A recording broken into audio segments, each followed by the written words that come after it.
You were talking about it a second ago. We're going to start things off here with the first match. We don't usually get to see the other keys.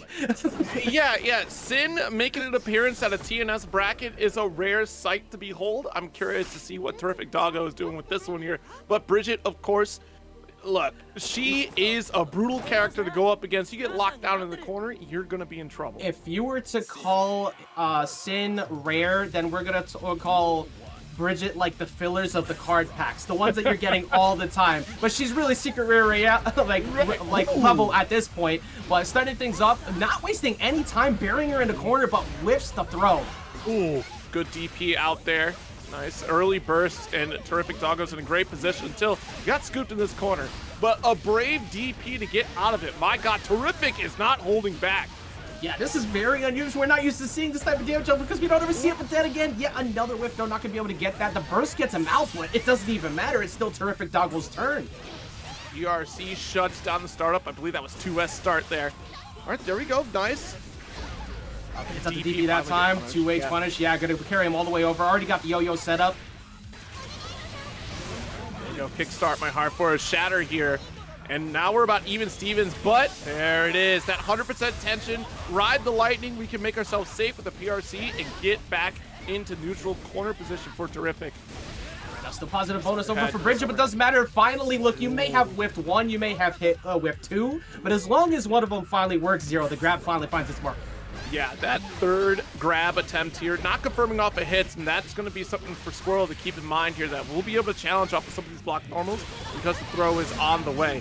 Another kickstart just to get the hard knockdown. A strong start in life lead here for Skwerl. The aggressive start, too, like the 5H round start has led to essentially everything we have seen this round, including this perfect we're about to watch here from Skwerl. Absolutely. What a good start here. A turnaround. Like, the aggression, I think, was key, but you were so aggressive, you gave Terrific a burst, and you're still got to hold back, finally getting it out now. Yo, all right. Not blocking the overhead, trying to dip back. I like the idea, but and now this time, look, you whip for the throws the couple first times, right? Now we're seeing the cartwheels back. We're not trying to see if we can get a bait out of Skwerl with the DP. All right, there's our burst here. Got our distance, and yeah, that yo-yo is going to be a threat. YRC to steal the turn back. We go low. Try to make sure you keep that going, keep that defense up. Terrificfoggo hasn't been hit essentially this round up until that point. Trying to get the 5H started, but it doesn't matter. Game one's going to go to Terrificfoggo over Briget with Sit. Jeez, the aggression, and it seemed like there was some unfamiliarity there, right? Because you do have the option off that, that Grand Viper series, right? To get a DP through. It's risky in some cases, so that's probably why we're not going to see too many of those, but that's one move that Skwerl has not represented yet, an actual DP to contend with Sin's pressure. I mean, when we look at characters that we'd assume to see tonight, right? Like, Asuka's already kind of a very unusual one to see. We did see Druce do incredibly well last week, but I did not see us opening up with Sin, let alone a very good one at that. So Terrificfoggo really putting very impressive so far. The DPs were looking good, like you said, but what is it that Skwerl needs to do in round 2 to try and get that game back? Yeah, I mean, I love this yo-yo lockdown. Like, what we need to do is definitely play the zoning game here, but it's the aggression. You have to send the message to Terrific. They can't just run him for free. Yeah, that's 3 6Ps that hit just on counter, and it's getting the position to give Terrificfoggo the win here. God, look at that damage, already getting chunked so fast, and now positive bonus on him. You can just continue to go for Red RCs, just get super aggressive. There we go. Once again, the DP again. Red RC back, that might be enough to close up the round. We're gonna get the split, absolutely. We're gonna cash out this round here in a dominant fashion.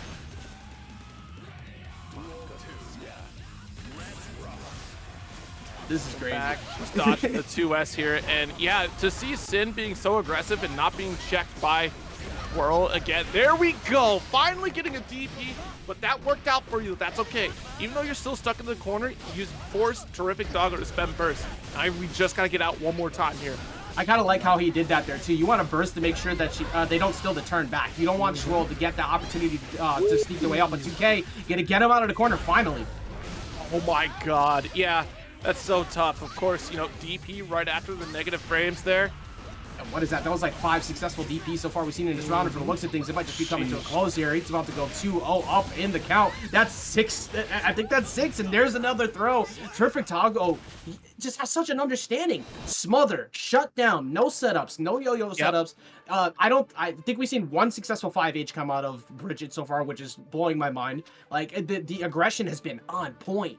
Yeah, I mean, honestly, just DPing for your life in every scenario here. And the fact that we're throwing out or pressing throw so often is just sending a message too. That's the one thing I neglected to mention there. There might be some fear as well from Skwerl to throw out DP because of how often Terrificfoggo has been pressing throw. Yeah. Which in this game you can scoop these DPs. It's just a matter of time, and Terrificfoggo got one of those at the end of the match here. So 2-0 lead. Final shot for Skwerl, and the elk hunt does hit the confirm. It's almost like plan failed successfully, right? Like, you've whiffed the throws before, but you've already conditioned Skwerl into the fear. And just standing there, gonna have to burn burst already. Nice jump in there. Ooh, Elk Hunt does get challenged by 2S, though. At least Skwerl was aware for that one. And there we go, catching him on the low. All right, we're riding on in. There we go, Skwerl starting to pick it up. Cash it out, get it. Yeah, just a touch away from the kill. I still got it. All right, looking much better. The aggression was heavy that time. There were no gaps left for DP options because, like we already seen, Terrificfoggo, he's about it every time. And that time, again, catching him just standing. I feel like he might be swinging on wake up regardless of the fact that he's not pressing DP. Yeah, it's starting to look like that very much so here. Nice little backdash from Skwerl. The 2S. Yeah, this breaker coming out. My God. Yeah, I like the YRC right there too. Just don't. Yeah, very, very similar to the same thing before Zero. Just don't let the turn get stolen. Tries to go for the command grab and bounces back. Not letting you catch that. All right, 2K 2D knockdown. We got the setup. Blocks the gold burst. Right, no burst on deck. Terrificfoggo facing what could be the first loss so far of the set. Good air-to-air, though. Catch it on the way down, but that's great reversal throw. Like you were talking about before, the wake-up throws. It seems like Skwerl is not being so scared to want to press DP now, and even though they've whiffed a couple of the wake-up throws, all you need is that one. Yep, absolutely. Now we're finally getting Terrificfoggo to kind of block in the corner as opposed to go for the throws, which we saw. First 2 games, it was throw city for Terrificfoggo, but the other scare is the fact that Terrificfoggo is ripping DP in almost every single situation, whether or not it's safe. And that is terrifying because that tells me this is a player who cannot be conditioned, and in not a good way, because there is some aggression coming out of this, and they're getting rewarded for these counter hits. So let's see Skwerl going into game 4. There is an age-old mentality to Pool's gameplay. You cannot condition those who have no fear. It's exactly how it works here too. It's almost a question of, do you know that you should be afraid, or is it just like you do not have fear? Like, that is the age-old question for me. Yeah, like, I mean, finally we got a block that happened there, but it's going to be a big counter hit. No burst available. You're going to have to take this chunk and this positive bonus. I mean, for all intents and purposes, though, like the first 2 games, Terrificfoggo was, like you said, playing the matchup so well against Skwerl. And now Skwerl's finally getting that breathing room. Like, get off of me. I'm going to control the pace. Whereas opposed to, you know, Terrific was controlling it for the entire match for those first 2 games. Yeah, I think you're right on the money with it too, because if you do the same thing all the time, it's not a mix-up anymore. It's obvious. And I think that Skwerl caught on to that. It's like, wait, you're always waking up with this. Yes. You're always being aggressive. And just like that, yet another bait on the movement. Yes, that was an excellent low crush on the elk hunt there, using the recall from the yo-yo there. Nice, that's a kill. 2-2. Skwerl tying it up. I'll tell you, man, that super hyper-aggressive type playstyle doesn't work in best of 5s. And because Guilty Gear is all the way through best of 5, you may be able to sneak out a couple ones early. But once you get to that point where it's become very apparent that that's always what you're doing, people are going to figure it out. Terrificfoggo's got to figure out exactly how to change it up now, though, because Skwerl is completely downloaded. Yes. All right, the scare begins here. Take a moment at the cabinet. Load back on in. Yo-Yo City from Briget. Up against it's you know, I saw someone in chat say earlier, it's the age-old battle. Dog versus Skwerl. And you know, those squirrels can be pretty wily out there. I did not catch that. That is so smart for whoever dropped that in there. But you're right. I mean, it's kind of exactly how it started, right? The dog was barking, rushing down, and going super aggressive like so. And the squirrel eventually started out playing. Don't mean to make a super analogy out of it, but it's kind of how this set has gone. So it turned into the squirrel ran up the tree and started barking from the tree. This dog is getting smoked. Acorns for the tree. This squirrel is dropping like 5-ton acorns down at the dog. Ooh! Love the usage of BRC to get the whip punish there. And again, pressing buttons on wake up calls the wake up DP2H punish. These two H's have been hitting so much more throughout the set. Also, these jump-in lows have been finding the mark as well. Terrificfoggo's mix-ups. Weird sides go in and get, Skwerl's mix-ups. There's another low. Like, you got to look down every once in a while. Absolutely. Nice jump out of the command grab, but still in control is Skwerl. Look, this Elk Hunt got you out of the corner, but now there's pressure overhead and resets to throw. 5P mash out worked for a moment, but DP's gonna get the side, go ahead and walk him on out. Set up again. There's the DP, and not another 2H. That time getting the burst out, but nothing really came of it. These safe jumps from Skwerl are immaculate. Okay. Nice 2K check. We finally got a command grab. Red RC. We can get the shatter here and pretty close to death, if not killing right now. Nope, not quite. Just one more touch. Now we're at just anything hits, any trade. But did you press a button? Did you? Oh! Was in the air just high enough. Terrificfoggo pulling out that last second trick to try and sneak out a kill. Well, there's an I there, so it should. I almost said Cribington. Oh wait, it is. Wait, no, there is. Actually, yeah, you're right. It's lordkribingtion. Huh? well, we got Kirby over here, or Kribby, with Mr. Goldlewis Dickinson himself. So this matchup is hilarious because Millia gets hit once. Well, the game's over as the Thunderbird comes out, tries to go for Behemoth Typhoon, but not gonna let him get it. See if little hot dog can survive this. Nice with the close ass pickup. Gonna get the riding on hair shatter. Millia mixed machine. Ooh, air-to-air game though. Yeah, that's not where you want to be. Behemoth Typhoon gonna send you all the way back up. Look at that chunk. Thunderbird set up. You tried. Walks him all the way over. Not gonna go for the throw that he was maybe looking for. Instead, swings. I swear to God, I thought you were gonna say Behemoth Typhoon gonna send you to the moon. Like, oh, that would have been too sweet out here. But we got an early burst right off. So we gotta hold on to those. Of course, JD being such a great air-to-air button as well. It's the fact watching Goldlewis jump with JD and watching other people lose out in that situation is so scary. But when is it your turn? My God. Zero. It was never your turn. It's not. You don't have meter? That's a shame. Capel got the pickup as well. Let's set up the distance here. No, did that hit? Tell me your block. Okay. What a smart call though. Like you jump FD, so you had to go back, right? You were just out of range. Yep. You're not gonna get hit, but because you were already in the air, you can't get in there fast enough to stop 2P. So you have to give him that respect. But I don't think that little hot dog expected that. Yeah, I don't think the 2P, the one true reversal for Goldlewis outside of reversal super, right? So. Give a little ribbing with the elbow and see what happens, and it does pay off there for Lord Crib. Oh man, look, he is out here showing exactly how much money we have in that defense account, and he is using it well to shut down this perfectly normal, fair and balanced character, right? Like absolutely. But I mean, run up throw, another one for you. Bro, these are landing like crazy. Do it again. All right, there's the burst, no Behemoth Typhoon, but I love the air-to-air chase. Committed to the Gatling gun. Unfortunate pickup. Lord Cribington. Oh my God.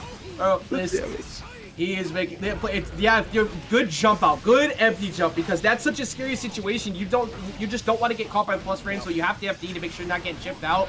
Mixed machine comes through, but at that point, Zero, you can just trade. You can just throw out 5P and hope that it hits. No. All right, send the spin cycle. Got that hard knockdown. This is a positive situation, but watch out for that meter. You have to be. Ooh, okay, little hot dog. All right, that's the. Goddamn, that's a glizzy gobbler right there. I don't know how you made that back, but he eating at the moment. All right, got the bad mood. I don't care if you're jumping. Jump heavy slash from me. I dare you to burst. You see that? I dare you to burst. Yeah. Man, what happened? Where was this before? This is the matchup, man. Like, it's either Goldlewis shuts you down in 2 interactions, or you get called out for being too aggressive. You get caught by the super, cash it out with the red RC, absolutely, to make sure you finish the job. Bro, this match is bananas. Like, both of those games lasted about 20 seconds. That was insane. What a turnaround for little hot dog, because that was looking like a nightmare scenario for hot dog until suddenly, all right, we got the mix. I heard the sneakers squeak on the court and everything, and someone fell over. Yo, look, Crib had to sit down, take a deep breather after that one. It's like, man, oof, I only got one of me. I don't know if I got one more of me. It's all right, big fella. You can just sit down for a minute. Take a deep breath. Great anti-air on the JD again. It feels like Little Hot Dog is starting to catch a lot. Yeah. There we go again. Look, he's really calling out where a lot of these jumps are up until that. Yeah, the anti-air 2P. My goodness. Let's go for jump dust. And we stay low. Nice confirm here from Little Hot Dog. Going to send the spin. Sonic going over to the side. Nice shatter. Get that bonus. You need to keep it your turn as much as possible. Go for the cross up, but not allowing that this time. Absolutely not. Oh no, missed the Typhoon. That was a big opportunity there for Hot Dog. Try to go for the same side. Cross up though. Yeah, but Cribbington's not been afraid to swing, and yeah, look, you're reaching a checkmate scenario at some point. You're gonna have to burn through your meter. You're gonna have to hope you jump out, not get caught by the Behemoth Typhoon. I love the whip punish right there. Oh my god, the 2D. Nothing too big we can get off of it, but the TK Bat Moon is nice. Here comes the moon, quick overheads. Been mixing it up good too. I think we've only seen 2 moons so far. But oh my god, these look, Crib is fighting back as well. This has been working well. I smell a grab coming in soon though. Oh, okay, air to air. Oh, wrong grab. This is back and forth still. TK Bat Moon got the RC to extend it there. Left, right. That's the 3 times you didn't block overhead. You better start getting ready to block high. But that 2D caught him earlier too, so he's Little Hot Dog is mixing hard. But this is gonna hurt. Oh, calls out the burst, but no punish. Yeah, that was a big opportunity there for Hot Dog to try to make a quick little catch up. PRC and the anti-air, but opted for Gatling gun one more time there. Let's get this. Nice. Okay, we had the ring set up right there. It's still Hot Dog with the movement is definitely taking these W's out here. This is looking good so far. I mean, again, this is just, what, the second round of the tournament already, and we're already going cross-ups once again. Stay same side that time, you gotta burst. You absolutely have to burst. All right. No air-to-air this time from Crib. JD gonna push him back over. Behemoth Typhoon walking him back down, but good job. Run up low, stay same side again, 0. Spin cycle, Sonic coming through. Oh no, the 2P is too good. The Behemoth Typhoon is too good. Not enough to get a full extension though. You got essentially one more mix after this. You got to make sure you block correctly. Are we going to go? Oh, we're going to cross it up, baby. Absolutely. Look, the Hot Dog said, you got that one. You got that one. That was cute. You do you. But that's not going to happen again, as you now have to actually block this time. It's just playing on a razor's edge every single round in this matchup. It's a nightmare scenario for Millia and Lord Cribington, or Kribingtion. Crib. We're going with the Lord Crib. Man. It really is so hard to put into perspective how frightening it is to not make a mistake as Millia in this matchup. Oh, yeah. Because you explode. You just explode if you make one mistake. And somehow Hot Dog has been able to kind of avoid that. And once again, calling out the jumps. The jumps have been called out so many times. All right, excellent call out on the burst, too. Going to get that shatter. Bad situation for Crib here. That possible. Oh, but the jump D, not ready for it. Jeez, this 2P is getting so much mileage. The 2P is kind of the matchup right now for Lord Cribington. Like, that's the one thing to try and check Little Hot Dog, but do you use good blocks again, but jumping in again. Here comes the moon. We're going to go overhead one more time, but the anti-air. Jesus, 2P. Yeah, Crib has been in this matchup several times. Yeah.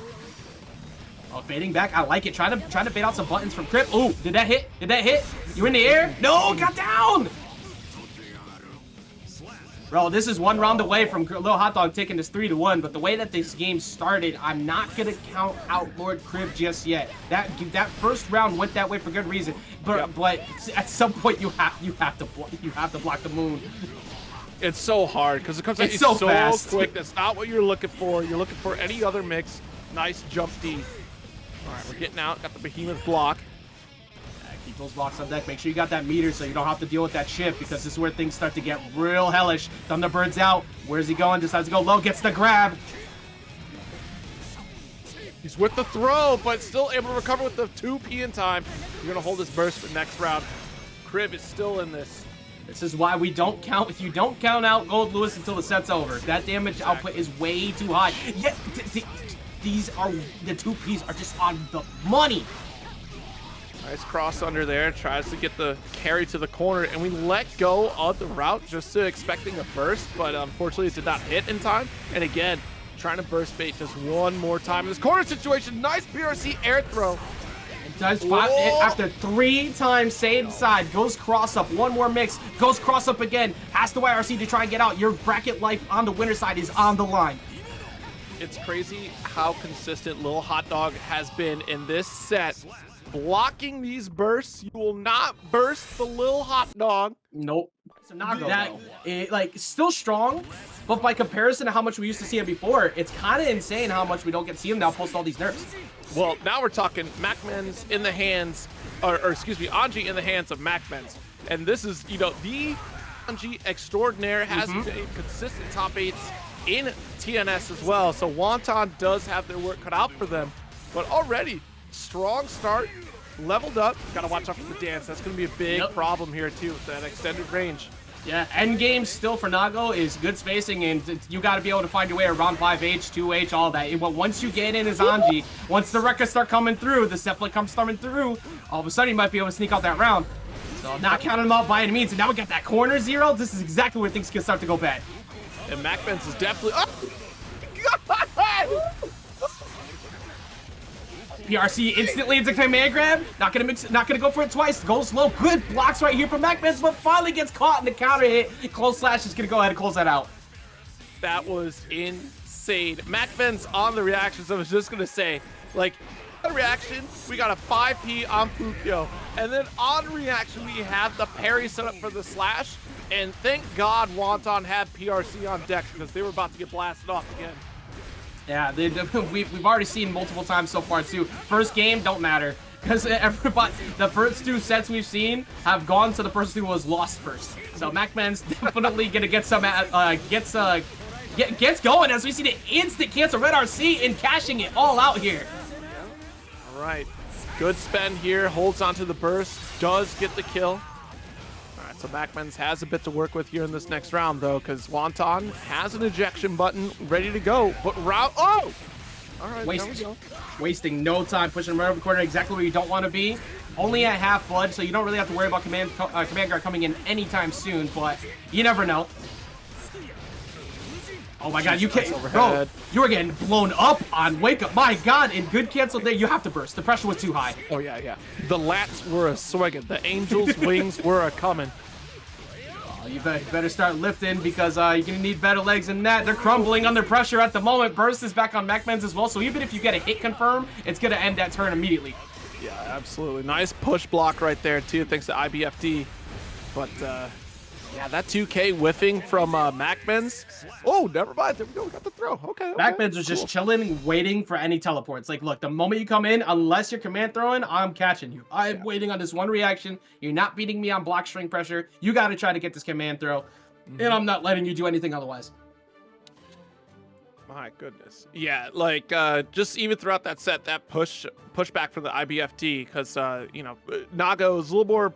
You're playing that gambling game when it comes to the Slash series. Like, the timing is pretty consistent, but it's about whether or not the Nagoriyuki player is going to commit to the full Slash, right? Is it going to be the 1-2, or is it going to be all 3? And MacMens, you know, bet the house on that 3rd hit coming through to get that much of a pushback. Yeah. Also, chat's killing me. Just saying, like, stop trying to be good, MacMen. Such a show off. You're already struggling as it is with this character, and here's what you're gonna do. All right, man. Let's see, spin to win coming through soon. No, actually doesn't even need to. That, like, has not really had to hard call out any clones or anything like that from Wonton. Yeah. He's just been pressuring. Nice IBFD right there from Wonton. Wonton just stuck in block right now. This is where you're gonna stay for a while. Record pressure coming through. Butterfly catching the jump. Good tweet. Good tweet. Good tweet. Send tweet. Nice, back into the corner once again here. Wonton just biding their time.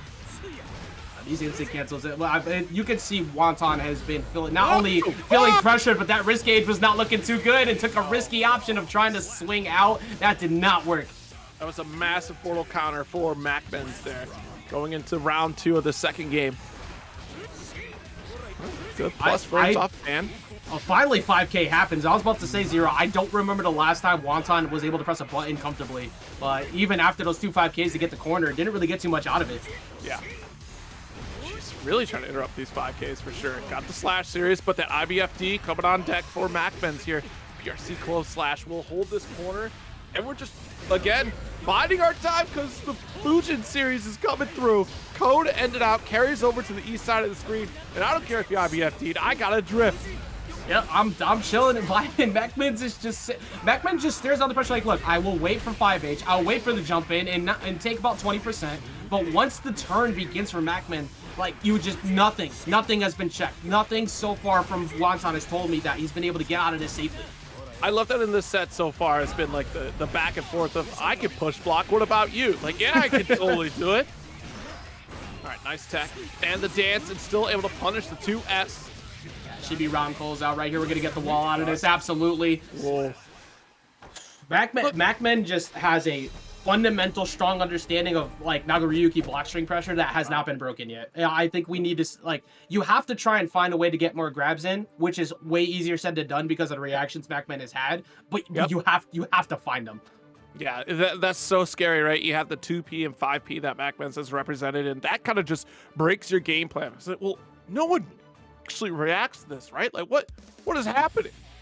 Yeah, it's again, like you said, it's not often you run into the level of what MacMen is putting out. But so far, I mean, that's what you gotta learn. You gotta have that play. You gotta have that matchup down, especially like we said, leading up into Evo. You never know what you might be running into, and so far, MacMens is completely shutting down Wonton. 2P and the delay again. Wonton opening up a little bit too early. Oh, the tap dust was not ready for it. That's the first time we've seen it this round, too. Going ahead and burning that burst immediately to hopefully have it for next round. This dance from MacMens here has just been killing it, knowing just when to place it out. Getting those whip punishes guaranteed. I like the full stop of Fukyo PRC. Got the BSU. There we go. Oh, whips that one, though. Only gets one. You can't bite it twice. You got to take them to dinner for that. One more round for MacMens to go ahead and take this 3-0. You know, that's a great call, opening Gambit, because generally you're going to see, oh no, the Nagoriyuki kind of rip either DP or just commit to Fukyo slash. Yeah. But it's a good call to start. Wonton, you know, take a little break there, and nice interrupt as well, too, on that previous dance. Now you got this corner. Earn yourself the position. Take it. Yeah, I mean, again, look at how just the defense is not getting broken up. Even in just watching the tension gauge go down, too, you figure, hey, maybe you might be scared of Chipp or something. Not with that amount of health, he's just chilling. It's like, you gotta prove to me you can open me up. Fujin, yo, relax. The overhead from downtown. MacMen is, I see what people were talking about with being a show-off before. Trying to go for the throw. I love the mix intent. Wonton gets out of it. Maybe he can steal around here. Nope, not at all. Bro, that is, how many times did we see MacMen preemptively call out teleport? That was like the third one, and just had the perfect punish for it. That did not work at all. But we got Soul versus Faust coming up. Yo, I can't believe Laust. Oh, man. So, yeah, Soul bad guy, of course. Patented damage sender. Just in time to hurt somebody, and already Laust, you know, has that Faust on deck. Plenty of damage capable from Faust, too. You already saw that the mini Fausts were on their way to get on out of here and go straight to lunch. But, I mean, you were talking about it. If Send It was a character, that would be Soul Bad Guy, because there is no belief in backing off ever. Well, then he took that backdash. She still got caught by the Scarecrow, and now Bomb Bag. She's sent off again one more time with the home run swing. That is a grand slam. Oh, wasting no time whatsoever. Stand heavy to go and push you back out. Red RC get that corner carry, but Burst actually at the end of the round because they felt confident enough they could get it. I like your cut, Chief. Yo, from downtown Vortex, you had no meter, Justin. All right, PRC, let's get out. Oh my God, shut down the bandit bringer. Yo, Laust, okay, Laust and Justin making sure they don't give this first round away. Bro, no, double KO started off. Oh my God, that was so close to being a double KO to start off the round. Oh my goodness. All right, nice jump K, got the pickup as well. And see, this is the thing I love the most about Soul Bad Guy. Do whatever you want, it will combo. That he owns a Build-A-Bear workshop because he gets does. to make it. He gets, use your imagination. You got whatever you want. But no wild behavior here. We're gonna go ahead and make sure we jump, get away from any of that. / gaming, though you already know. Red RC into the DP, continuing that damage and the burst. My God, Justin was that. You were talking about Justin's here to bring the pain, and that round 2 was a message. Man, I love Soul Bad Guy. My favorite characters. I honestly, I have been loving seeing more of Soul Bad Guy come back. Like I know that at the beginning. My favorite meme was when they had there was the orangutan at the zoo that was doing like the Neo like Bring It On, but they had Soul Bad Guy over it. I still had that was my phone background for a good amount of time. Oh man, Soul Bad Guy, what a character you can have so much fun with. Laust, gonna have to do some work here because that / is definitely gonna gut you for that. Alright, getting the throw to OTG, get more damage one more time. One more mix, and that's going to be it. BRC going to go ahead and close that out off the wall side. No, actually, a very, very small pixel left. Jeez, trying to go fishing right there. Yo, not close enough in the 6P, knocking at the door. Actually, hey, mind your reach, bro. Actually. Yeah. That sucks, because that was a good call on the fishing hook right there, too, because it could have grabbed right through that gun flame, and will put you in a good position. Off the wall with the 5H. Where did Millia? Yo, young Faust, where are you? Yeah, I told you, man. They're not clocking in. they're not about it. It's like, no, look, I missed the holiday last week. You made me work extra hours. I'm not coming in. Getting knocked out once again. We already saw the dash 2D earlier, but the mix-ups between high lows have been so absurd for Justin. Like Laust hasn't really had an answer to much. Yo, I don't really know what the answer is, man. Yo, Laust RNG is just not doing so hot right now. Like, it is 2 afros back to back. It's like, come on, give me Hammer, give me Meteor, give me really anything to stop Soul from doing this. Oh no. Okay, all right, look, Zero, you already know what it is. We only give we'll give chat maybe 1 or 2 bad puns throughout the day. I gotta give him this one though. He already loused. That's all you get. I mean, that's what we've been running the whole set. My man Seamus, I already loused. You already loused the moment you walked in. True. Actually, I didn't even catch on to that. Well, currently down 2-0. It sure seems like that loss is indeed incoming. That second, I mean, the game 1 looked incredible. I don't know what happened past round 1, but it's mostly just Soul Bad Guy gaming pretty much since that point. The 5 kit, you know what it is. Just Soul be pressing these buttons out here and they work. That pressure stays on. Spinner revolver, just go ahead and get back over the corner. Hammers are coming down though. Instant block, making sure you're not going to let him do much else, but he does walk his way out because of that. Oh, it's mini Faust. Let's see the bringer coming down. Watch out. Yo, you're gonna turn around. Come here, bro. Call in. Hey, can you come in off your off day? Ah, damn, you know what? That's crazy. Hang up the phone. Mini Faust is not about it. That's what's gonna happen on the next one-on-one. So you don't let me get my butt what in the corner? Look, I'm not gonna lie, Zero. You call me to the club because you need backup, and that person happens to be Soul Bad Guy on the other side. I might walk back out the door. You're like, why'd you call me? What you think I could do against him, bro? What you think was gonna happen? You know what it is? It's a strong misunderstanding. We could probably speak about it. All right, finally, they have decided to get their bonus. Let's see what they can do. Because he's winning. Ajax, Faust wins. They're like, you know what? I can get behind this. We're only here for the, not here for the downfall, only here for the rise. As Laust finally puts another one on the board. Jesus Christ. I've never seen that's got to be top 10 anime betrayals right there. Yeah, nice. See if maybe you can get something great out here, but party coming through.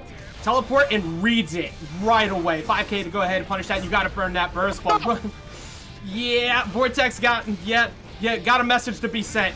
Jesus, just make it up and it's still going to connect. Good carry. One touch is all that we need. The 5. Check your chin, bro. Not looking too good. A little bit glassy. Might want to check. Yeah, similar matchup, better character at keeping out. We got Ramlethal showing back up here, or showing up for the first time here at RedDitto. But this is exactly what you don't want. 6H gonna go ahead and push that first wall break. Wasting no time is Geo, but this is exactly what you need to do. And what was that? What was that we said earlier about what the dog doing is committing crimes, my friend? I should have been low. 19 frame low. That's your fault. I don't know what to tell you. It's your fault. That one was not a 19 frame low, but that was indeed 7 perfect letters. All right, jumping out of here. Yeah, this is the pace of the game that you want to play. Get those quick interrupts and stay right in Ramthal's face. Unfortunately, Sword Send is definitely going to put you into this corner.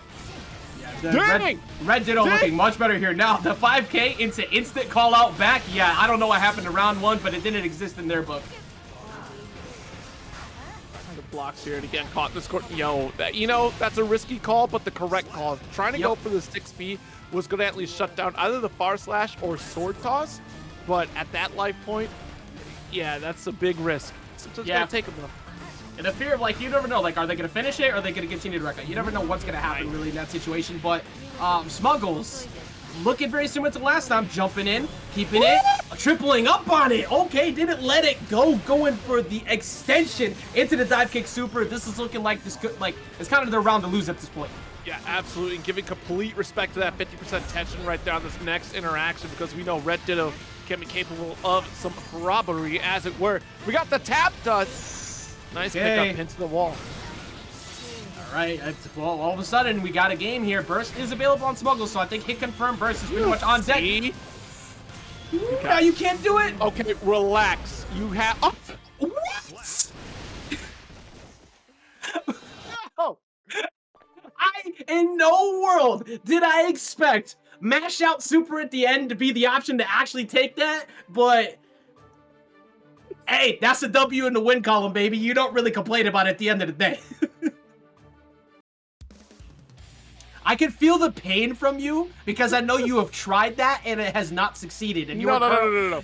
So all I'm thinking of, so that was going to get blocked and we RC. And the fact that it wasn't, I'm like, yo, this is a disaster. Like, as the Geo player, I'm like, that wasn't supposed to happen, but it did. And I'm not apologizing for it. Nope. Look, you let it rock. There's no complaints to be had, especially again when you got the W. That's all that matters. It doesn't really matter how it got there. There's a slash trying to fit a button in between. Not a good look here for Smuggles. Double up on 2 hits of Rekka, be able to go ahead and get that wall break. Yeah, RedDitto feeling some type of way about that last match, kind of attacking a bit personally right here. Wake up throw, I like it. Not wasting any time, not even trying to deal with any pressure on that. Yeah, not fooling around this round. Wow, starting with heavy slash, there's that 6B. Beautiful stuff here from Smuggles. Yeah, that range. Understands the assignment. Exactly what you need. Keeping him standing, too. Gets a sword. I get another throw. I mean, again. Ooh, and the dash back slash, air slash 2. Amazing job, JS. Go ahead and get that super. Won't kill just yet. Let's get to go ahead and get you enough damage on board. It's very similar to last time here, where burst doesn't really matter unless it's on block, but good luck trying to avoid them from getting a setup on it. Oh my goodness. Yeah, nice. That was the perfect burst right there because, look, RedDitto got too close. And that's lucky for Smuggles because RedDitto could have played that distance game. Nice close slash. Goes long this time. Spend it, though. This is still scary. Not going to kill. Needs one more touch, and there's 50% tension on deck. No shot! Of course!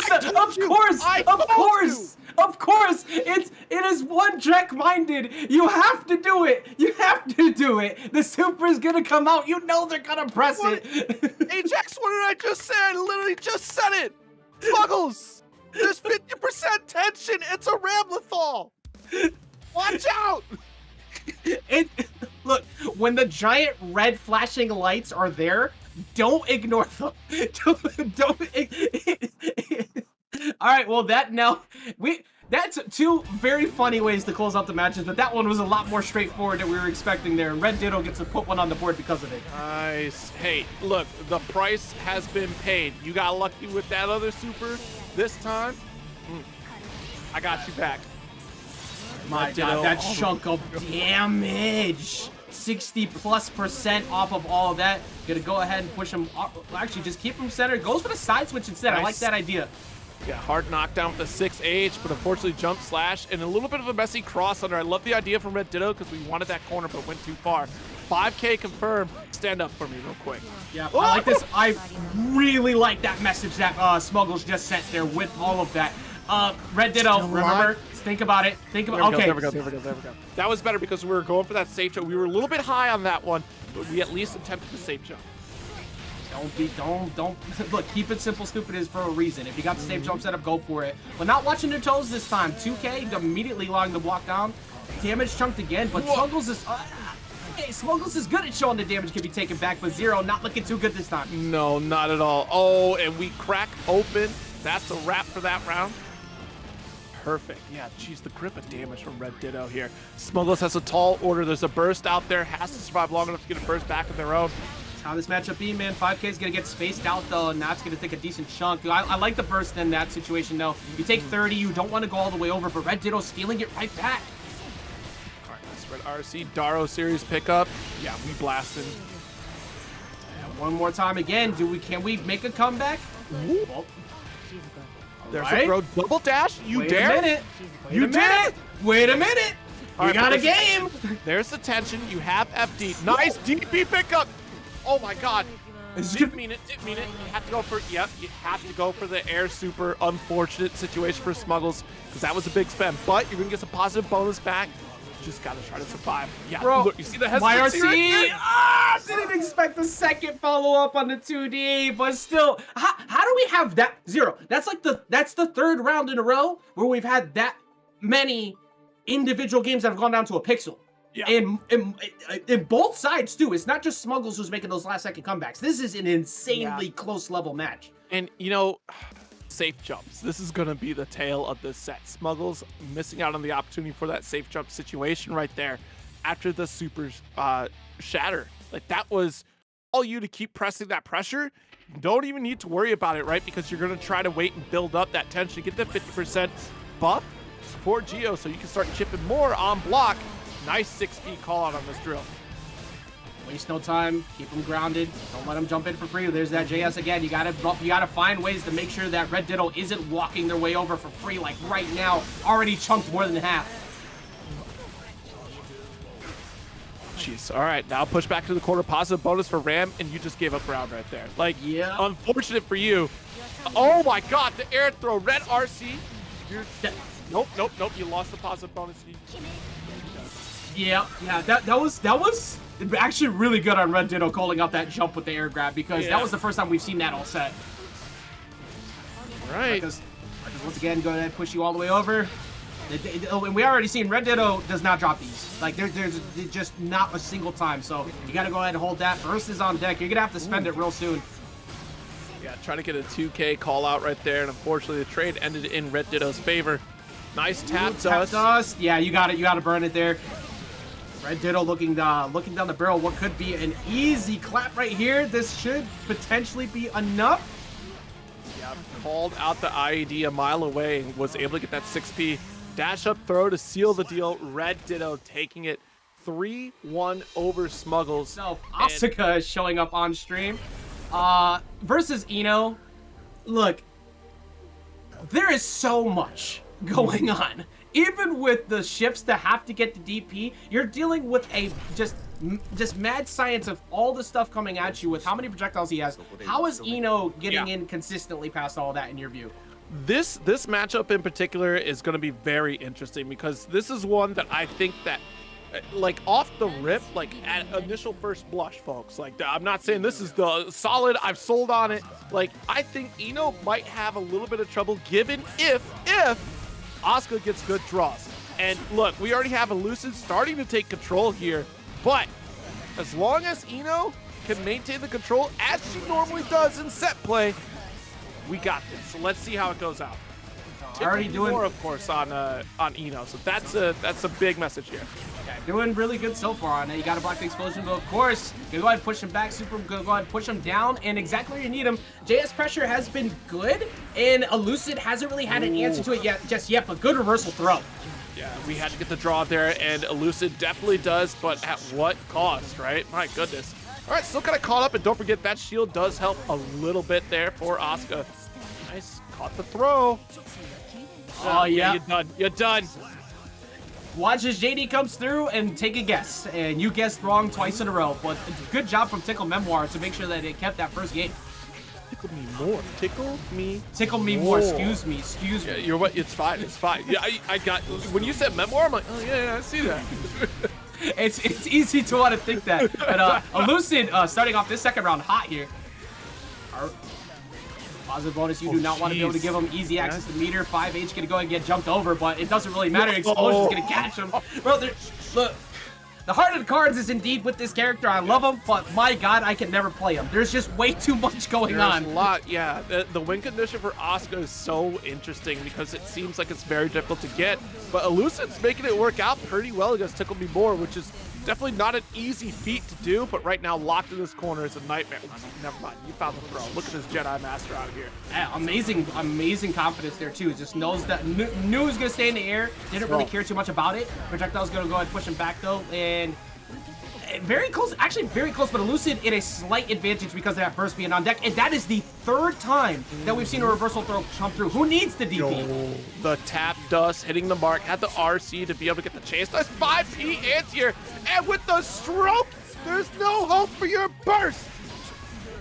Oh man, Tickle Me More coming through. Decides to go low that time, goes for the jump in. I'll take those trades. I got the life lead, and there it is. Chemical Love. That's amazing. That was amazing. A great job staying calm because after Elucid grabs you 3 times in those positions, like you start second guessing your approach a little bit because you don't want to jump in and just give up pressure for free. But these block strings from Tickle Me More have been nuts. Yeah, this has been absolutely insane. And you know what? I think that's the way you do it right against Elucid and Asuka. You're not giving Asuka the opportunity to draw. You're not giving Asuka, like, we've seen that these spells have been able to interrupt, the dash up from Ino to, and Elucid is ready for, throws. They've been calling out some of these gaps in the block strings, like, with great accuracy. Yeah, the matchup knowledge is there, definitely there, 100%. But gonna go ahead and get a full corner carry out of this. Asuka getting super aggressive for a change against Tickle Me More so far. Hasn't really been able to do that too much, but the draw comes through. Pretty sure we don't have the explosion on deck, but we do have an option to be able to get to have a wake up, but he hasn't really needed to. Oh no, stood up a little bit too early. These jump slashes whipping, that's very interesting here. Like, Elucid too short? Or Asuka too short for those to hit? Interesting. 6H. I was actually curious about that too, because it seemed like the spacing was good, but it was not there. Yeah. I think that's why we're seeing more JDs out of him so far. It's like, all right, let me make sure that I come in with a bigger hitbox ability to get coverage. But the anti-air, yeah, that one lingers for a while. Good luck with that. Oh my god. I can't. Yeah. You need an actual. You need a whole master's degree. Just to fight this character. I got the cheat sheet pulled up, but it's the Dilophosaurus, like in Jurassic Park 2 where they're trying to hunt down the dinosaurs. You can't even name it. He just throws the paper out. That's what I'm doing at this point. This is looking like my old sheet of GTA, like cheat codes that you used to have on that one piece of paper. For those who actually know, you are qualified for you're qualified for retirement fund. Just so you know, 6H comes through. JD, gonna go ahead and keep him grounded. 6H once again, but like Elucid it's just been calm like the whole time. Yeah, I think you gotta take your licks, especially in these situations here. Even more, send the notes. The shimmy, I don't think it's gonna work out for you because Elucid got the scoops. Ooh, that is so good on wake up. What do you even do? You can't do anything. You have to hold block. You're stuck. There's no. You just sit there, chill, hope that you guess correctly. And I mean, hey. The theme continues, Zero. Those who win game 1 almost always lose game 2, and then they tend to lose the rest of the set. So let's see how. It's such a problem for Ino, without any true reversal, right? It's just you gotta hold that L until you get out of the corner. That's the unfortunate thing. But yeah, very few opportunities for Ino to kind of push back when she gets knocked down by Asuka here. Oh, the dive, we challenge 5P, get a draw. We haven't seen that dive since like round start game 1-2, so that's again very good reactions on Elucid. The explosion already being burned, and no real cards available to him. So I actually like the fact that Tickle caught onto it. It's like, wait, you don't have a hand. I'm gonna go in and make sure I get real aggressive while you don't. Look at this. The mastery of Asuka. Finally. Chat, are you happy? You finally got an Asuka. How do y'all do it? How? I so badly want to play this character, but there's 10,000 things happening, and Elucid's making it look so easy as he jumps in IED. He's gonna get blocked, but catches the jump out from Ticklememour, still keeping him stuck. I guarantee you, ask Elucid, how do you do it? Simple geometry. Like, I need that catchphrase. I just need to get this sheet up. I just need to get used to everything in there because Elucid is making this look so smooth. Like that was a dominant game number 2. And once again, the theme of the night. If anybody is feeling like a betting man, you just need to look at who lost game 1 and just assume that they're gonna lose the set. Yeah, I mean, gosh, just looking at Elucid's run so far, 3-1, 3-0, and now we're working on this at a 2-1 lead for this set against Ticklememour. Like, Elucid's been putting in work with this character, that's for sure. Let's see if Ticklememour can figure out exactly what Elucid has adapted to, because before the reversals was always the throws, and he just got away with it. But 6H is going to find his Smart Chemical Love, keeping that damage going. We talked about it. I think a big thing here, Zero, is that defense for Asuka is actually just kind of okay with taking mixes every once in a while. It's like, fine, I'll take 2, but I don't die. Yep, exactly. Like, oh, geez, too high to burst. Got our shatter with the super, of course. Get that hard knockdown, a big catch-up. When the librarian got pissed that you never returned the book, so they smack you upside the head with it, like, super hard. That ever happened to you? I don't know. It just seems like libraries you're going to, but it ain't happened to me. Like, what? Asuka giving me some flashbacks. Currently, I don't know what is going on here, but Ticklememour cannot figure it out since. Level 1. Here we go to Dark Magic Attack once again. Close it out. You don't even need to spend that meter. Just making sure. Watching too much anime? None of that didn't happen to y'all? Damn. Maybe I might be entitled to a compensation. That's yeah, you know what? That's some of them East Coast libraries, maybe. I don't know about out here. That's that Northeast special right here. JD, good blocks. Finally goes low. There was a whole lot of times we decided to stay in the air, but goes low one more time. Wait a minute, look at this. All of a sudden, we're starting to mix low in there. It's working. Yo, let's keep the Slump City active because look, you're out of mana. Absolutely. Let me spend that command grab. I like this. I like this. I like this. The first time we got to see it happen, command grab's gonna go ahead and finish the job. Slumps were the answer, and we actually have a rare chance for a while to see a game 5. Ooh, nice pickup here from Elucid. All cubed up. Cubics and robots for everyone. Nice. Yeah, you cubed up like this on a Monday, bro? Can't be double cube. Can't be cubed up like that. Air cube though, gonna keep him grounded. I don't think there's much opportunity to make a comeback in this round, especially when you just get shimmied like that. Every single time Ticklememour had a good round, Elucid had a spectacular round. Go ahead and do that. Quick codes, add a little bit more. Any donations, I'll help out as we get our first Axel low mirror.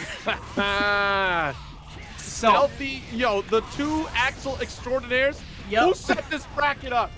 Who Look, did this? Whoever did this said we're gonna make them take each other out. That's what we're gonna do. So Zero, what you have for lunch, bro? Like, how was your day? My day was pretty good. You know, actually, it was great. I had an oxtail for lunch.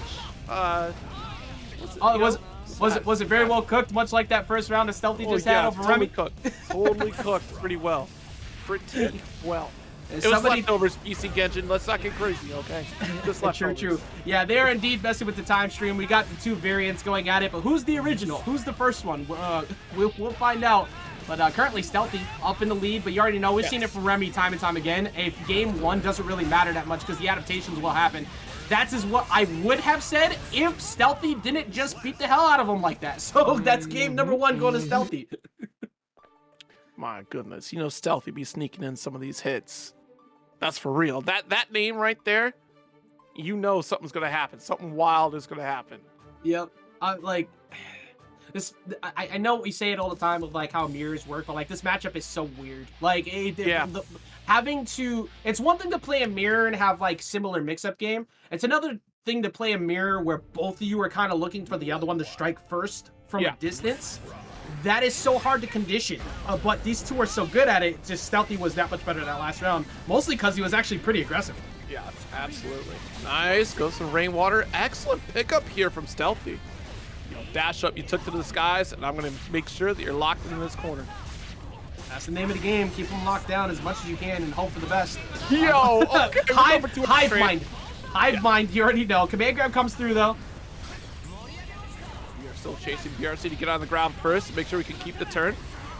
BRC burst bait, 100%. I like it. Make sure you cash it out. And even if they don't burst in that situation, it's like, okay, you give them the fear, but that was so well played by Stealthy once again. Stealthy is out. I don't really know how else to put it. He's just kind of better playing at the moment. Yeah. All right, 2H. The dance begins. Jump S and, you know, a light confirm, but not controlling the pace. That is the end-all be-all here, is that Stealthy gets those big hits, confirms off of it, and does control that pace right back to the corner here, and will get a shatter. Doesn't need to spend the meter. Goes for another Axle Bomb, or wants to save it for this in particular. Oh, my God. You know, Stealthy, you crazy. Yeah. Stealthy takes the word fear and throws it in the trash. It doesn't exist. It actually doesn't exist. Like there's a bit of pride that happens in any mirror ever. Actually, not a bit of pride. There's a lot of pride. And you always want to be the one that is the better in that situation, because you know chat's going to say, oh, they're the better one at the end of the day. But quite literally, Stealthy is just being the better one right now. It's just so, like, the 5P getting ducked by a dash up from Stealthy, and the time that you had out of all the whip punishes, you're like, nah, super. I'm going to wrap this up. Nice throw. Instant throw, dash in. A couple FDs to make sure he calls out any type of wake up option, and you got a burst already. Yeah, that is huge here. Jump slash, couple 6Ps for you. Nice jump in from Remi. Celeste, but we got the burst, the aggressor for the corner. All right, catch that overhead, cash it out once again. 5K to finish the job, but like, I don't know. Like, I don't. We haven't seen multiple 3-0s so far. This would be the second potential one, but 0. What is Remi even? What is Remi gonna do? We get a low starter finally with 2K into 2D, but like, what else needs to happen here? Gosh, just completely being outplayed, controlling that pace, and I think this is the answer to start. Right, we had the big damage. We do have a hard knockdown. We do have a $25 contribution. Thank you so much, PC Genshin, for that. I thought the round was going to end on that. I wanted to make sure we got that in between the match there, but thank you so much for that $25 Matcherino Dono. All right, 2H does work out here for Stealthy. Nice jump out though from Remi. We got the 5P anti-air with the Winter Mantis pickup. All right, there we go. All of a sudden, things are starting to look good. 5P anti-airs, like you said, trying to go for the bomber. Maybe get him walking back. Catches him on the jump away. Finally, it seemed like Stealthy for the first time finally is kind of put on the back pedal here. Yeah, absolutely. No more funny business out here. You got to play a real serious Axel matchup. God for the IBFD, because Remi Celeste could have gotten that tap dust for sure. PRC to get back down to the ground real quick, like I said before. Good blocks on the 2K 2D. Not going to make sure he gets knocked down one more time. Stealthy trying to steal this round away, but Burst is on deck. He can tap. He can go for it immediately, but he already got baited out of it before. Might not even need it, though. Back-to-back air throws. Expecting a burst. What can you do? But you fall and throw. Remi Celeste. You already know it's time for that game number 4. Remi not going down in the 3-0. Refusing to let that happen. So now we have the first interesting idea of, does somebody get a reverse 3-0 after someone won that first round? Because it's back on the table. Most of the time when somebody has won game 1, they have lost the set. We have seen one reverse 3-0 already today. Remi looked a lot better at the end of that game. Absolutely. Definitely looked really cleaned up too. Like, figured out the pacing that Stealthy was going to play at. Oh my God, but the jump slash counter hit. Yeah, and it's only a matter of you jump second. You're going to force the opponent. Like, that's it. Like we said, he who strikes first tends to lose in this matchup. So it's you have to be very careful about where you go. But 2H anti-air going to go ahead and push him back down, drag him on over. Couple close slashes right there. Nice pickup with that Axle Bomber. Should be getting that shatter pretty soon. No. There it is. Dominant round right there from Stealthy. So it seems like Stealthy not really having that idea of having a reverse 3-0 right now. See if they put it to the test though. Burst already. So even though nothing comes out of that, that is a huge win because round start burst is already expended. Just the 5P. Yeah, unfortunate. Nice jump in. Got the chase, so we're going to keep safe on block. Stealthy tending to win way more air-to-airs than not. Block standing up that time, not going to get caught on overhead, but don't do that. Don't do that. It scared the hell out of me. I'm not even holding the controller. Nice block on the jump slash, but the 2K 2D. A great position for Remi Celeste moments ago, but Stealthy controlling with air-to-air should be able to wrap this up. It does a 3-1 victory for the young gun. Bracket, you can check out the start GG, and you can see exactly what happened here, because it's easy lead. Yes. Ooh, Umisho back on Soul Back Eye, of course. Umisho, she has been running Soul for quite some time now. Nice light mechanic goes like that. Yeah, this is a Soul main at this point, if you will. Umisho has been cooking everyone, but Ordinary Magician, you know, hey, we just saw Elucid do very well a little while ago, but here's where the problems begin. 5S close slashes keeping you stuck, locked down in the corner. What do you do after a vortex comes through, though? Now you gotta hold the vortex. Nice, couple 2Ks to make sure we got the clean hit, but the near whiffs, no shatter. That's unfortunate. Don't get the positive bonus out of it, but it does have burst, so if you want to go ahead and walk out. I don't think Umisho's going to burn it early, though. Her defense is too good.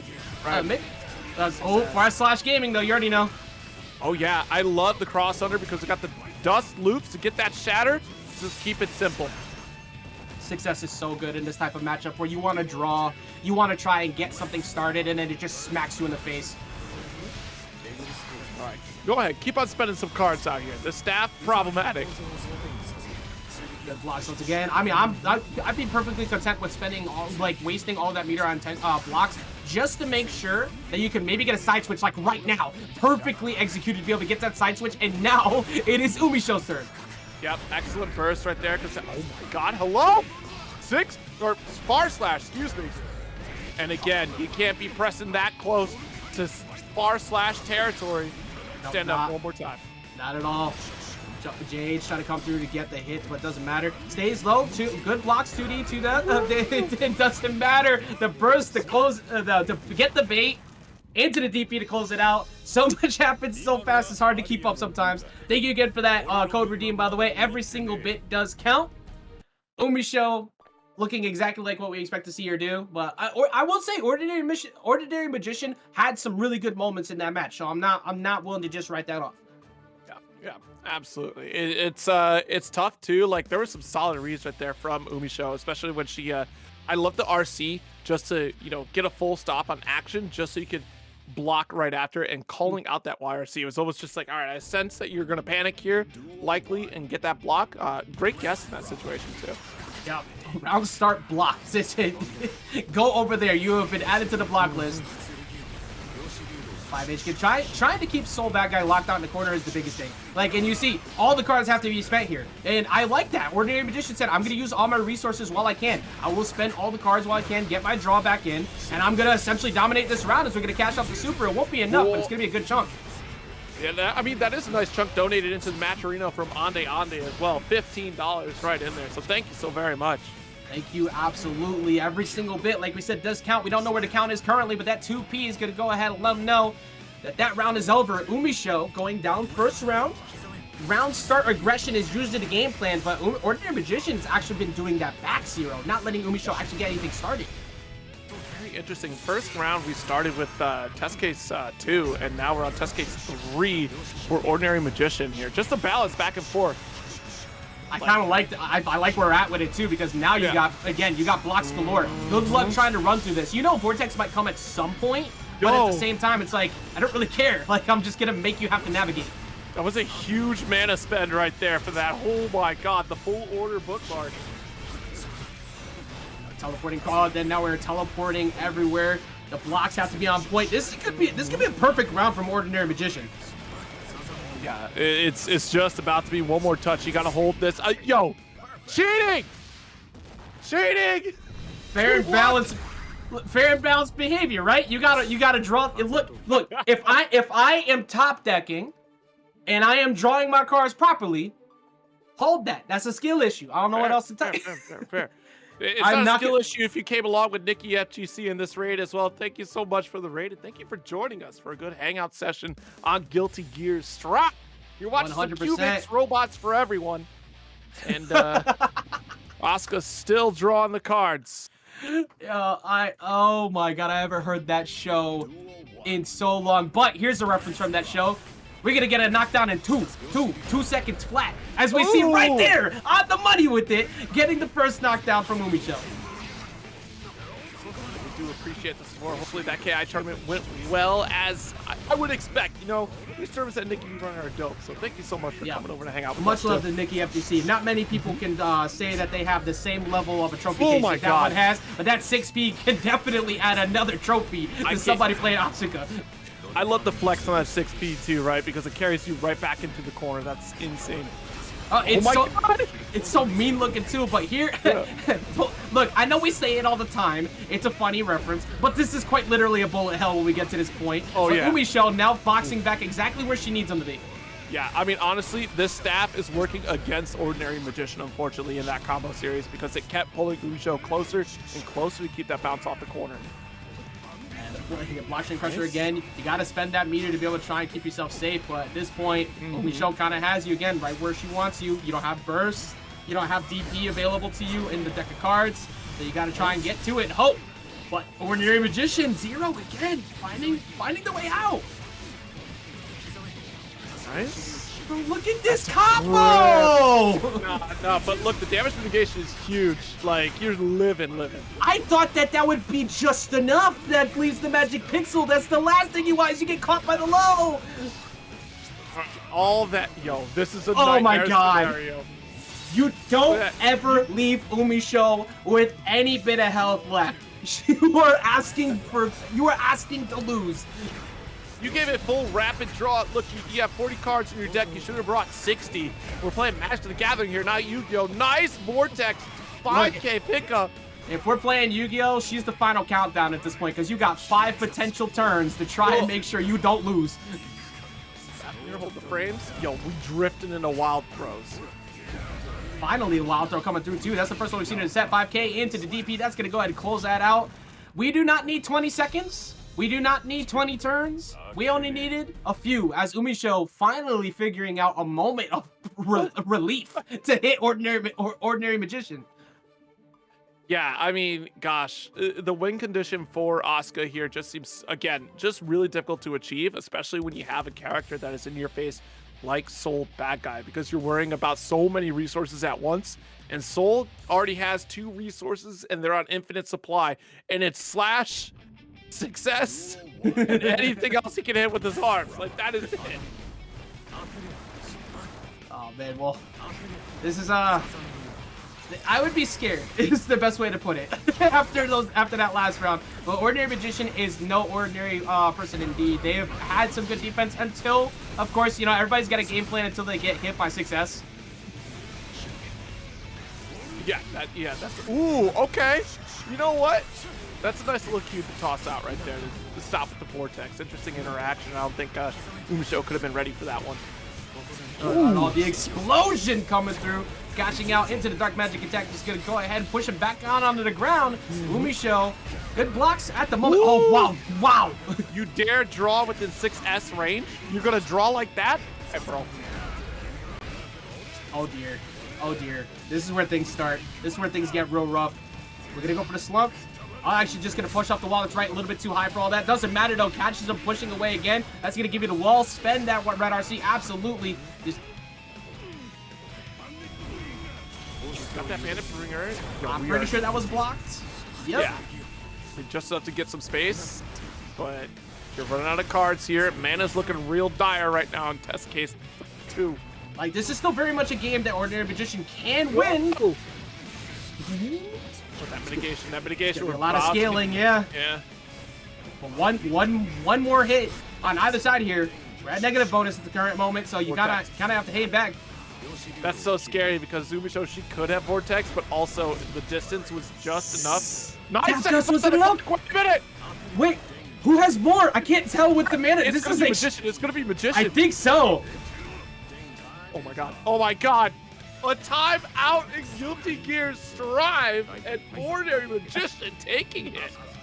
That is not what you ever see, and yeah, that tap dust actually stole the round. Like, if that doesn't happen, that was so brave to do that. I mean, gosh, I think the last time I saw a timeout was the timeout at Combo Breaker that Umisho brought out against Rasso. It is so unordinary to happen in this game, but sometimes it does happen. We're gonna get the 2D knockdown though, and you gotta hold that block on Faf there, and the anti-air. We're gonna get the side switch as well. Who said you can leave? I didn't say you can leave. Wow, the perfect. Okay, okay. All right, 0-1.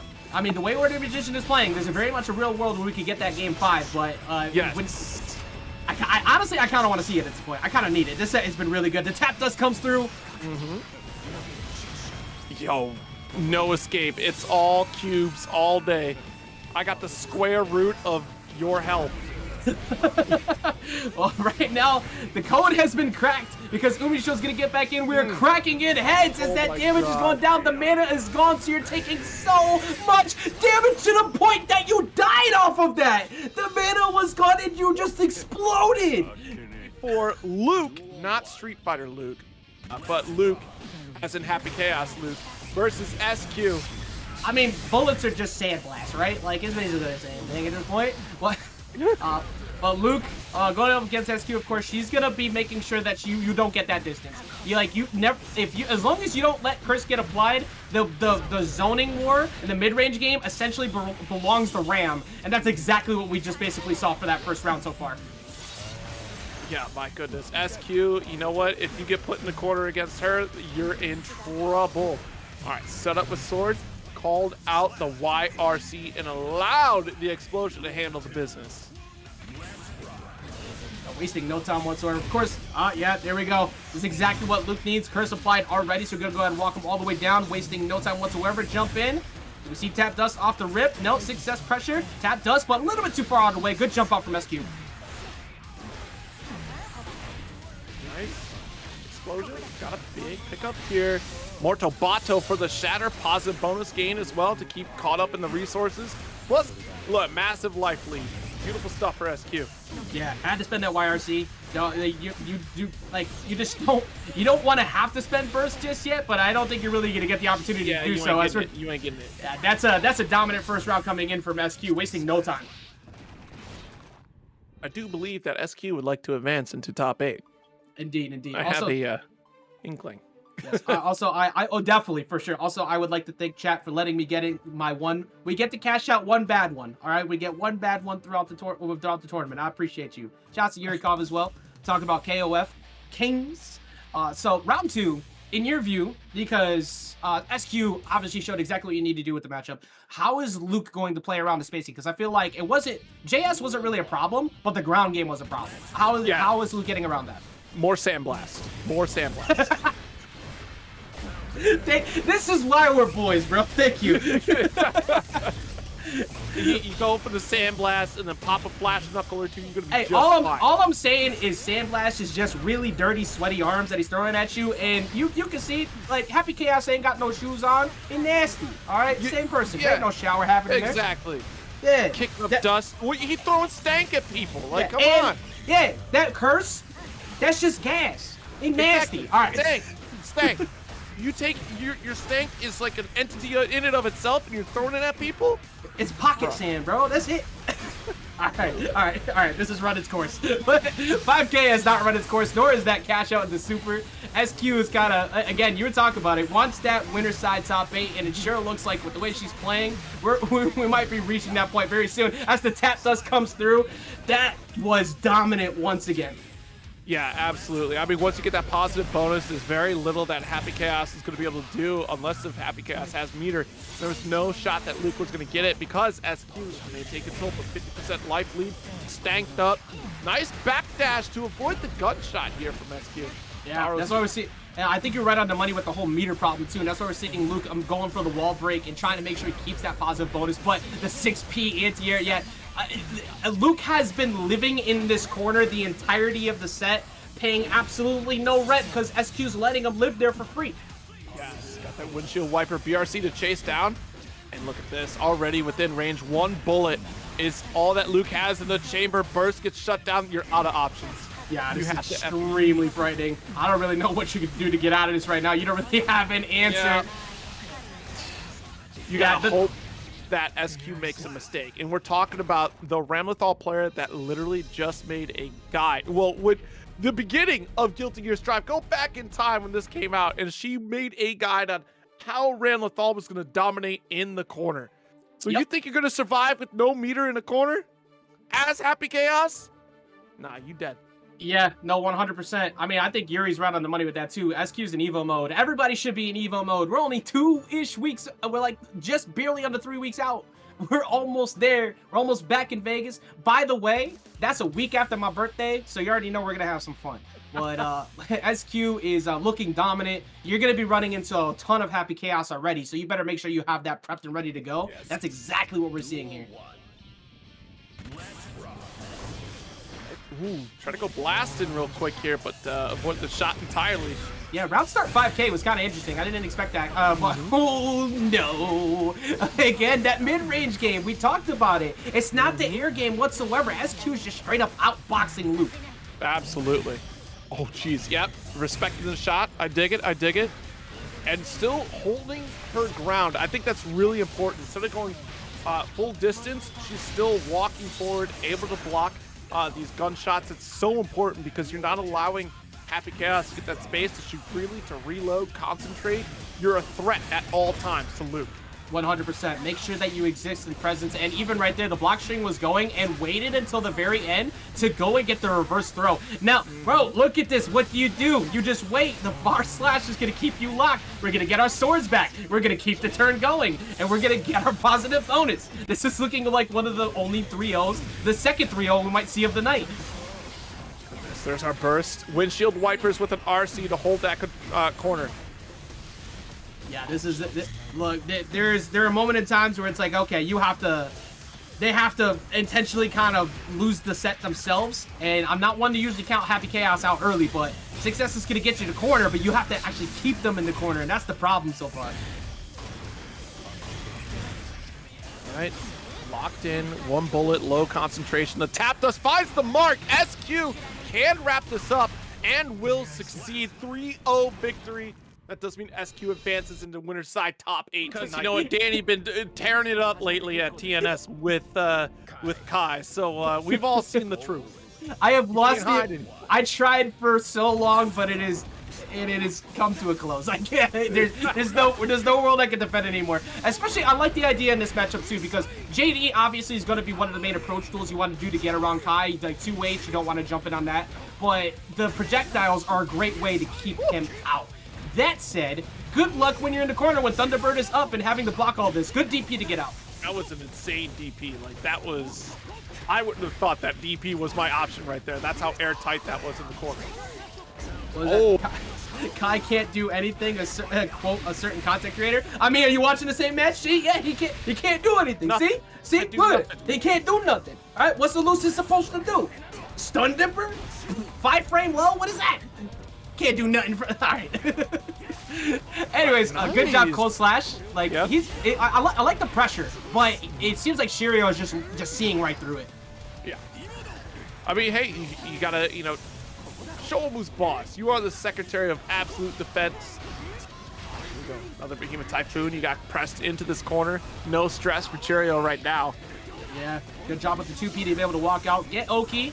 Try and set him up, like 6K there, but Stun Dipper, yeah, you got to keep it safe. Make sure you keep it safe when you're walking in. And so far, hey, wait a minute, the pressure is starting to pick up. I like the JH, and there's our favorite mix-up, the throw. Yeah, nice, actually. Go for the double overheads right here. Foudre Arc does find the mark. That was good, too. You had stuns. You had the extra frames set up for it, but here's the problem. It's Goldlewis.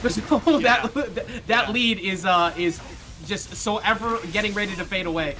Oh, call in the missile strike, but not for me. Great job. I like that. Instantly getting in there to make sure you close that out for Druk, not letting him get that set out.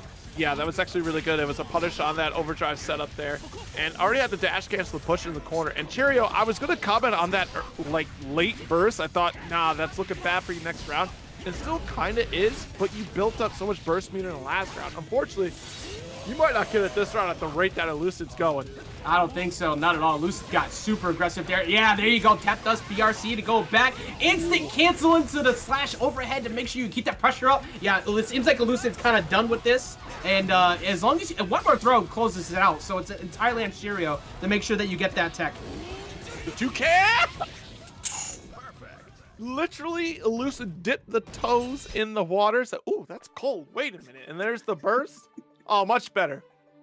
That was so good. That was so good. The way that Elucid was able to break that down. I mean, a lot of fighting Goldlewis is just making sure that you keep him grounded and keep him stuck, which is not, it's so much easier said than done. But Kai is absolutely capable of doing it as long as you are making sure that security gauge isn't getting used on Thunderbird. Then you're getting locked down. Right. The backless round start, you're just going to get knocked down pretty sure. That literally looked like it was only Goldlewis's fault. The slip didn't happen from Kai. It was Goldlewis using too much. Yeah, the fade back is actually kind of funny, not going to lie. But there's that, like we talked about before, Thunderbird is pretty much the main option because as long as you can keep Kai grounded, you don't have to worry about air slash. That's your like biggest bane in this. But my God, that damage! All right, bro, my bad. Yeah, I'm sorry. My fault, Cheryo. I was familiar with your game, but I forgot. Here we go. There's the throw that's going to go ahead and give him the first round. Jeez, going for the 2K, 2D. Round start, scoop the DP. Wasting no time whatsoever. Double up on the throws. Oh, you can do that? I like doing that too. All right, call this one a wrap. Call this one a wrap. There are not many worlds where Kai's making that round back whatsoever. That was complete, total domination from Cheryo game 2. Can't believe that Elucid's being held back by Kai. What's going on? And see, Kai can't do. All right. Not a thing. There's nothing Kai can do. Honestly, straight up outplayed. That was so good. Like you talked about before, the round start to call out 2D. Like, you know he's probably going to jump, but you smacked him out of jump so many times you don't expect him to do that. And Cheryo was just like, all right, that was cool. I'm still going to do it. And you just better hope you have an answer for it this time. All right, nice immediate burst. Goes for the air stun edge too. So we got that shock state, which allows that stray Foudre arc to at least be safe. Yeah, get those plus frames in where you can because you got to try and find your pokes, but you got to be very careful about where you go about it. Here's the nightmare scenario, though. You got to... good gap call. Good gap call. All right, knockdown. We're set up for the corner. Pressure. Yeah, that was sneaky. I thought that Cheryo was going to be ready for the backhand. Oh, my God. JS. Oh, good anti-air. Yeah, 100%. Elucid already set up the throw, was going low multiple times. You know that JS is coming at some point to try and double it up, sneaking in overhead, but Cheryo is just seeing through it. Yeah, too far for the Behemoth Typhoon, and just the quick turnaround jump S to wrap up the round. OTG just to make sure you finish your food. Do not ever leave any damage on the table against Goldlewis. That's how you throw games. 5K walking up. Go. Oh, cool. Slash is going to be good. Yeah, you had to. That was actually going to be a boatload of damage. That was probably going to be about probably 50-ish%. Yeah, I get the counter hit, right? Because Cheryo was betting it all that Kai was running up throw after the heavy stun edge there. Nice Foudre arc counter hit as well. Elucid is maintaining this control. Ooh, but we get out. All right, this is where things get real bad. We're going to go ahead and send them on over. We have the ability to go for burst if we want, but I don't think you really need to burn it yet, especially when you're up around and it's looking like that's not even going to matter. Counter Shatter needs one more interaction to get our kill. There will be meter on deck here, so a little bit scary. You're not out of the woods yet. There we go. Yeah, you forced to hold all that. Get dragged right back in. Goes for the cross-up. Don't burst. Don't burst. Be brave. Be brave. Don't burst. Ooh, good throw tech. Good throw tech. Oh. Cross-slash misses! Oh no! Oh, we're getting towards Chipp territory. No, we don't even need it. We just catch the backdash instead. That was so good by Cheryo. We get that round 3. 6P. 6P gaming. We've actually been kind of keeping it in check so far. It's mostly been 5P anti-airs to get the to get the corner carry. Right. Oh no! Too early on the backdash. All right, 0. Oh yeah. I like that there too. Like, you know that it's coming, so you expect them to maybe try and get a little aggressive, go for a throw. It's like, nah, not at all. But JD pressure coming in, gets the overhead, got one more mix to hold. It doubles up on it. There we go. Got the dash cancel to get that corner push as well. So now we got this shock state, able to get the throw. This Cheryo guessing. Yeah, that's exactly what we want him. That was the only option Cheryo had. Thunderbird coming through. Does not block it again. That's round going to Cheryo. That is, what, 3 times? I think that we seen Thunderbird in the cross up and didn't block it. Now you're going to be starting to get scared because you're going to think he's going same side. And that is a chunk of damage if they start same side. So that's going to scare the hell out of Elucid potentially in the next match. But Cheryo, 1 round away from winner side top 8. It's still sticking with Kai. Yeah, and honestly, too, this is your pick, right? Because I can't imagine the Asuka matchup against Goldlewis. Yeah, I think that the biggest thing with the Asuka matchup is, like, you can keep him out for a good amount of time, but what do you do when he gets in when you have access to 1 DP? Like, and most of the time, you don't even really want a DP in front of Goldlewis, but you need it occasionally like that to try and hold. Yeah, just to let them know, like, hey, listen, I got a Glock in the back, all right? Like that. Yeah, just so you know, it's in the cards, but I'm not gonna play that risk. Let's not play let's not play find the win condition. Instead, have one on deck all the time. But things are looking good here. Elucid not looking too hot though. Nice.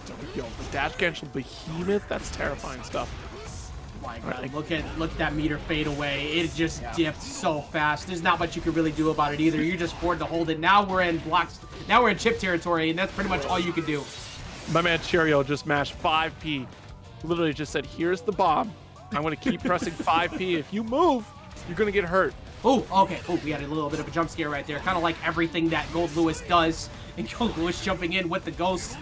That tension gauge already disappearing so fast. You don't not want to take that hit. But now with this, yeah, I think you're in, maybe 10% left. Oh my goodness. They sneeze left. Yeah. Oh, jeez. Yeah, what can you do? That situation right there, same side, holding the drone.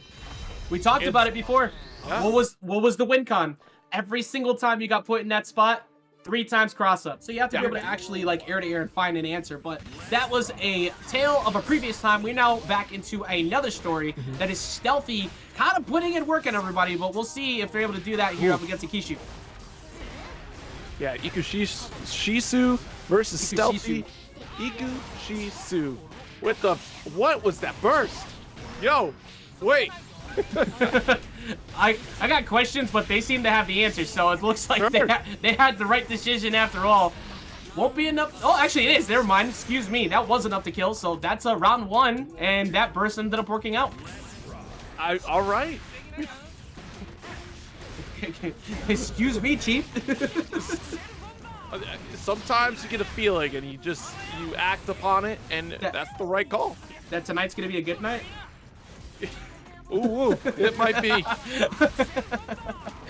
But currently, the Stealthy, we saw this before. Last time we saw Stealthy get cooked, they proceeded to immediately barbecue right back. Remi was at the receiving end of that, and this time it was answered right back. Rem had no answers.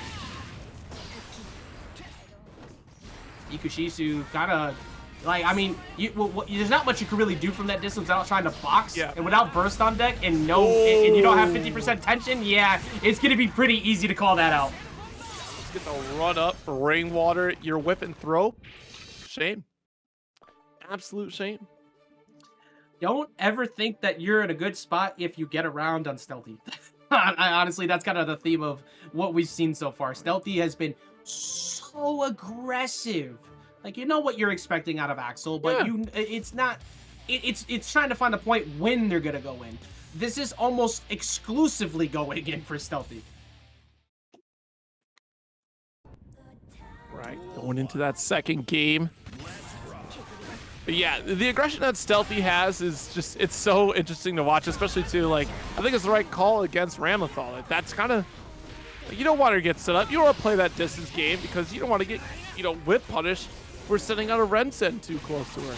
Yeah, I mean, look at the mid range has been pretty good too. He's been able to find the targets on the 5K, and now once again catching a low. Like Ikushisu, it's normally supposed to dominate in that range, and that has just not been the case. These shimmies have been scaring the hell out of me. That's like the 4th time it's happened. I need you to cut that out. I'm not used to seeing Axel be that aggressive up front, but Stealthy's making him look so good right now.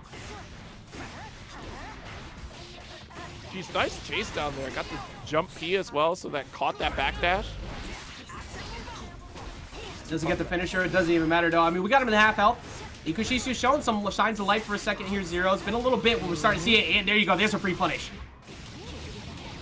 All right, got the scissors. Yeah. Don't run with them in class. Yeah, yeah. Well, that time you needed to. There you go. That was the type of round you need to see. You need to be able to answer back. Don't let Stealthy play at your happy range. Ooh. That's not where it's supposed to be. There we go. Got that. Excellent round start with a cross under, too, from Stealthy. Trying to get that jump. Yo, the dash jump. Yo. All right, I like it. The Karadaro was insane. Oh, no. And they had the throw set up, too. They missed it. But wake up buttons. Hey, we're going to get on out of there. I like that burst right there. Last round, you do not want to try and keep your... You do not want that side switch. All right, full stops out with the Daro there. 6H to pin to the wall. We don't have meter. Windshield wiper is not enough to get the kill. One good trade here will be BRC round start. Ooh. Waited forever and still got a rainwater. One touch away here is all... Yo, don't you... What happens? What happens? What happens? What happens? Another game! Let's go! Oh my god, let's go! We get 4 games! We were so close to a double KO earlier. We finally get another one. Do it again! Do it again! You won't! That's right, you don't get the chance to, because currently Ikushisu is kind of fed up with your behavior. Wait, I forgot. What if it happens again? Because it says final duel. What is... You get up and you run hands with your opponent. That's how it is. We're going the Dragon Ball Fighters route now. That's what we're doing. Currently, Stealthy don't take Stealthy to Dragon Ball Fighters, because that will not be a good ending for Ikushisu, I'm sure. We'll see. I don't know if Iku has played Dragon Ball Fighters, but Stealthy definitely has. All I'm saying is that DVFC reference I'm talking about was not fought in game. Oh, anyways. But anyways. Here we go. It's like, look, it's either that or you flip a coin. And I feel like the boxing... Look, no, who we needs... gotta go back. We go back to Street Fighter 3 judges. That's what... Yo, who needs chess boxing? We got Guilty Gear boxing. Here we go. Game number 3.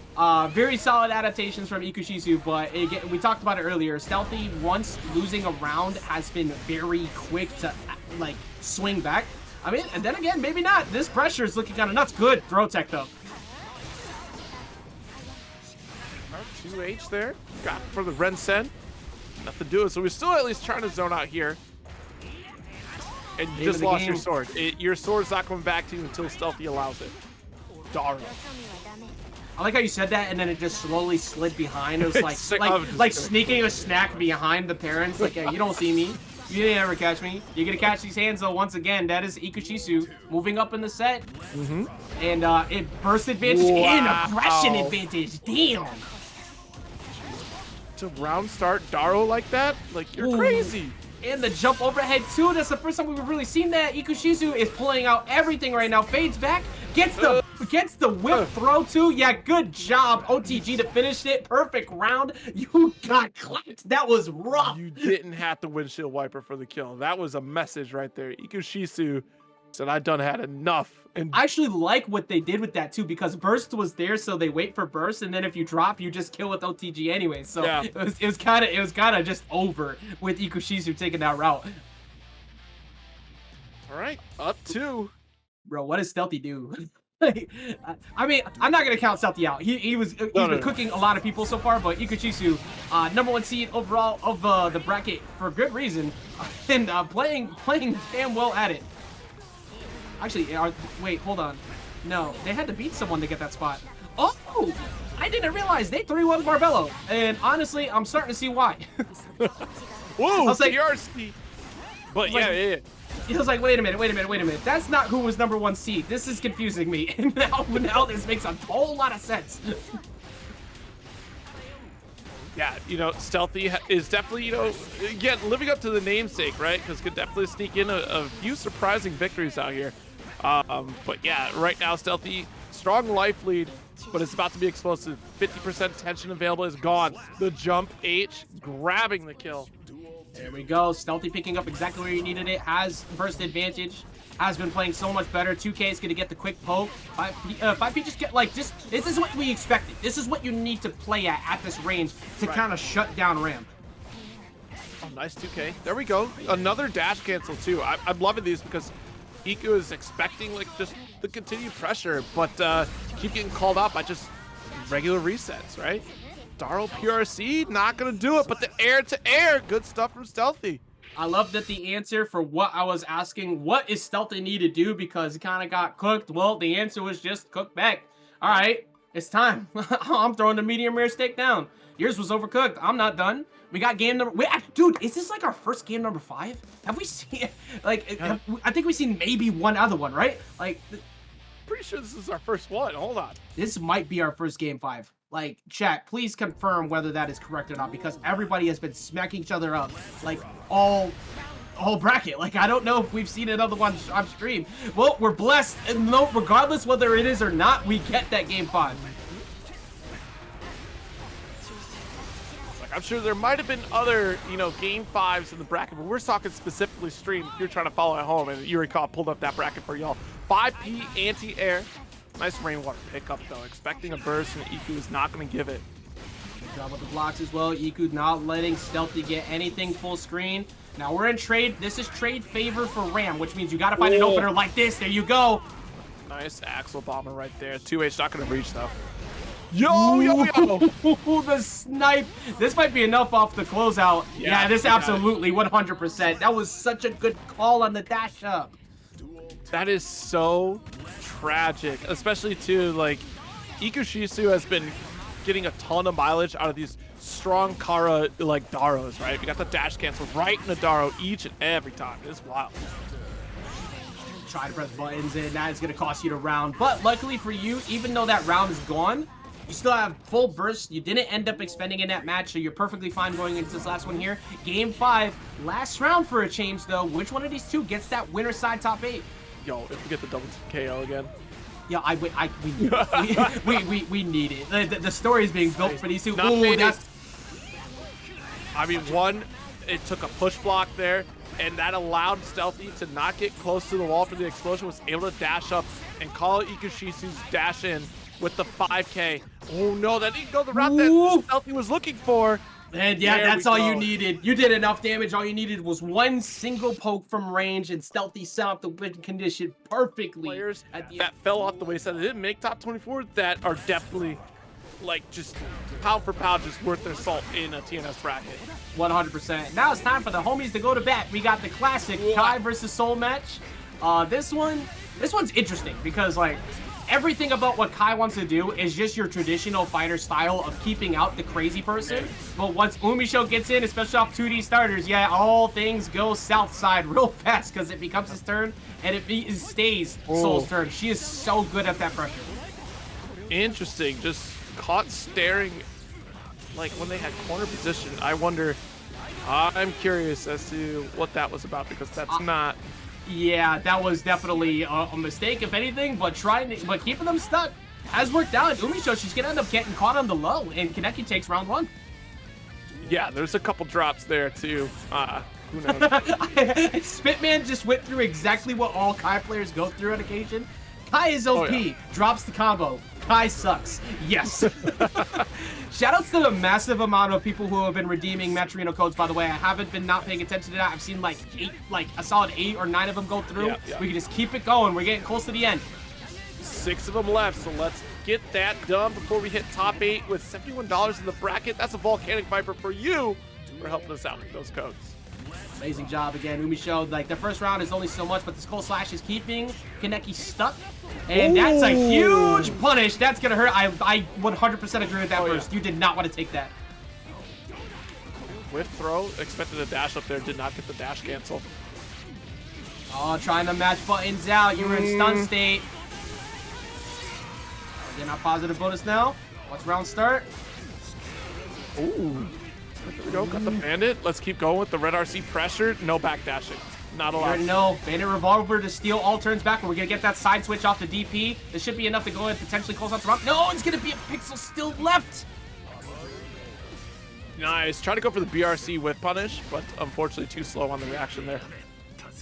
Ooh, I think Kai, yeah, Kai won that trade. Yeah, okay, Kai definitely came up. That's going to say, like, wait, no, there was plenty of health on Kaneki. I don't even know why I'm second guessing that. But wake up 2P, very smart. Don't even try to deal with mash out. Don't try to deal with close slash pressure. You just don't want that. But that's how many times, Zero, tonight have we seen someone win game 1 and then get absolutely smacked up game 2? So we'll see how this one goes. Something's going on. Something is going on tonight. Time will tell, though. I would say something's in the water, but y'all are in Florida, or at least TNS is in general. So, yeah, we know there's a lot of activity and danger in there. Problem is that they're willing to go fight it or keep it as pets. They don't really care. They're kind of crazy. Round start, attempt on a 2S, and smartly for Kaneki, kind of just shimmied back. Yep, that was the heavy slash there. That pooch, nice. All right, able to get that punish. We didn't have the stun state on. 5K is so good in this matchup too. Any way to keep Kai checked so he's not jumping for JS or actually for JH for that matter too. But yeah, decent damage. We're gonna get about a solid 30 here. Get Oki set up. Let's jump with the slash there. Shock state has to hold the Fudre. Yeah, JD. Yeah, you gotta respect all that. It's still Kai's turn, but good job making sure you get that throw tech. Wall throw. I was wondering where that was coming. Like, look, you're looking real comfortable neutral jumping in front of me, acting like I'm not gonna catch you with an anti or something else. Yeah, good bravery there too on Kaneki because the tension gauge was there, so instant cancel red RC could have happened and got caught for sure trying to do that, but 6P wasn't enough to shut down Umisho. Yeah, that was a big call out right there. The far slash and just opting to go into, you know what, 2S. Let me get the counter hit. Keep it simple, keep it clean. You don't really need to overcomplicate things in this matchup, especially in situations like that. 2H starter, push him up against the wall. Great job. Umisho's not going to go ahead and just gotta take half health. Dash up 2D. Bro, Exert. I don't know what else to say. This is gonna chunk, by the way. That was counter hit rounds off of 2H. Yeah, you can cash out Ride the Lightning. This is gonna, it's gonna get wall 2. Yeah, look at that, all off of one mistake. Dang, DP. Lots of work to be done here. PRC, good block here from Umisho. Oh, that's a bad spot to be in. This is a nightmare scenario to be in here. Burst is good. Yeah, that's exactly where you needed to go for it. You need to make sure that as long as Umisho cashed out and didn't try to keep a bird safe, you were fine. But 2D says, I don't care. We're getting the wall. That should end it all. My God. Umisho shows no fear. She literally has no fear like 90% of the match. The max range. 2D there. My goodness. And you know, earlier we were definitely saying just iffy backdashing situations too, right? Like, look, Kai's close slash is so active and it's difficult to backdash that situation because of how big that button is. And Umisho, she's still trying to get through it there, but at the end of the day, look, the consistency and damage is just there for her, and Soul is killing it right now against Kaneki. Yes, good. Keep taking away matches where Kai was playing very well. Good. Let Arc System see this. Maybe more buffs. Maybe. Well, it ain't gonna happen. It's not gonna happen. Umisho once again. There we go. Oh, there we go. Okay. Yeah, I like that burst there too. Honestly, just not necessarily for the damage, but just to reset neutral. You didn't really want to take that corner carry. What is going on that we're taking these hits? I wonder if like Umisho, she's trying to just block, but taking the hit of a stun edge just raw like that. There's our burst. Fafnir, you gotta get FD up. Make sure that you're keeping yourself somewhat safe from Yes. Vortex. Full carry. Look, again, this man owns a Build-A-Bear workshop. It doesn't really matter what Soul wants. Exactly. Soul gets exactly what he wants. I will send it. I have no problem sending it. I have Prime. I can do it. Nice DP. Bro, I can't like just fathom the amount of routes that Umisho must have labbed with Soul. But still, I mean, that's what you need. You got to make sure you cash out every single opportunity you can. But Kaneki is shown there's no world where Kaneki's out of it, like by any means. Yeah. But Umisho's making him work for it. All right, let's Ride the Lightning here. Get that shatter. Wow, it actually kind of did damage thanks to the wall. What? Tap Dust, I like it. Hasn't gone for Tap Dust the entire set. Gets that free overhead. Evens the set count up. Alright, what do we do? Round start here. It's been aggressive every time. Yep, I was going to say, last time we saw a round start aggressive dash up 2D. This time it was just dash up slash, wasting no time whatsoever. Woof. Gonna get scooped for your trouble and a beautiful jump heavy slash there. Yeah, yeah, I was gonna say you can keep that safe. You can absolutely keep that safe. You don't really need to overcomplicate that situation. Umisho knowing full well, yeah, you have to burst here. You just have to try and do it where I don't keep it burst safe. Now 2-1. Umisho up in the set. What even is the plan at this point? I feel like Kaneki was doing so good early on of winning the air-to-air game, or actually just winning the air game, period. So Umisho's answer has been, okay, I'm going to overwhelm you on the ground. And there has not been a solid answer to that so far. Yeah, like the aggression from Umisho, she has been pretty difficult to handle on the case of Kai, right? We've seen Kaneki at least go for a couple DPs there, but now you're playing more of the guessing game, and Umisho is definitely going for different routes that are catching Kaneki off guard. Like, especially too, you got that far slash and Kessel in 2S instead of just competing for another slash. Like, oh my god, this cross-up is insane. Yeah, bro, JK at cross-up, it's like, haha, just kidding, you thought you blocked, but still, it's so scary. And I also like, did you see how Umisho a second ago, after, look at that, when Sunset's up, Umisho's almost always trying to preemptively box to make sure that there isn't an attempt to try to get something, but Stun Dipper found its way through. Yep. Nice grip of damage here for Kaneki. Yo, and we are dashing up, calling out with the far slash. Okay, this is, Kaneki has everything you need to win this round lined up until you whiff. Yep, that dire clack, you know, given enough pushback there just so that Umisho can get the punish out of the corner. That is exactly what she was looking for here. I entirely respect Kaneki getting that burst out before too, because once that throw was called out from that empty jump, it ends up, you don't end up getting the round, but you did have a second chance to try and keep that first round. Hello? Excuse me? Don't question it. Soul good guy over there. Lingering far slash hurt box? He needs it, right? Umisho, she's showing no fear whatsoever. We're in that mini game again where I've noticed Umisho is just, look, you're gonna try to grab, I'm gonna tech the throw, or I'm gonna empty jump the throw, but you're not hitting me otherwise. It's just not gonna happen. Yeah. Oh no, caught jumping, calls out the burst the moment that Kaneki got it. It's a wrap. Umisho 3-1. Two checkmate scenarios. As soon as you lined it up, as soon as you're at half out in that situation, especially with how much Umisho still had on the board, keep it burst safe. You can't afford to let the combo finish. The lose is a little early. Yep. Going down by Luke, as he said. But now Eddventure up against Ikushisu. The Jacko versus Ramlethal matchup here. Yep, and there we go. Spinning bird kick 5H going ahead, pushing him right over to the corner. Get that positive bonus. Starting to give Jacko meter. Last thing you want to ever see is the opponent. Yo, sniped. There's no escape. Send him on over. Not much worry to think about. Gets the anti-air. Perfect round to start it off. Round start 2D? Nope. Better player than I by a large margin. I just love seeing that move. I'm sorry, I can't help myself. But you know, we're saving that one for later. All right, it's in the back pocket. We're aware of it. We're just gonna keep it guessing. Yeah, Ikushisu currently trying to play the game of Guilty Gear Strive, which has now finally become available to them. They wow. Yeah, download times take a while, you know. So yeah, occasionally the opener takes a little while. You gotta wait for the PayPal transfer to get through, so you can pay for the extra skins, all that good stuff. But that's not the case here. As Eddventure dunks on him real quick, and that's gonna be the first game going to Eddventure.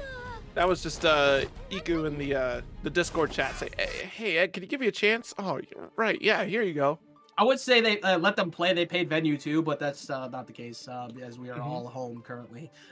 But still, Ikushisu looked really good earlier for a reason in that set against Stealthy. There's a reason why that went game 5. So there's no world where I anticipate them not making some adjustments here. But Eddventure looked like that was personal the way they were playing. Like that looked rough. Yeah, absolutely. All right, and you know what? Jacko is just so like, once she gets rolling, especially when she has your number with minions, it's going to be a nightmare to get out. Like you said, honestly, just yeah, that gold burst was the last ditch effort right there to try to get immediate resources so they can challenge out of this corner situation here. Yeah, try to snap 2 of them away, but yeah, it's still not even enough. No need to, like, doesn't even have the bar, doesn't matter though. Dust closing, and now we're just tossing. We're just tossing the boys. It doesn't matter. Servants are on deck, and you said it, like, once Jacko gets going, there's not too much you can do to stop it, this is one of the few times you need to make sure that that's the case. Yes, absolutely. Oh, the side switch on the, what a call out on the jump with that side switch to make sure that you got no overhead in that situation. Challenge there, got the 2D, got the soccer kick as well, and I love destroying the minion, but the tap dust is not going to find the mark and get whip punished. Not at all. Yeah, we can keeping the turn locked down. That's all you need to do. Tap dust coming in through once again. Tap dust one more time. It's just continuing to poke. Good jump out for Ikushisu, but was it enough? No, it wasn't, because Eddventure said the turn wasn't over. Yeah. Yeah, nice YRC, ridding yourself of minion trouble. You got to keep that burst, hopefully to try and shut down a turn if there's multiple out, which one is up already. Try to keep them locked down. You're never going to really get that chance to do it, though. Does not seem like it. JS comes through, though. There we go. Here's an opportunity. And yet again, yet another time. Oh my gosh, that block burst, and did not like this Eddventure. Just needs one more hit and does get the connect that they're looking for. Yeah, what a 2-0. What a throw tech again. Like that, I get exactly why Ikushisu wanted to go for that. We hadn't really seen that throw attempt there, but you also were trying to get stage position out of that, so you get them over to the corner. Right. But that just, I think Eddventure just saw through it. It's like, that's your win con. That's one option you get, and I don't actually die to much else, so let me make sure you do not get that. All right, a strong showing here for Eddventure so far, and it's just so difficult here for Ikushisu to kind of get the ball rolling because of how active Eddventure starts. See, there it is. You got it. You got your 2D round start. Yep, wasting no time. Wasn't wasting no time whatsoever.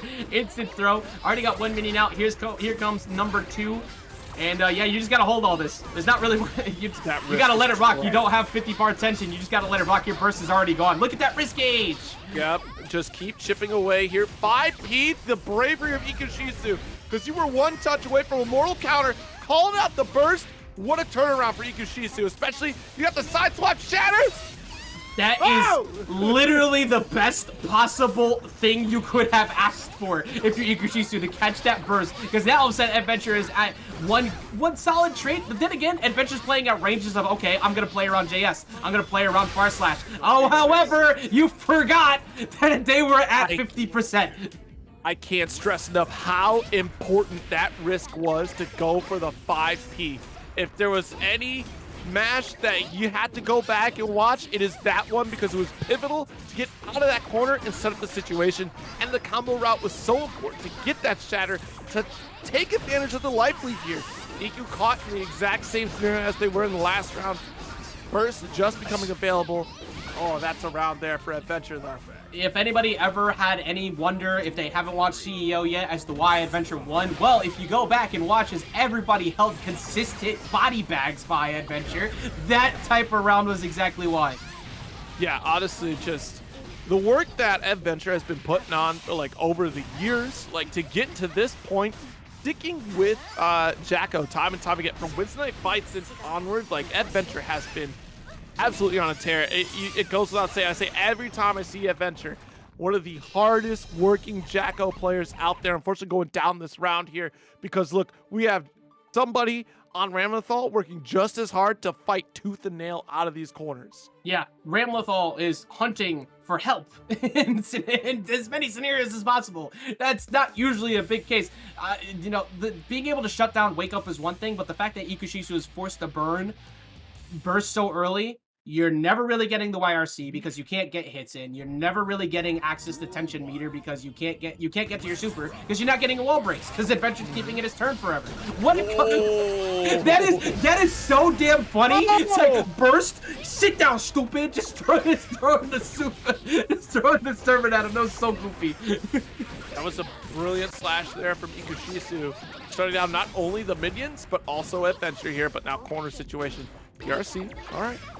Good block slow, but standing still. Honestly, there's not really much reason for Ed to have to move from there either. Oh, that's a huge punish. That wrong side. Actually, not even that big of a punish. I thought that was going to be much more than that, but it doesn't matter. Ed gets the throw anyways. Yeah, wiped out both the minions there. I wonder if it was just like a muscle memory route of just, hey, my minions are... Oh, God, they're gone. Yeah. Oh, there they come. There they go. Where'd you come from? Where did he go? right now, Eddventure is on his way back in to have a good old grand time, and I don't. This is like when you see burst is gone and you see they don't have an out. That's exactly what you need to do to keep Ramlethal locked down, and Eddventure's just showing it in textbook form. Ow! What the hell? Yo. What is that? Glance away. What the hell is that damage? Burst does get blocked. Hey, Ikushisu is not swayed by it whatsoever at this point, trying to return the favor. All right, well, hey, this is very much a game. Now Ikushisu was able to move it over to the other side. You're going to be able to get that 50% tension. We're going to go ahead and cash out our own super here just to make sure the pressure stays on. I actually really like where he did it, too. Do you see how as right as Ram was about to hit 50% tension? That is the exact moment that Ed went for it, because I think he was trying to think for this, mostly because I just can't wait to see what Cheryo is going to do about it. This matchup is funny, to say the least. When Goldlewis gets in, Axel explodes. When Goldlewis finally gets in, though, is the question. That is the mini game that must be answered, is trying to get around Axel No's pressure from full screen. Yeah, you know, honestly, just... It's so different. Please stay over there. Don't come near me. I'm going to keep throwing out these buttons, and then the moment that Goldlewis gets in, it's a nightmare scenario. Yeah. But strong life lead for Stealthy right now. Oh, my goodness. Yo, we out of dodge! Yo, he said, I'm out! I'm not messing with that. Hey, Jack, you know, it's the Dragon Ball reactions. I'm telling you, these kids on Dragon Ball be on another level. Bro, I'm telling you right now, one of the things that actually, like, frightens me about Stealthy in this, what I've watched so far, is I felt like one of the things that could play well for Cheryo is that Stealthy gets too aggressive sometimes in situations maybe he doesn't need to because he's just that good with it. And he's doing it still to Goldlewis, which is now giving Cheryo an opportunity to rush up, run in, get some damage. And that's exactly how you play it. You do not break that wall anytime. You keep that slump going, and you get that round. Exactly. Nice throw to close it out. Pretty competitive match. Anti-air, come over here with this. Got the red sem for you. Overhead. Get over here indeed. Try to keep it simple, keep it clean. Again, don't overcomplicate it. You do not want Cheryo getting that first hit. Because as you can see, that one hit takes about 15%, where you had to hit about 4 different times at pokes to try and get the same type of damage. Nice. The close slash, far slash as well. The 5K didn't hit while you're jumping in. That's a shame, Stealthy. Run up. Axel Bomber, you thought the jump was coming. That was a hard guess from Stealthy right there, and it cost Stealthy an important position. Still able to get the sword reversal, quote unquote, the 2K 2D. Ooh, I like that. Actually, just keeps him locked in, but yeah, there you go. That's all you need. Again, get that anti-air, get that DP, shut it down, make sure that there's no setup that actually gets started there. Even with Thunderbird out, that was extremely calm and confident by Stealthy. Yeah, Stealthy taking out some big risks too. Like, you ran up to that man, you ran up to Goldlewis and tried to throw Goldlewis like that. Yo, bravery of the new era, the new age. I mixed age and era. I was like era, like the era. Yeah. Yeah, it's indeed most of the time an error for many people to pick this character in this matchup, but not Cheryo. That matchup, again, it's been looking very calm. And over the time, since Goldlewis has been out, he's been out long enough to be able, they've been figuring out how to get in on it. It is still very much so a big mini game trying to get in, as we're seeing right here. Red RC chase to that corner once again. Nice just block. Actually, that was a positive situation for Cheryo there, but Stealthy just had the correct route. Yo, no escape, close slash, we burst though. Absolutely not. Here comes that Thunderbird. This is the one option you have to get the walk in, and that's exactly what you needed. Gets the overhead. Do keep it a turn. Gets the throw. This is where things could start to get good. Thunderhead. Excuse me, not Thunderhead. I meant to say Thunderbird into the overhead. I am now building together. Whoa. That B was coming so quick. Another one, please! I respect it because of exactly that. You realize, wait, that takes your turn away. You can't try to back away from me now. You're in one-hit scenario. That was so good. I love the 5P from Stealthy, so I'm not going down a fight. Here's the 5P. All right, nice throw. Couple close slashes for you to pick up too. There you go. Yeah, exactly. Go ahead and get that wall break. 50% plus chunked off that one string, and immediate start, wasting no time. Not gonna back off, go to get that damage. One throw does it. That's exactly what you needed. The damage was insane from Stealthy here. All right, round apiece. I can't get enough. The 5P round start. It's like you throw like a piece of paper in someone's face. You have to. It's so funny because like it's so rude and disrespectful, but it's exactly what you need to do. Establish distance against this big man. I need someone to, I know we're late in the mod game here, but mod the sickles into, wads of cash. And I just want Axel to throw money at people. Just throwing the bills at people. He can indeed change your future and your past. Here's some money to fix the problems. Who said money can't buy happiness? Not Axel. Literally, Axel is just throwing money at people. That's all that's happening. I need to see it. I know someone could do it out there just for me. Someone will get the job done for us as Stealthy is getting the job done for themselves. Get a little bit closer to the higher end of that bracket and some more money indeed, because those pockets are looking pretty good with that guaranteed top 3 finish potentially if they get this W here against Cheryo. Absolutely. Y'all can't tell me that if Axel was throwing money at people wouldn't be better. If you haven't, you should play Yakuza like a dragon, because that is a skill that you get. You throw money at people, and the more money you have in your pocket, the better off that you are in damage. So I'm not gonna lie, I haven't played those yet, and I'm planning to. Now you telling me that that's an ability just made me want to play it that much more. Yeah. So I'm smacking people with wads of cash now. We're smacking people on same side cross-ups now too. The Stealthy he's pulling out all the tricks. Everything is working. Cheryo's gonna get Thunderbird out, but honestly, like exactly, there you go, air-to-air game. Make sure you keep it safe with Red RC too. Like your establishment of trying to get a turn here, Zero, has been completely shut down pretty much every time. Yeah, absolutely. Nice just block, but the rainwater coming through. You can't be drifting into death. Not at all. And now, what's the option here? Round start aggression. How do you keep it your turn though? That's the biggest thing, because once that comes out, you're now full screen one more time. Okay, 2K, just that max distance too to dare you to come running at me. The 2P? The 2P, the elbows, like you said, get a little bit of grease in there. Too big. All right, nice throw. I mean, the size of Goldlewis's elbow is the size of Axel's skull. Yo, no joke, actually, no cap detected, bro. Oh, I like it. There you go, keep it your turn. Yes, sir, keep it your turn, but the 2D, 2K gets, 2K, 2D, keep getting him out of the corner. All right, we got the Axel bomber to get away. PRC, yeah, absolutely. Just run. Currently, burst is there, but honestly, almost everything Stealthy can do from this distance is burst safe, so you have to get aggressive. JD gets through the behemoth typhoon. Check your chin, it's made of glass. One more shot for Cheryo to keep this winter side run alive. I'm confident anyone's chin is made of glass when they get smacked with a coffin. Like, those things are, dude, come on. Honestly, I just looked at the top of it like, yeah, you're right. It doesn't matter if your chin can be made of titanium. It's getting dented no matter what. That's a mallet. Like, you are getting tenderized by the coffin. We call it coffin the tenderizer.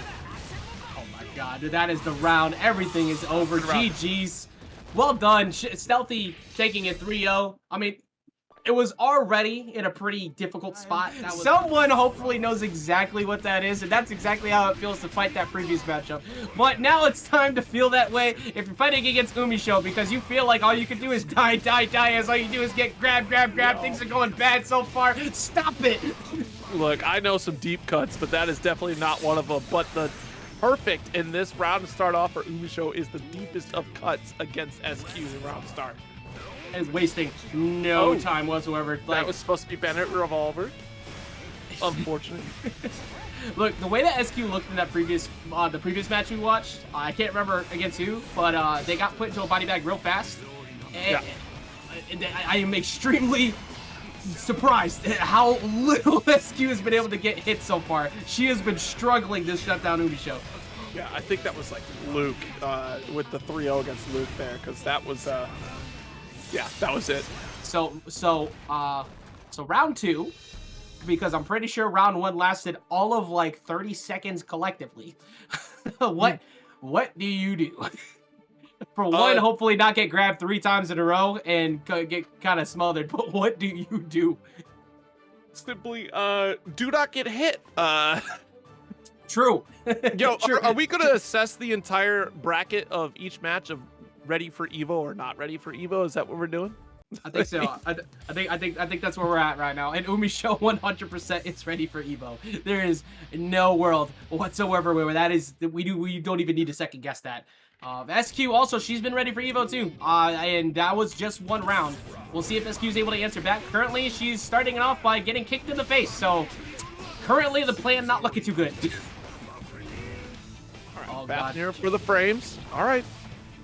Nice while falling and able to get a throw to set up this corner situation too, but you gotta respect the DP. Air throw! Ooh, yes, that was the best answer you had, but wake up throw. My God, these two are chatting it up, talking to each other real quick. Yeah, they both got the gift of gab right now. Okay, sticks S. Perfect distance here for SQ to make sure that she didn't walk up right next to that close slash. You do not want to start getting put into block scene pressure. Good dash out for Umisho. Now it's her turn in the corner. Yeah, using that revolver to get that momentum. Red RC DP to close it out. Are we playing KOF? Or because this is like a grappler's game now. I'm not gonna lie, Zero. I think we've seen more throws in these first 2 rounds than we might have seen collectively amongst most of the stream tonight. Well, hold on. Don't get it twisted. Soul Bad Guy has always been a grappler day 1. True, but it's been back and forth between both of them, and it's been non-stop throws. We didn't see Umisho throw as much before. She's saying, okay, what if I did try it again right there? Got that wild throw. Gonna get punished here. Hyper grappler, indeed. 100%. Whoa, whoa, whoa, whoa. That Garo. Yes, nice dash up there. Go, no reason to bounce. You let this rock. You're already up around. No reason to expend burst here unless you feel like you could definitely get the round. You still have 1-touch interaction, so you're still plenty fine here. But it's on SQ to keep her locked in. There you go. Finally gets a whiff and gets the LGG to close out the round. All right, that's a good win right there. Burst on deck for both players, so we are fully charged for this round. Looking good. There we go. All right, SQ definitely picking up a ton. Running up with 2D. This is trying to keep Umisho, like, get a hard knockdown here. Nice pick up off the revolver. Gonna get the 5K, but nah. Yeah, a little bit too far. At least you threatened with Fafnir, but that was close territory for SQ to get a slash or heavy slash in there.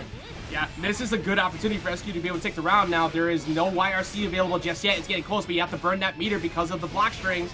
And no burst on deck 0. It's looking like this could be your opportunity to finally get one, and she will as we go 1-1. Locked on target.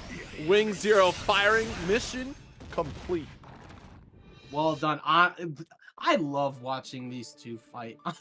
I don't really know how else to put it. Like, this is peak level aggression and mix-up game that you can ask for out of Guilty Gear. And this is only game number 3 we're going into. So I am biasly asking for a game 5, please. Yeah, these two have crossed paths several times here, and honestly, the aggression, the unpredictability of Umisho is so hard to defend against. And SQ, she is finding a way. Her set play does come out to shine here, but this revolver, oh my god. Shoutouts, by the way, to production dropping the Gundam Blast for us in the chat. Thank you so much for that, Wukas. Shout out to production, by the way. They never get enough love behind the scenes. Most unthanked part of the industry. But there goes another grab. Talk to him real quick. OTG 0. This is looking very similar to that round 1 start. Oh, yeah, nice. Got the PRC and able to block the YRC. Umisho for a strong round. That was a dominant round. That was a really good round. Round start aggression. Which one? Left or right? Both. Both. The answer is both.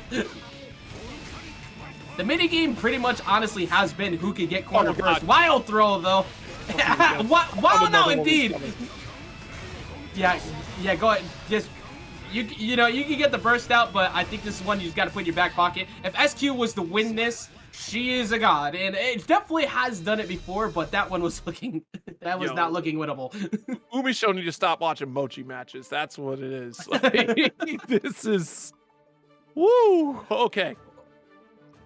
Soul Bad Guy.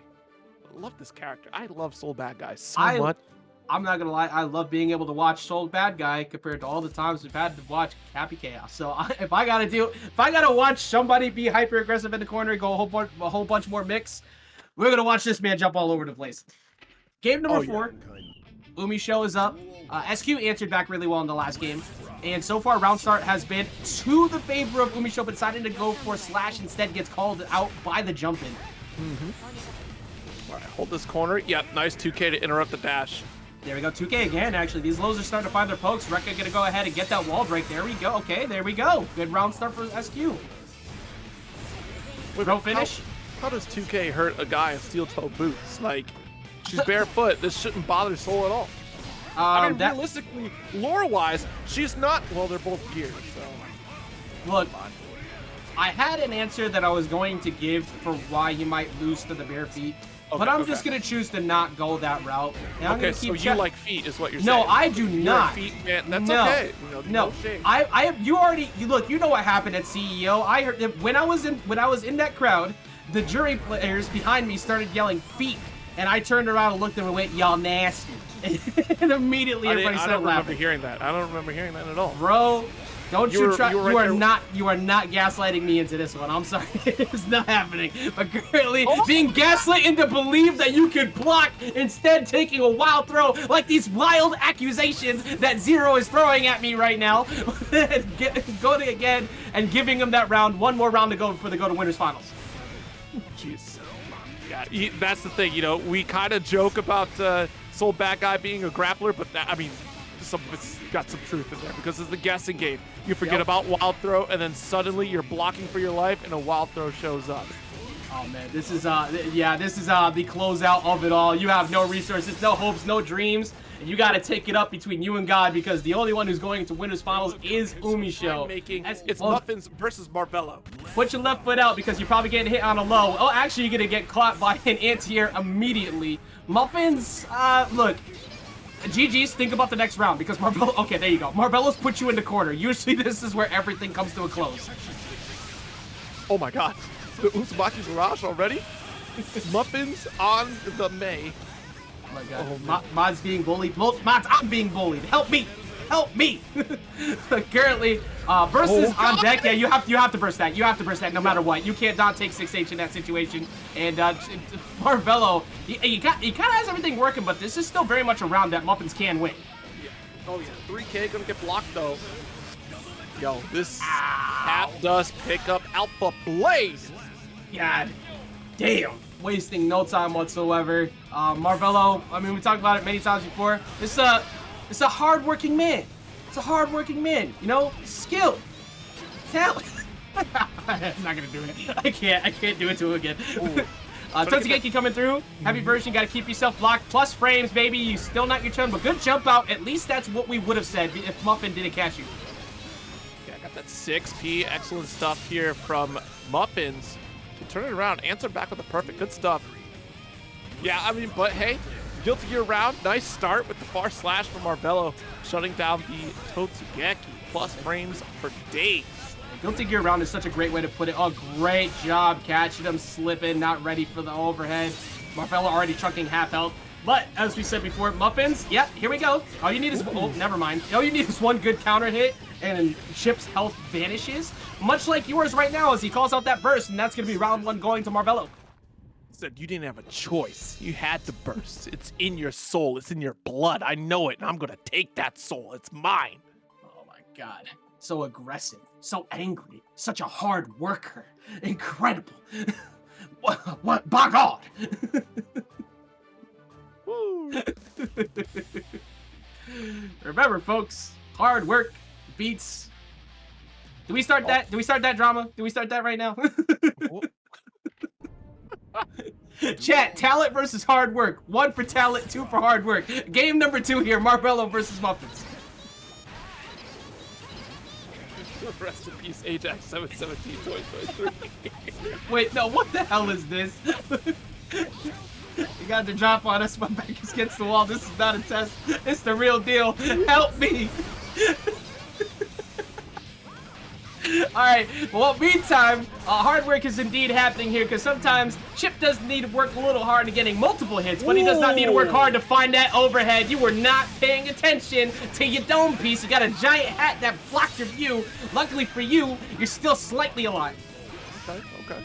Oh, it's a jump 2K cross up. Look, you got hit by Play-Doh, like literally. It's hurricane season. You got to be watching for the storm incoming. You already know what this is. You can't be doing that. You're a sailor. Shouldn't you know how to deal with big twisters like that? Sky Pirate. Oh, you're right. My fault. It's even worse. You're in the air. You should be able to deal with this.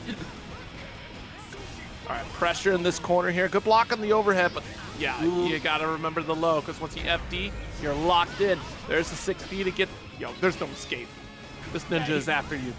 The non-stop pressure of Chipp between mixing up whether he's gonna go high or low. That's how. Oh my God! Nope. Yep. GG's. What a disrespectful close at that too. Just to finish it with the winning pose. Full charge dust on your burst. Hold that. It was optimal, completely optimal. Everything about it, every single thing about it was optimal. No drops whatsoever. Imagine if Marvelo dropped that though. That means you have to install Guilty Gear Strive, right? I actually would have died laughing, and that also would have showed that hard work wins, because talent did not in this case. Game number 3 here. Muffinz has already shown that Muffinz has plenty of time to be able to make enough adaptations to get themselves back into the round. That said, you gotta find it first, because Marvelo's been keeping it his turn for a very long time now. Totsugeki 2K challenge here. No shot that you're going to have an opportunity to get out of this corner thanks to that throw. Nice. Not get the door with the 5P. Going to get our shatter with Alpha Blade. Not enough to get those resources for a hard knockdown. You tried to round start, smack the hell out of him in the face for plus frames, and you looked goofy as hell doing it. Marvelo BRC instant off the wall break. This one, I felt like that was one of those moments where like you kind of retreated the match out, but Muffinz definitely playing to still try to win here. I believe we could say that Marvelo is ready for Evo. Is playing. No way. I think that is. No way. Is Evo coming? Is Evo around the corner? I think. Well, I don't think he's ready because that was not a perfect landing right there. Because Muffinz made a very bad trip, and now he's currently getting cloaked. All right, my bad, y'all. My bad. I thought I was trying to be cool. That was the strongest caster curse of the night. There is no lie to be. There's no cap detected there. The low's gonna come through. Hey, you think Marvelo's Evo ready? Well, yo, that's so funny. Literally, as I said that, he got hit. Okay, all right, Muffinz is Evo ready. I mean, looking like it, because golly, that's a grip of damage. Muffinz is Evo ready. Okay, he actually won the round. All right, I was seeing if it would work twice. But Muffinz did indeed keep this bracket run alive, though, because remember, everybody, this is loser's side of bracket. So there is no hope for you after this. You are done. We would say go home, but you're already home, so go to bed. You got work or school in the morning, I don't know, but you got other priorities to do. But you have no more TNS Guilty Gear to play, that's for damn sure. But game number 4, honestly, Muffinz looked really good. So I'm kind of hoping we get that game 5. I can't believe we're tied up 2-all right now.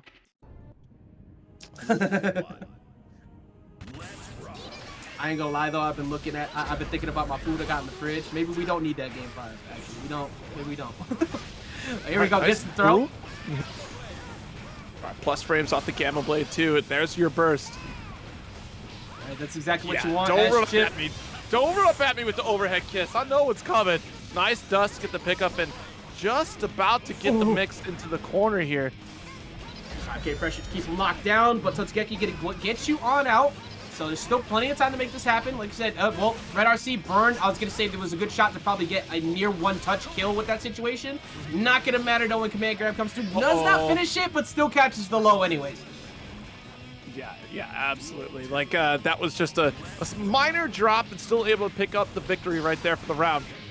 Oh, yeah, and there we go. The victory is definitely looking like it's going to be smelled pretty soon by Marvelo. He still has burst. And that's going to force a burst pretty soon out of Muffinz. You don't really have many more mistakes you can take. Ooh, it's a big reach on that 6B. That's another reach right there, too. Well, you are going to be taught really soon by Marvelo that that was not enough. Air-to-air game going in. JP, one more mistake. 0. This is over. Yeah. All right, that's the the high Totsugeki. Try to stay safe. Don't say the E word! Do not! Is he ready for Evo? No, okay. If he dropped the combo, I am saving that for the future every single time. Control the set, right? Just complete lockdown. You don't get to draw. And that's a bad hand to start out with for Elucid right here. I like a couple of these cards here, and that is about it. Yeah, so you need to start cycling soon, and that's not going to be easy to do when you got 17 servants being thrown at you back to back to back. But he is getting that opportunity. Starting to see a little bit of a cycle here, and the explosion, exactly what you need. You have another one checked out there too, so you could potentially keep them locked in and get another good anti-air. Nice backdash. Low on mana here, at least in the second test case. Yeah, no shield either. Yeah, you're gonna take a grip right now. This is not a good look. Yeah, this is looking kind of rough. Tap Dust is gonna go ahead and sneak through. Won't be enough to get the kill yet, but not really much you can do about the situation. You can try. Yeah, I say you got to try to find a gap, hopefully in there somewhere, because you don't really want to try to burst. He's at a safe enough space. He's not going to get caught by it. Right. Okay, I like this draw on the second round here. This is actually a really good draw.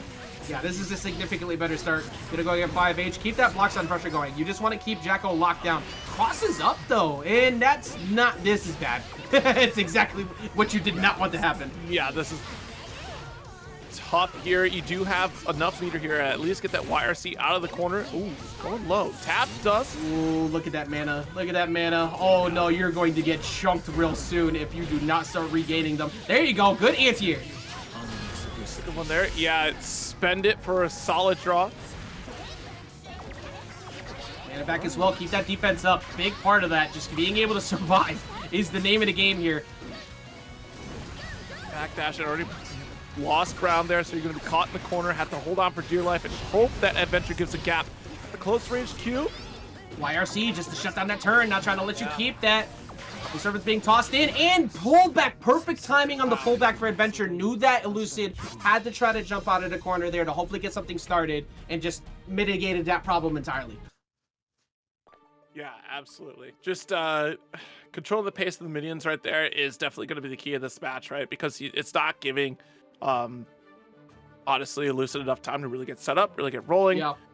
Even just looking through cards that came out, like that first draw was such a bummer because you only had reload cards really. You had a couple like just cute cards, but yeah, we'll see because I almost feel like you bounce between test case 2 and 3, right? You go for your 2 and jump over to 3 just to get, because you want to set the spear the stabs, right, to help yourself out to give an escape route, but yeah, you want your area in control as well. Like anything that you could do to keep it so Jacko's not sitting up near you and you have floating projectiles, that's going to work so much better for you. Also, yeah.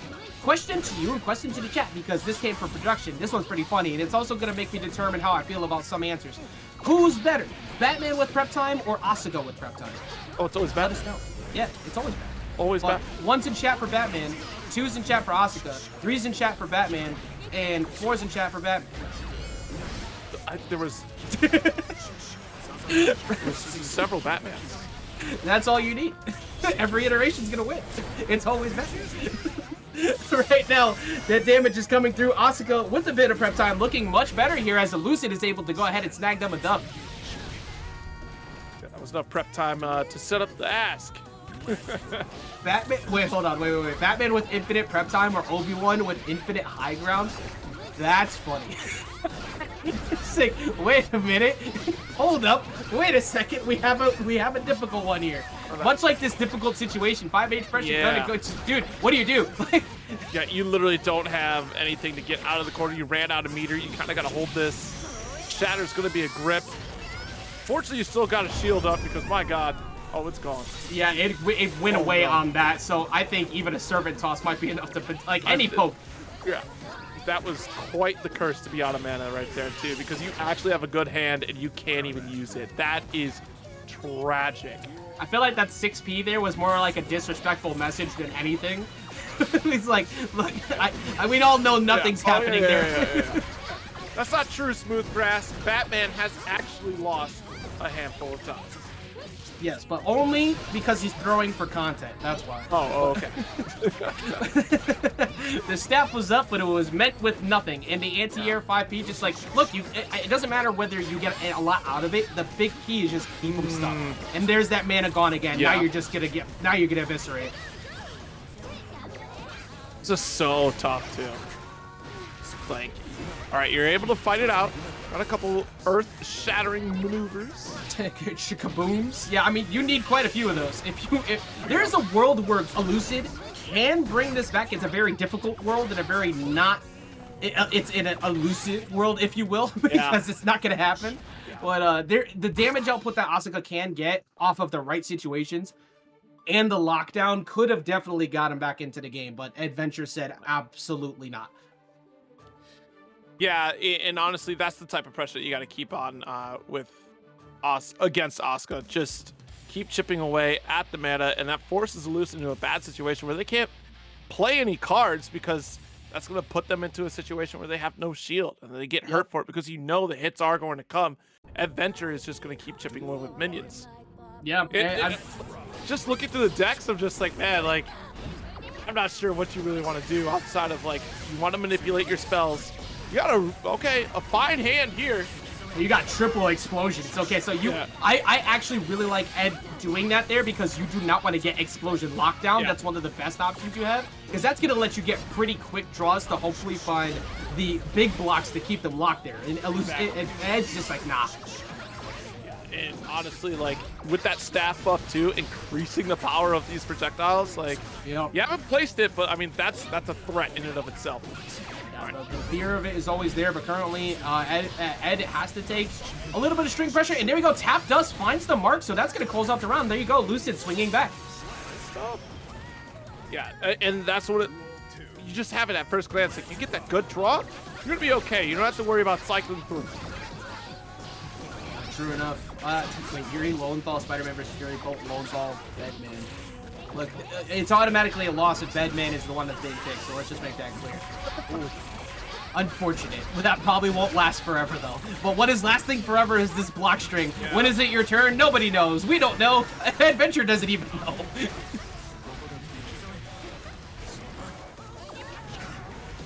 Jeez, the explosion. I mean, good try, good try. And it would have shut down Minion, too, if she decided to turn around and throw. Yeah, I mean... Ooh, wait a minute. This is something we saw out of Ordinary Magician earlier that was working really well, is getting consistent throws. I just realized we've seen, like, none from Elucid, so maybe if we could start to find some throws. Good air-to-air. Wait a minute. Hold up. He's picking it up. Oh, that might hit. That's hitting. Oh, that definitely hit. It didn't get the round, but there's... This is where you don't want to be. No. Ooh. Yeah, this is very scary. Got a minute to save it with the shield. Oh, good call for Adventure there. Yeah, you can keep pressuring here. The FG, we're running the chase down, and still the chip damage will take a round for Adventure. Up to me or my son ever again. Just running away, trying to make sure that the round stays in their favor. And Eddventure still looking for that 3-0 right now, who's been on demon time, by the way, since going through losers bracket. No kidding. I mean, that's exactly what happened at CEO, right? Like getting knocked out in the losers, the turn of the tide. And that's, again, Adventure, no stranger to working from the death. No, absolutely not. And this is quite the hole to have to bury yourself out of, that you're not going to get a shot to do so because the shot is on the money and is directly to your face. That is an incredible round from Elucid, keeping this bracket run alive. Okay. finally getting an answer back as Elucid, but yeah, you're starting to see the difficulty in juggling these test cases there and just being able to get set up as Asuka. It's tough, especially against a character like or Jacko, you know, being able to get that set play with minions to constantly interrupt and make things a little more difficult, like Yeah, I honestly, I mean, like, I think a big part of it, like we said before, is if Asuka, for one, could call out bursts like that, you're gonna get good damage. But two, if Asuka can get set up, he's kind of an advantage. But the key is getting set up before Eddventure can, which is not as difficult. So you have to navigate, but once you do, you're in a good spot. Offensive burst, the Quake does find the mark. Hadouken! Bro, okay. I know I said that this character has been kind of bonkers and kind of difficult, but the more I see Elucid play, the more I want to play this character. Like, I think he's just worth the time. This has been really fun to watch. Ooh, the shimmy, good throw tech, not gonna get caught. Stay same side. Oh no, oh no. We've seen this. We've seen this time and time again. One setup, pressure coming through 5H. Here's 2 servants out. One of them has disappeared, but doesn't really matter. It seems like Ed is in that mode of you're never getting your turn back. Watch as that risk gauge continues to just climb because you really don't have another choice. Yep, absolutely no shield, so you're cranked up. You get one touch, it's a wrap. Y'all remember when Elucid was playing the game? I don't. It finally gets a jump in. There we go. Finally a gap is found because Eddventure had to back off. All of the meter was used, but the damage was done. Oh no! OTG to finish it out. Great job. Yeah. What a whiff from Elucid there. That is tragic. Someone oh yeah, it definitely looks like Eddventure's currently Evo ready. Looking on the money. Ajax is the villain tonight, everyone. I am just know that I love instinct. So we have now found an opportunity here. But I mean, all jokes aside, like it's true. But Elucid having something to say about that, the whiff punish. You're gonna have to hopefully burst and hope that he doesn't have a setup for it. Yeah, that was tragic. Whiffing a throw from so far away there. The burst, yeah, no shot. That's a round. It's 2 all in the set with Eddventure and Elucid. The greatest matchup of the night is can someone beat the Evo allegations? It's what we're running into so far. Right now we get another game 5 though. You already know. Biasly, we want to see these because these sets have been so good. And this is the first, I think Ed hasn't gone to a game 5 since going to losers. Let me just double check this. Because I'm fairly certain I saw 3-1, 3-0, 3-1. Yeah, so this is the first time Ed's actually been put into another situation, much like where he got sent to losers before, where he has to fight another game 5. Okay.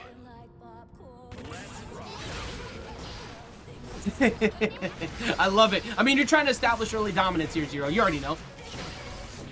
Yeah, absolutely. Because what? We already got boxed up once again, set up in the corner. Excellent burst.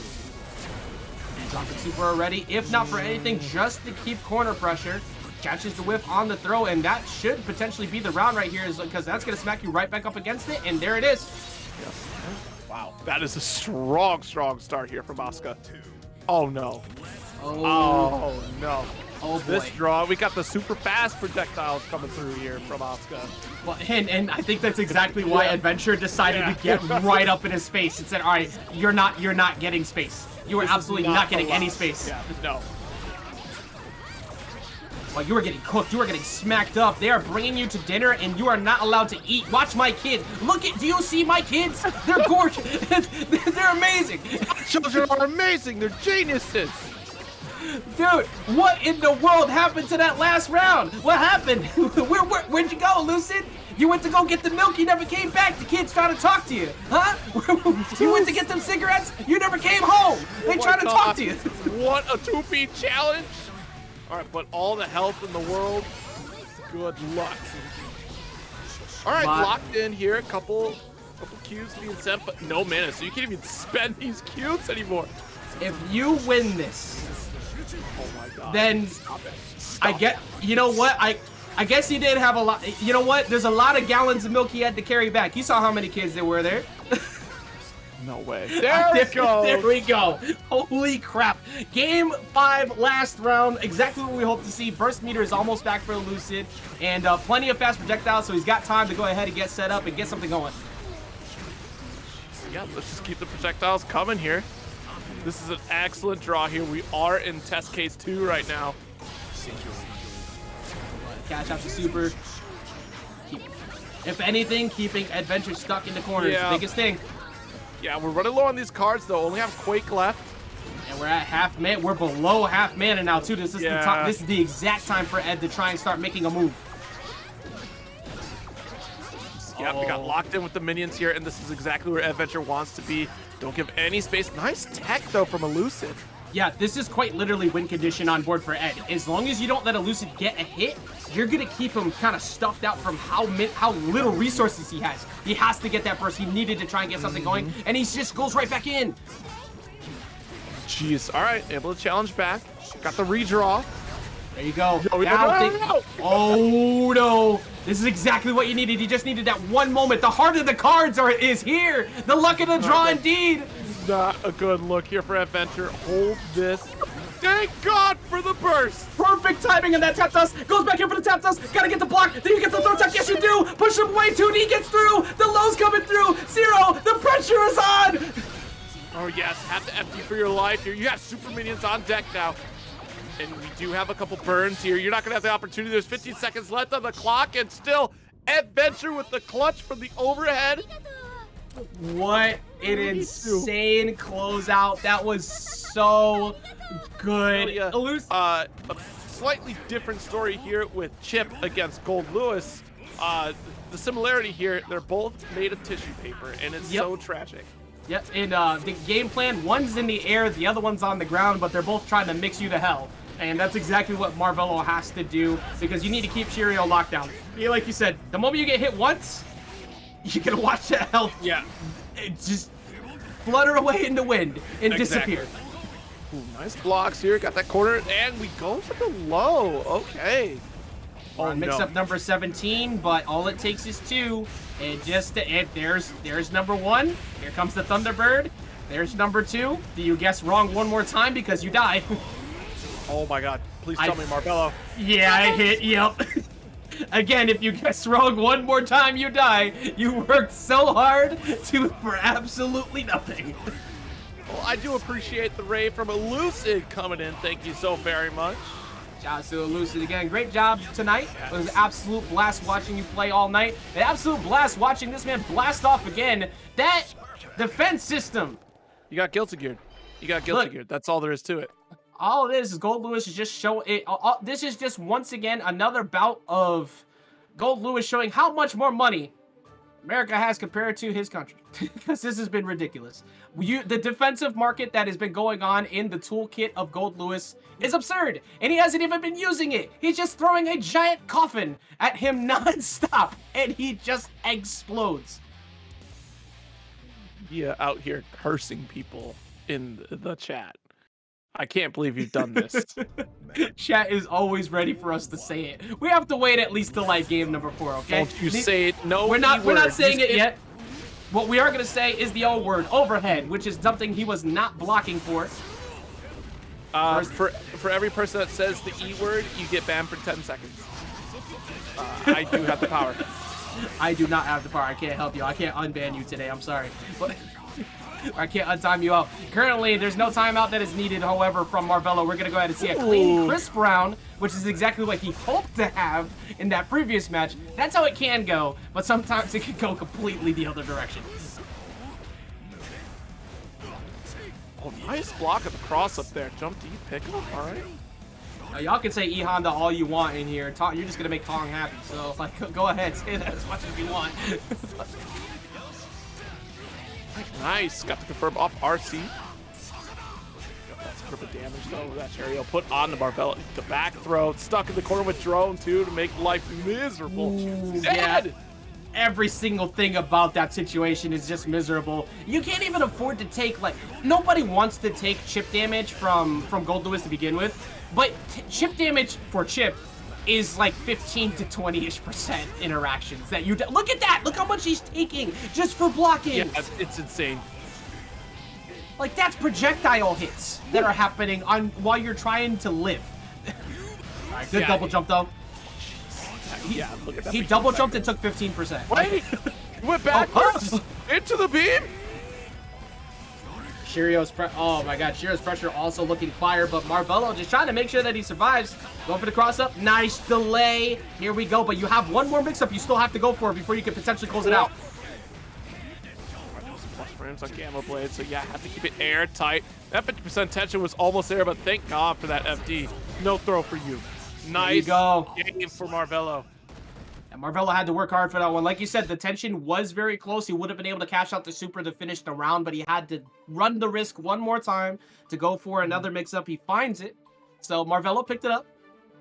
And I, again, biasly really want to see a game 5 out of the set because this is just one of those matchups that is the epitome of Guilty Gear. You could get mixed 37 times over or die in 2 hits, one or the other. And so far they've both been exemplifying that perfectly.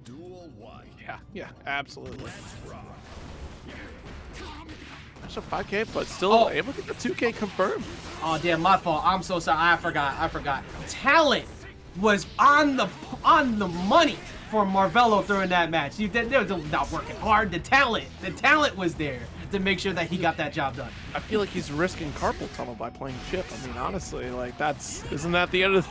Yeah, why would you ever want to do that? Why having to hit 17 times? No. But you for Goldlewis, you don't even need to get the hits. The damage is gonna be done mentally and physically as your whole chest just gets caved in by that tombstone.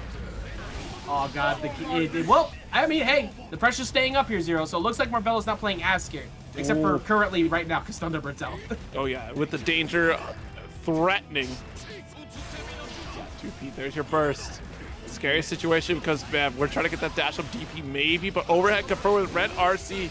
Oh, the burst showed up at the perfect time. I'm dying. Oh my god. Okay. You still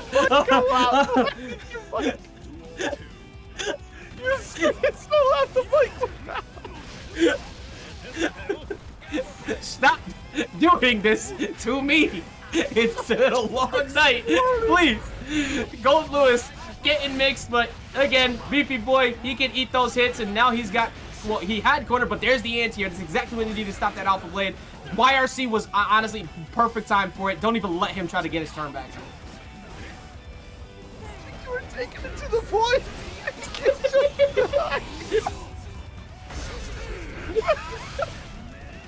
I'm sorry.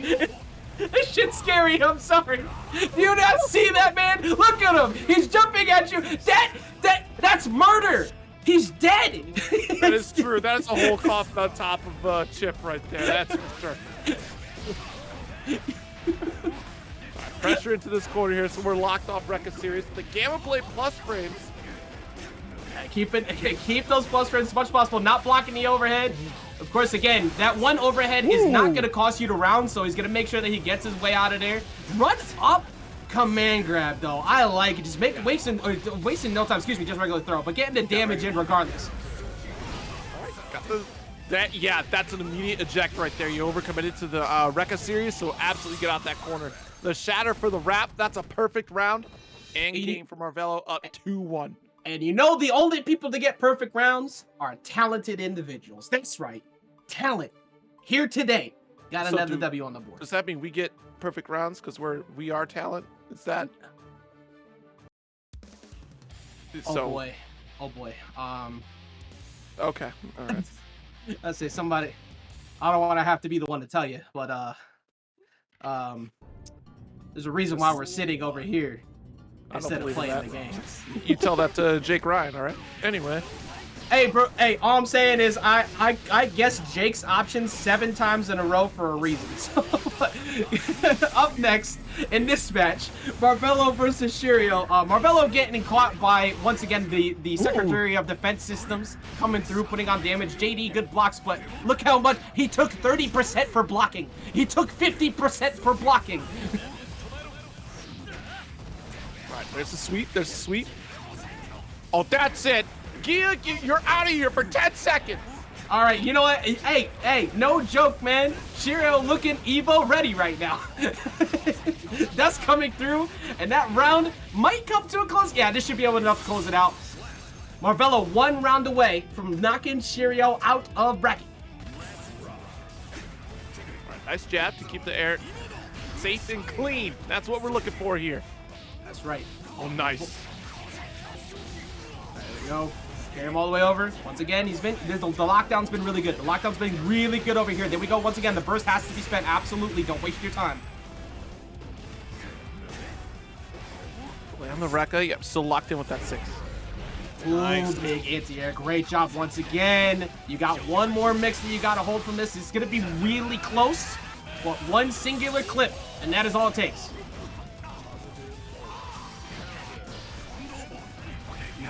That's a rough situation right there, too. Especially got the PRC to turn things around. Yep, and that was the perfect idea right there. Even though you don't necessarily want to trade and give free damage to Goldlewis, that right there is chip, trade, win. That's it. Against previous Ramlethal players. Excuse me for misremembering the name, but yeah, being able to Ikushisu, if I remember correctly. Oh yeah. Let's go. Let's take a quick check while we're currently watching Eddventure have to hold Whoa! all of this. The grab coming through. Yes, it was Ikushisu. Yes, that was a 3-1 victory earlier. Yeah, we saw a strong challenge here, and as y'all said previously, SQ is going to a certain location on the west coast of the United States, and she is ready to go there. Oh, in a place in Las Vegas? Yeah, I believe that is the place. Is it at the Mandalay Bay? Yes. Oh man. Yes. That's where TNS is going? That is exactly where TNS is going. And that's also where SQ is going? Yes. Which means SQ is ready to take this round, because it is looking like the damage is being placed heavily, and that's going to be a hefty chunk right there. Another 50-ish%, looking like a dominant first start here. I don't know if there's much left in the tank to be able to try to get this, but then again, Eddventure has stolen many rounds from there, which is exactly why you spend that burst right away. Yeah, absolutely. Got the stagger. Nice push to the corner once again, pinned up against the wall. Excellent jump out. You save yourself by doing a minion call without minions, and it forced a bad situation for SQ. Great move from Eddventure. SQ, oh my god, SQ is kind of getting smoked here right now. Even with that health lead that was there before, she has not been able to shut down Eddventure. That throw just does it, and that's gonna force that round 3.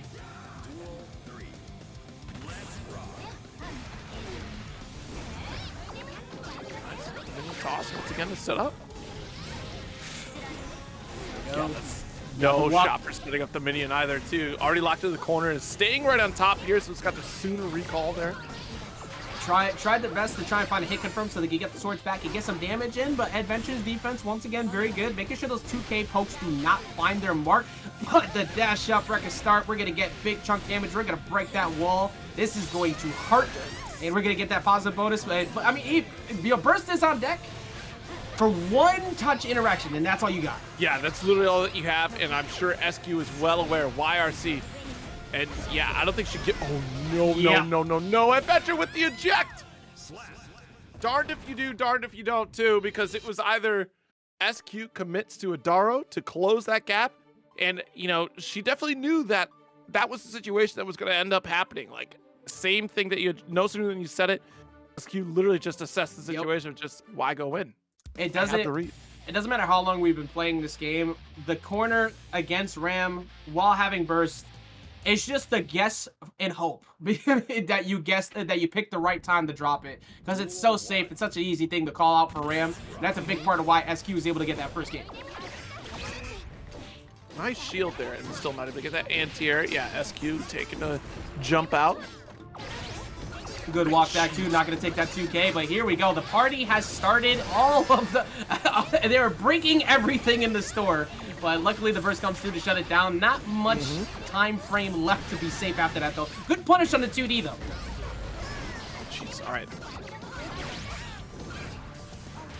I like that dash out. Nice Oh, wow. throw. Wow, I did not think that Eddventure was actually close enough. I thought that SQ jumped past that, so Eddventure gets to keep the turn instead. Full screen situation. I got a super minion for you. Instead, I love it. Just I clap. love it. The clap, like, yay! Yay, you won! Yay! Oh wait, I did.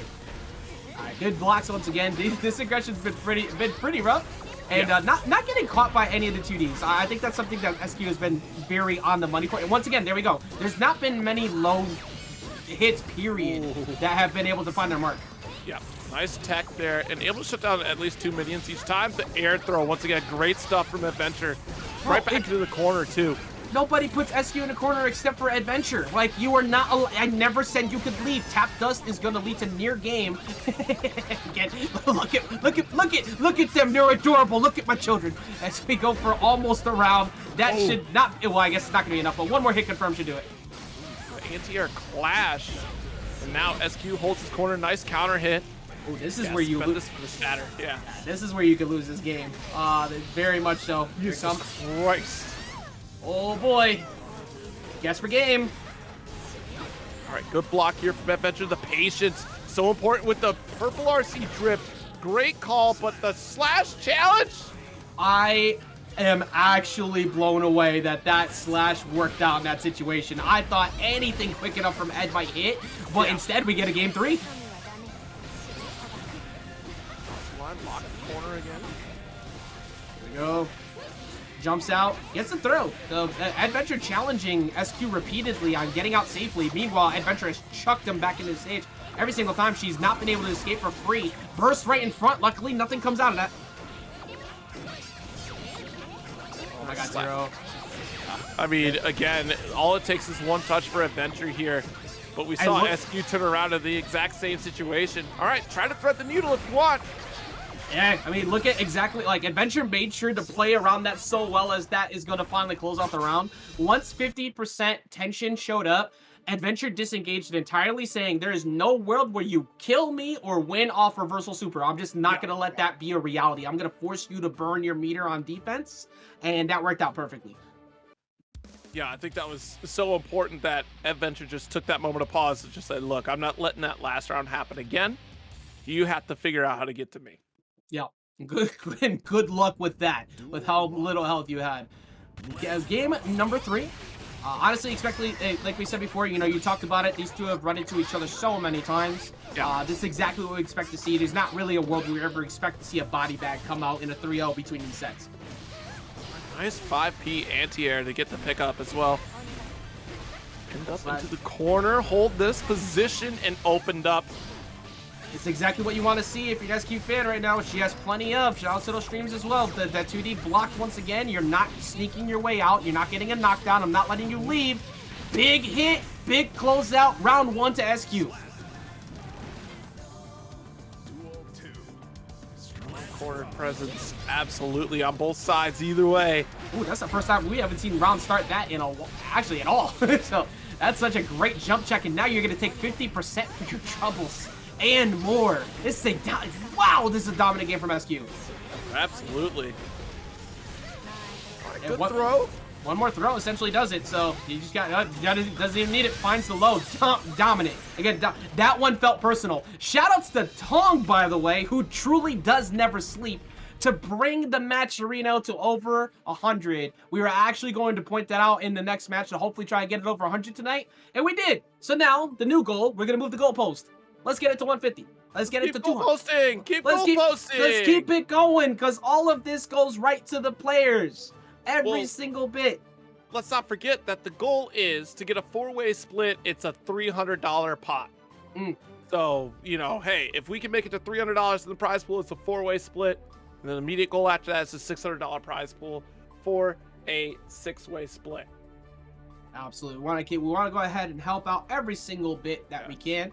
Also, is Tong Evo ready? Tong is ready for everything. Like, there's no joke involved in this sentence. Tong is ready for everything. Throw whatever you want at him. He's ready because he doesn't sleep. He has found the cheat code to never need it. You don't have to say it because he can hear you. Like you know. Oh, okay. All right. Tong is always ready. Because he hears. Okay. Yeah, he hears everything. I know he can hear us right now, but I was just answering for the chat. He's ready for everything. That's the only reason why you're saying it. You don't have to, you know, just because he's hearing you, you can tell it like it is. Yeah. You know, Always. He's always watching. Be careful. Here we go. Are we gonna see the switch up actually? You were talking about this earlier with I can't remember what matchup it was. We were talking about how Eddventure will bring out the Anji and for Happy Chaos, yeah. So not feeling too happy with how the previous match went, and now we have brought him back out. Ooh, I like that. Good throw tech again. Jeez, yeah, pressed into the corner. Unfortunate because he had a strong run, and it's that seesaw effect between these two because it honestly starts Eddventure taking a strong lead, and SQ finds her way out of the corner and is able to get into this situation with a hard knockdown. I can't believe that killed. I thought for sure the guts was going to be just fine. I thought that was going to be a sliver as well, but that is pretty much the tale as old as time when it comes to Anji. Hitting 4 times for great mix, lose the round. Almost, it's just been that way for so long. We've been seeing at least them performing we've been seeing much better performances, but with Ram, that damage output and distance is just can be so hard to navigate sometimes. Even the 5K pokes too, just making sure Eddventure doesn't get in, wrecking damage all the way through, wrecking that mentality. That was the hope that you would stay alive in this bracket, but it does not seem like that's gonna happen. Jeez, the explosion, are you kidding me? Perfect? 3-1? To keep out. So that's the name of the game, period. And we'll see as we start off round, immediately trying to box out, make sure you keep her locked down, and then you get tripped up, and now you're taking that dangerous walk that you never wanted to take. Luckily, it didn't last too long. All right, close slash, another far slash there too. And I love the FD right after. Just please, dear God, don't try to counter hit me. Please, dear God. Yes, everything. I mean, you're seeing it right now too. You're gonna see a healthy dosage of buttons from Stealthy to try and make sure he keeps the lockdown. But good blocks again. 2D will find a hit. OCG to get the walk over to the corner. Both slashes right here.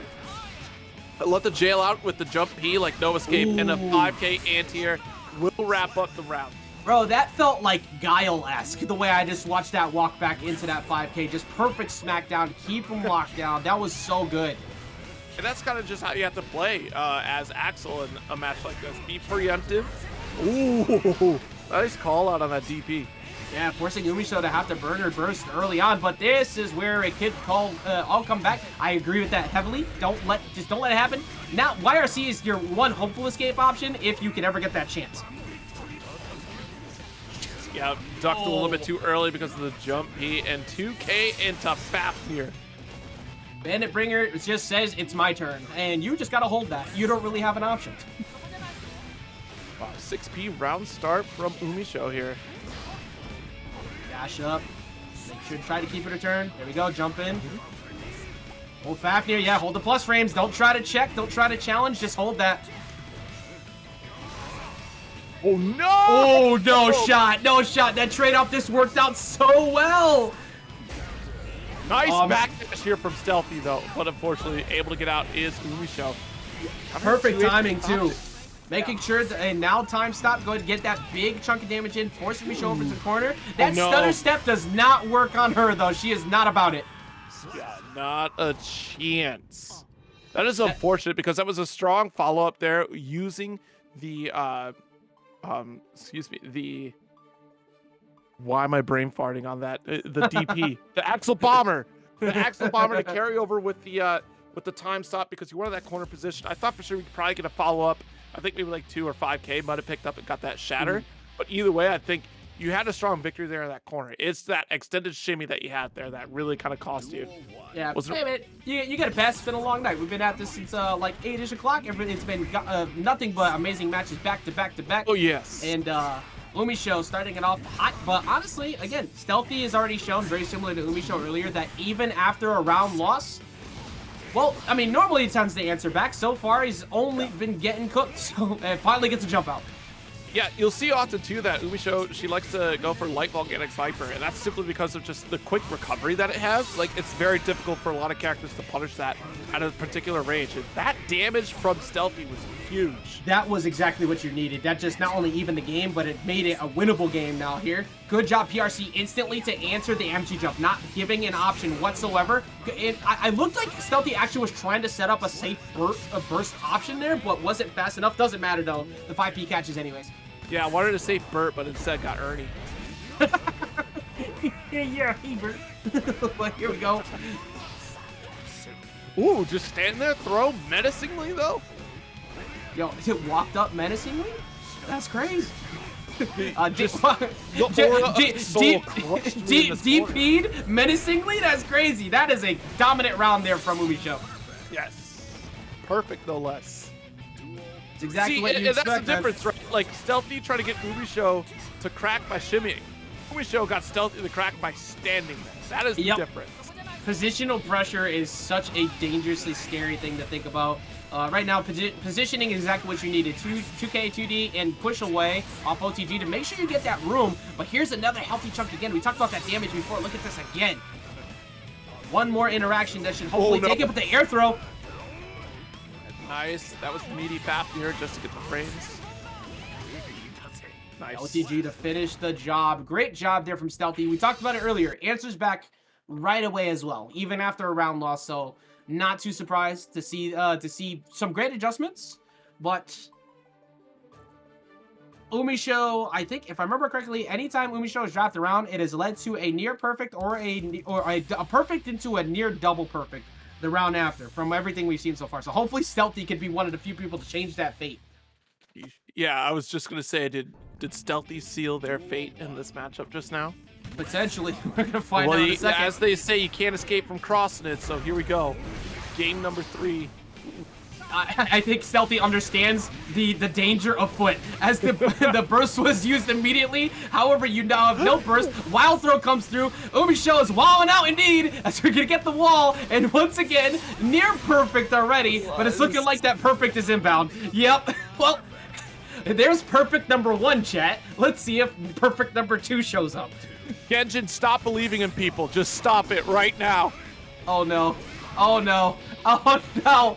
Don't. You can't fight the script. No matter what, you cannot challenge the script. This Fafnir is going to go ahead and get that crush. And positive bonus is in. No perfect this time. Yeah, it wouldn't be good stealth if you could see Stealthy, right? Yeah, it's not really fitting the brand here when you're blocking with your face. You kind of need to change. Oh, nice. Oh my god. Oh my god. Yeah.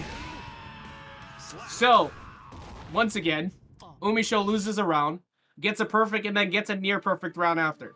Umisho takes it very personally when an L shows up in the column. So, let's see how Stealthy answers back. That was such a crazy interaction because simply Umisho just said, "Hey, I'll stay right under here," and Stealthy still tried to Axel Bomber away. It was like, wait a minute, let me Axel Bomber backwards. Like, I need to get out of here. All right, round start. Oh, slash again. No. Oh, what the hell? Oh my god. All right, now mind games are being played. I am scared out of my mind to press a button anywhere near Umisho right now. There you go. There we go. Get the trip up. Get your space. Yeah, it's so scary too because you can't 5P that approach. Soul ducks right underneath it. But nice pickup with a couple 5Ks. Gonna get a grip and a positive bonus. All right, there you go. I mean, I won't ever say against Soul that it's your round to lose, but you have a really good position here. You can poke out, jump back. Yeah, do everything you can to keep it safe. Do not try to challenge. Vortex comes in. Fafnir plus frames. Big risk, but I think... No, it doesn't work like stroke. I wanted to say I think you could probably throw Vortex, but big risk. The risk finally worked out. JH ends up working out, but my god. I feel like everything being pressed in front of her right now is a risk, but Stealthy made it work. There you go, Stealthy, good defense. Just respect Bandit Bringer. Don't try to do anything stupid. Just keep it nice and simple. Ooh. And run up, dash up, DP. Yeah, that's the mind game, right? Are you gonna dash up DP, 5K, or wild throw? What's it gonna be? Oh. You get a 2D hard knockdown. You get a 2D anything, actually, period, off of Soul, and all of a sudden you have perfect position. Ooh, this is where it could come to a close. Another throw. Yeah, you know what, Stealthy, I mean, sorry, Umisho needs to stop watching Mochi right now. Like, just stop. Not cool, man.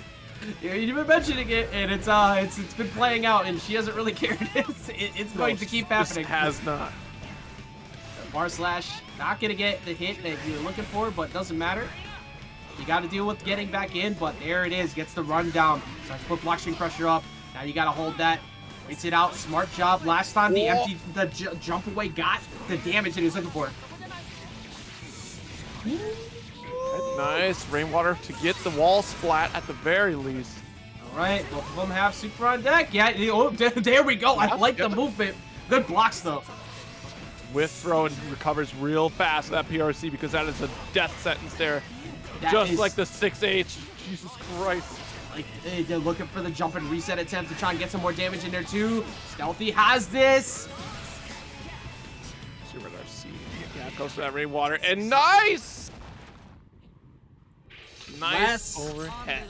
Last second overhead after holding on to that for a good amount of time. Well done.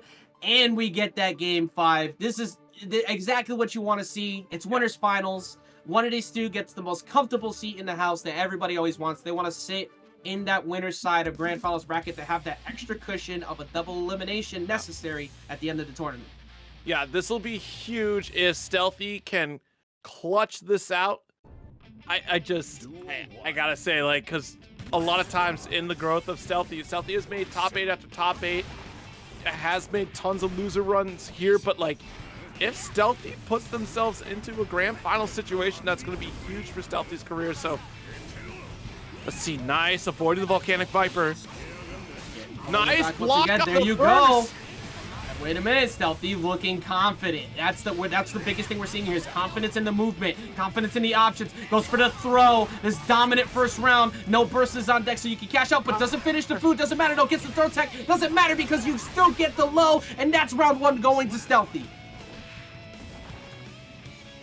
Stealthy is on match point right now with burst in the chamber. Yeah, this is intense, Zero. Yeah, absolutely.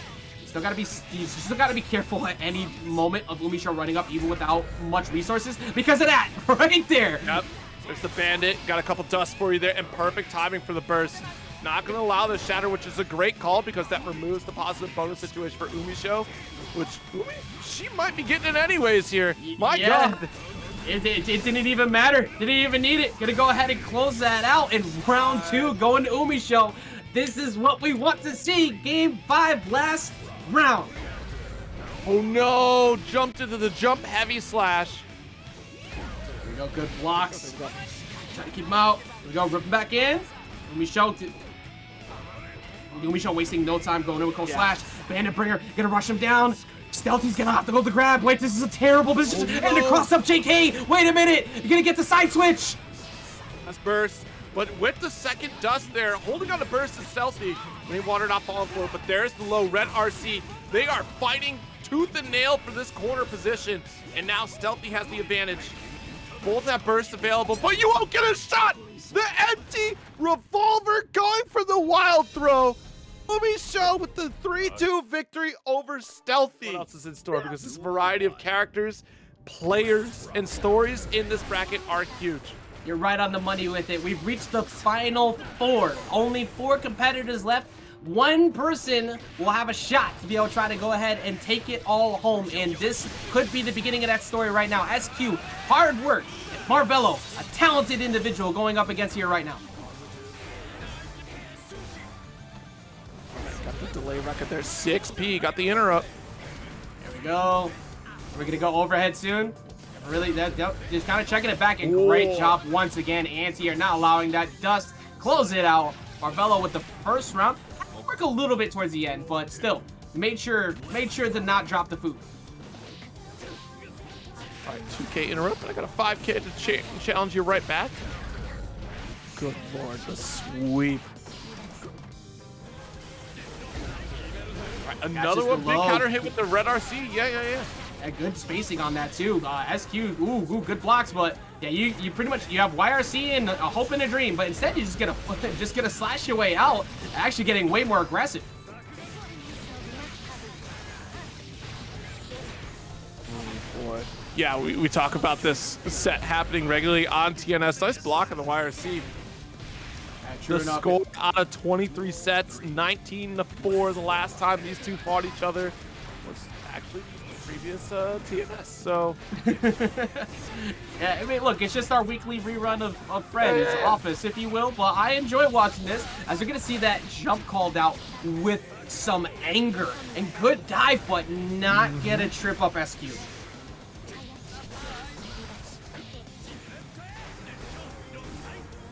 Nice delay record. Ooh, good trade though, actually in favor for Marvelo.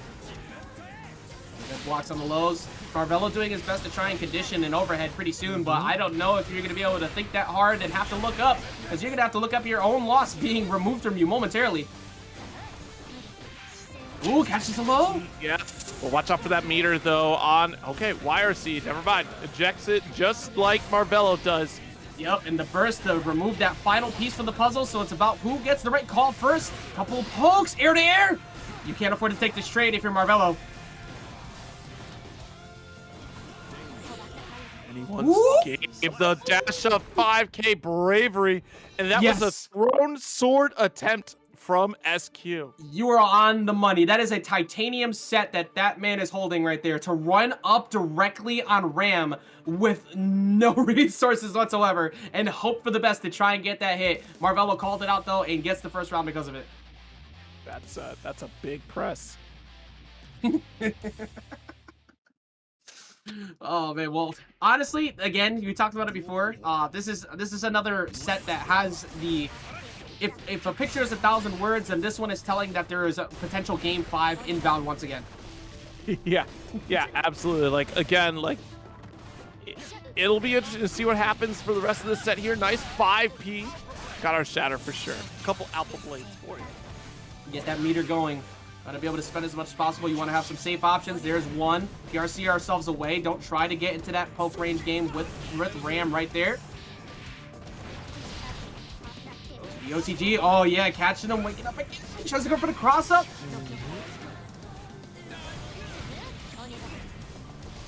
Block though. Good. 5K once again saying no, absolutely not. But the record's going to get stopped by SQ. And that. Wait a minute. No second sword. SPRC, yeah, let's go for that alpha blade. There you go, Marvelo strikes first again, but the same thing as last round. Don't ever count SQ out because SQ was able to answer back very quickly at that last game. Oh, jeez, the Daro full stop, my goodness. Ooh, this pressure, once again, looking good, but not looking up to the skies, and now you had to burn that burst. You can't afford to take any more. No tension here. Can't YRC your way out, so you just gotta hope you win this trade-off, and these trips are working great, and once again, Marvelo hunting down. Nice throw. Excellent tap, does get the extended height. Not enough to kill, unfortunately. One more chip away. We'll go ahead and take the job home. Wow. And trying to go for the throw. Trying to delay it a little bit too. Maybe looking for a backdash or something right there on a panic, but either way. Yeah, she had to delay it there. She was 2+ on the block, so she had to wait just a moment after the RC. That's true. I completely forgot. So now, Marvelo holding a 2-0. SQ has been looking really good even in these situations all night. So again, not one to go ahead and counter out just yet. But Marvelo holding a 2-0 is exactly where he wants to be, because this is going to allow him to not have to be hyper aggressive if he doesn't feel like it, because he's up in the set, so he could get you to panic. We'll see if that's how it plays out.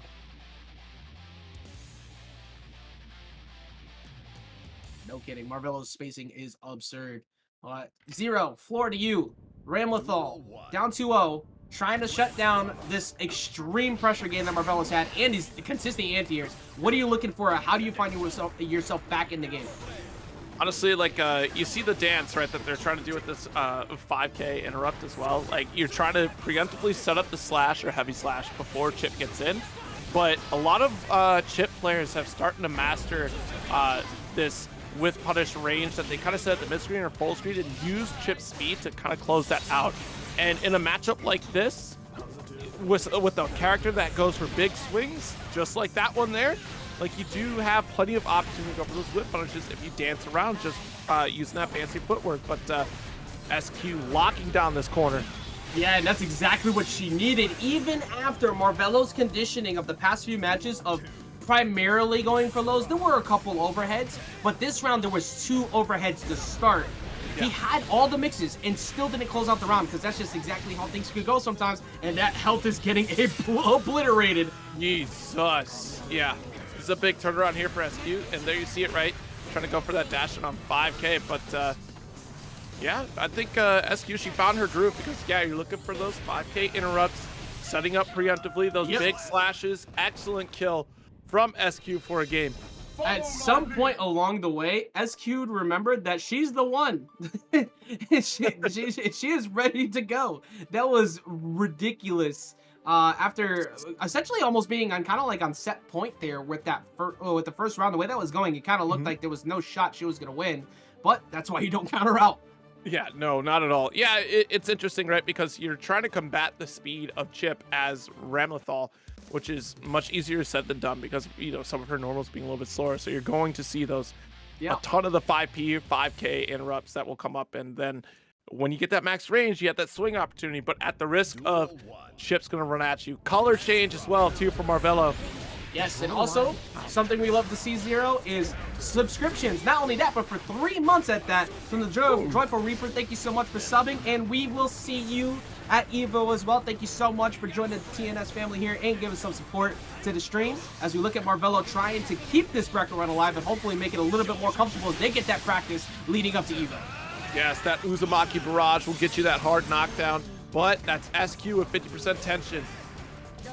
Exactly what you don't want to see, but what you do want to see is baiting out YRC, and that is 1 round away now from Marvelo, taking it all the way up to losers finals. This will be a big win for Marvelo here. 2K interrupts. JS isn't really that frightening to Marvelo right now either. It's like, okay, you can hit me fading back, but that doesn't mean much because you're not winning Nooch. I'm still keeping you locked down, just like so. Tries to go for the overhead. Good block that time. Smacks away the attempt at the low. Yeah, that was really important here. And again, we're still trying to go for these whip punishes. Nice cross up from SQ. Almost had the corner position there, but Marvelo was awake at the wheel. Yeah, Marvelo wasting no time to make sure I'm not going to let you lock me down. I don't care. We're going to stop your turn immediately with burst. We do not want you to get anything else going. Yeah, Marvelo is hungry for it. 6K. There's still burst available. That's the last opportunity there. SQ just needs one significant combo to get this kill. This is why Marvelo's being so careful about the counter hit. That should go ahead and give her the round potentially here. No, a little bit too far away. Not enough to close it out. This would be RC movement and the jump. Okay. Oh, Marvelo. 3-1 Stealthy. You have an Axel and a Chipp in top 3, but only one will move on. That's right. Both of them have been playing phenomenal all night. Stealthy, of course, has been on the winner's side the entire night up until just a set ago, where ended up going down in an insane closeout against Umisho. So that will get to you mentally a little bit. Usually you rebound pretty quickly, but the way that Marvelo is currently kind of pressuring, it's kind of hard to get that mental check back. That was a big backdash there from Stealthy. Corner position made. No backdash for Marvelo, though. Look, I'm the one that gets the backdash, not you. You know, the best part about getting hit a ton by Chipp is knowing that if he makes one mistake, you could just steal the round, exactly like Stealthy was able to do. All right, she's 2K2D. Yeah, finally jumping out.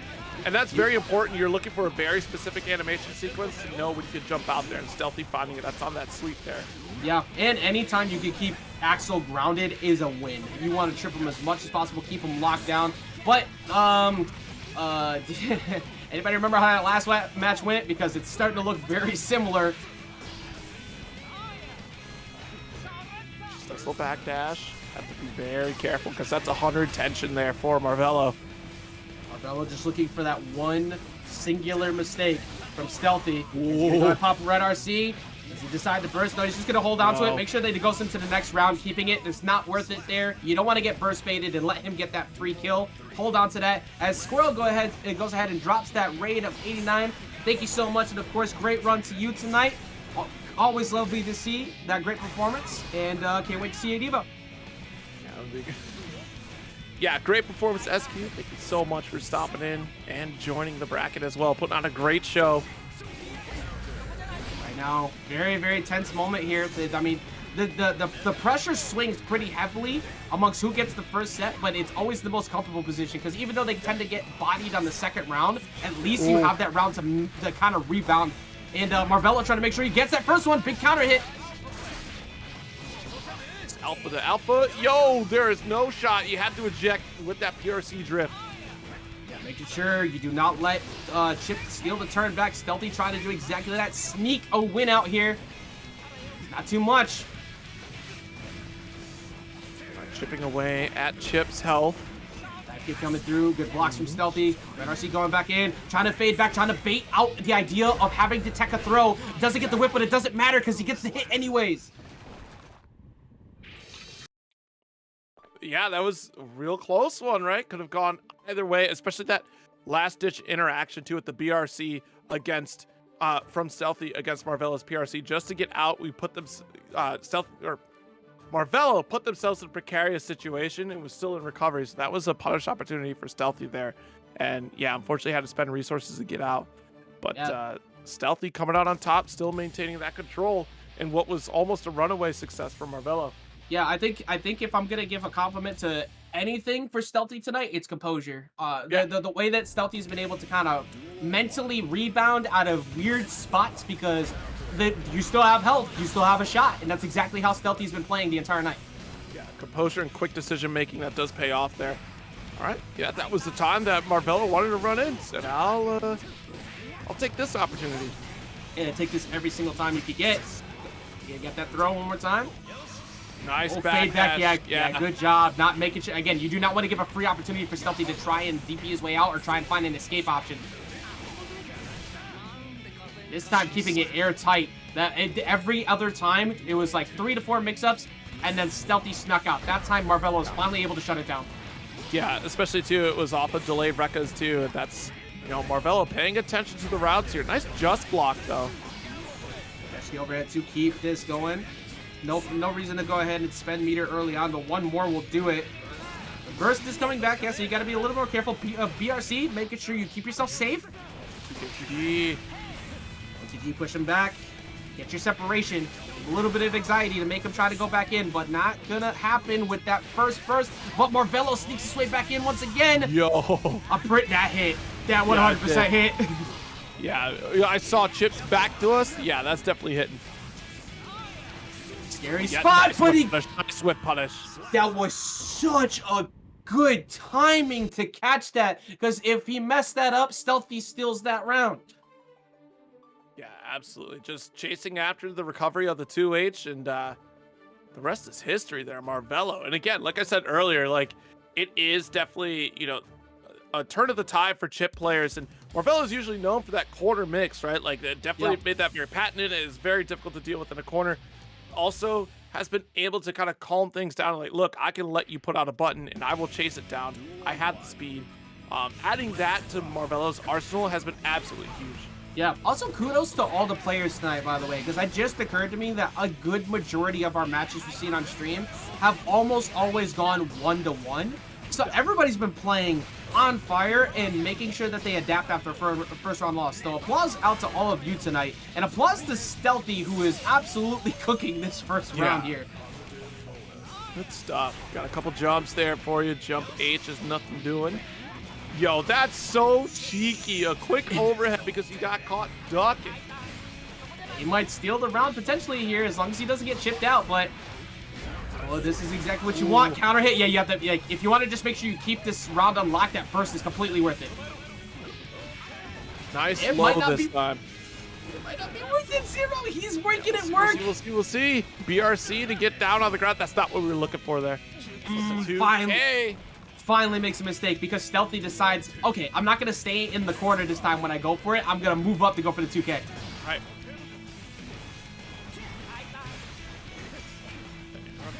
Very least.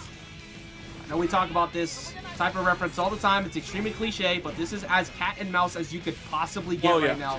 Like Marvelo, look at that, they're right there. As soon as Marvelo sees it, he's attempting that with punish. Anytime you try to go for 2S, he's like, no, not at all. Ooh, going back onto the other side. A good blocks that time when he went back to the same side. I thought he was gonna get hit. Yep, and that was a good jail out right there too with the jump P to make sure that Stealthy stays in that corner. counter hit, no burst available to you. Oh, wow. Okay, there you go. Hey, you get the trip, you get your space. That's all you want. You don't need a lot of damage, you just need the distance. Marvelo's hunting. Stealthy's looking for one mistake. Ooh. Ooh. Yeah, wants to slow things down to make sure we can maintain our turn. And simplicity is key in situations like this. You don't want to be the one to press too much. That's gonna be close. It's gonna finish it. Able to sneak out the last bit of damage, forcing it to that round 3. Got excellent carry to that corner here. Final round. See who can break away with the lead. Optimals only, no dropping out here. Record pressure coming through, catch up with the low, 2K2D, carries him all the way over. Throw number 1. We go for throw number 2 soon. No, we go for overhead. Yo, the backdash? Wait a minute. Couple counters here and there. A moment of hesitation, allowing Stealthy to get out of that corner. I think that's the last thing that anybody can allow Stealthy ever. You can't second guess anything. The Stealthy in a prime position. This is exactly what you want to try and close this round out. PRC back just to make sure you stay safe. You got a burst available to keep yourself safe. Marvelo needs, he kind of needs 2 touches here. Oh, actually, he needs more than 2 touches at that. He needs to just keep mixing. Keep it up there. There's the throw. That's a big one with Red RC. No opportunity to burst. You go for the tap dust. You were just slow enough to get a burst there. 1 touch, and Stealthy is throwing buttons, trying to hold out as best as they can. Amazing knowledge from Stealthy to know that he was able to calm that down at the last second. The Shuriken coming through of all things. They're trying to get a mistake. Jump backs every single option they can. The game goes to Marvelo, though. He gets the jump call out. Marvelo moves up in the set. His reactions are insane. Yeah, that jump P was all that Marvelo needed. And Stealthy, good on Stealthy, that whole sequence at the end there, too. Especially, we're throwing out these buttons preemptively to make sure that Marvelo has to stay honest. You can't just run in. But the patience of Marvelo really paid off. And it's not Stealthy just throwing buttons out at random. It is literally because Stealthy has to preemptively press these in order to catch Chipp. Yep, it's route control. You're not gonna beat him on frame data when he gets in. You have to make sure that you keep him locked in place and hope that you have him pressing a button before he moves up. But that did not work out. That, like, the impressive level of being able to navigate that, by the way, that is a really hard thing to get through the level of someone like Stealthy. Absolutely. Uzumaki barrage for the hard knockdown. Go jump in, goes for the cross up. 1 more mix. Good box out though, 2K2D, OTG, push him back. I mean, hey, it's the Axel reversal. That's all you need. Just need that space, and this is where things, again, this is where things start to happen. Axel low is for good reason. The lows are what get the job done. No.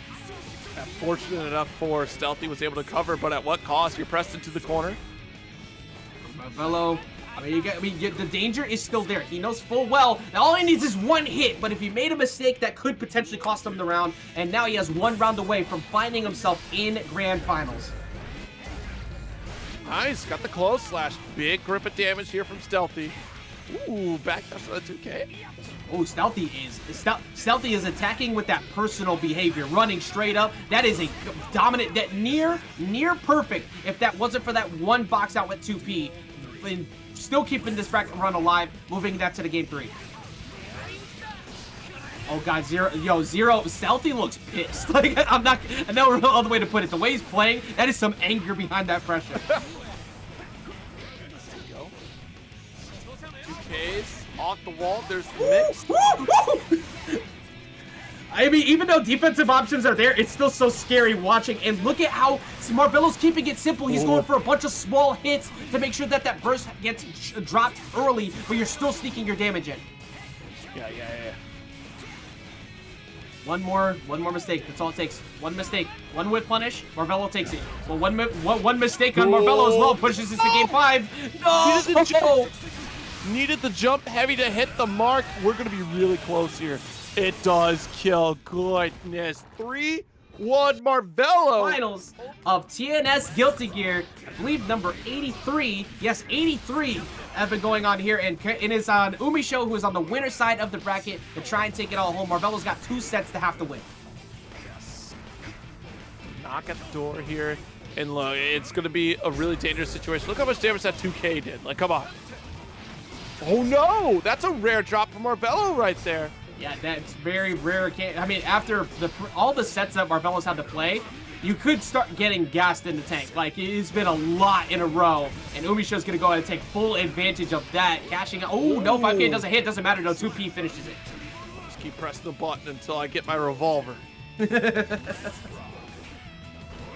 Shots indeed fired for sure at all times. 2S. Oh, my God. Look. Thank you so much for playing my game. God.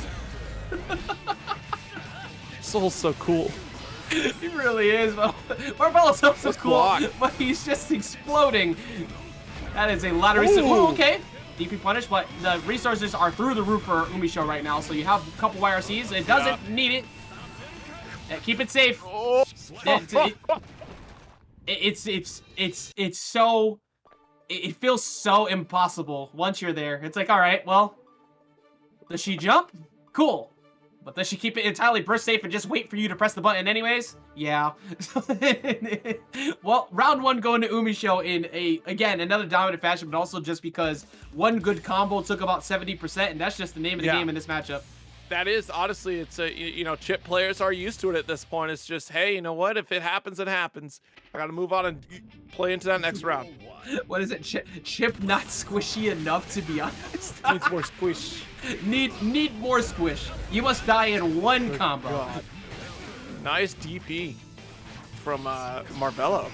Yeah, I mean, hey, you gotta stop the jumping somehow. You gotta keep Umisho fearful, which honestly is not really a common thing. It's hard. It's hard. Yeah, hard to condition. We said, you know, the pools mentality earlier of it's hard to condition someone who has no fear. That goes for the highest levels as well. But we're gonna at least get the wall break, get that damage on one good read. That's round one, and that should be enough right there. We're going all the way up. There it is. We're building each other up. House. Yeah, to the penthouse. Let's go. That's right. That's where we going. The Vegas, baby. I like that instant burst again. Honestly, you just, not even just for damage's sake, but for the sake of just not letting that turn continue. Hold these frames. Nice low block, but unfortunately going to get caught by the overhead.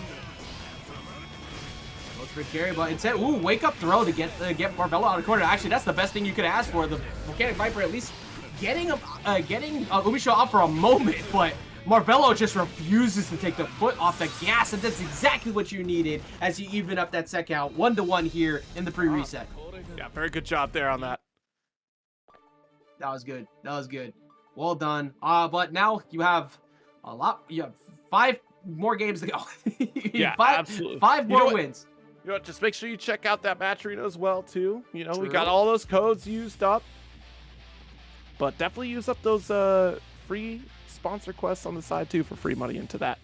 Again, yeah, this is the final one of the night. So every single bit that you can contribute all goes right to this right here. So it's all appreciated, and it's no money out of your pocket. It's just a little bit of time as we get into round number 3 here to see if Marvelo can try and force that reset or not. But that's not going to help. Yeah, that's a big pick up there. 5K. Please, not like this! No! The flickering! That's censorship coming in. Like we can't let y'all witness murder on screen. Alright, nice block of the Red RC. Oh, you're done. Yep. Yo. That wasn't even necessary. That literally wasn't even necessary. Like you didn't have to, but you're right though. But did it look cool though? Style points are always what matters. The rise of rookies coming through with the raid. Thank you so very much. We're in this grand finals, game number 3.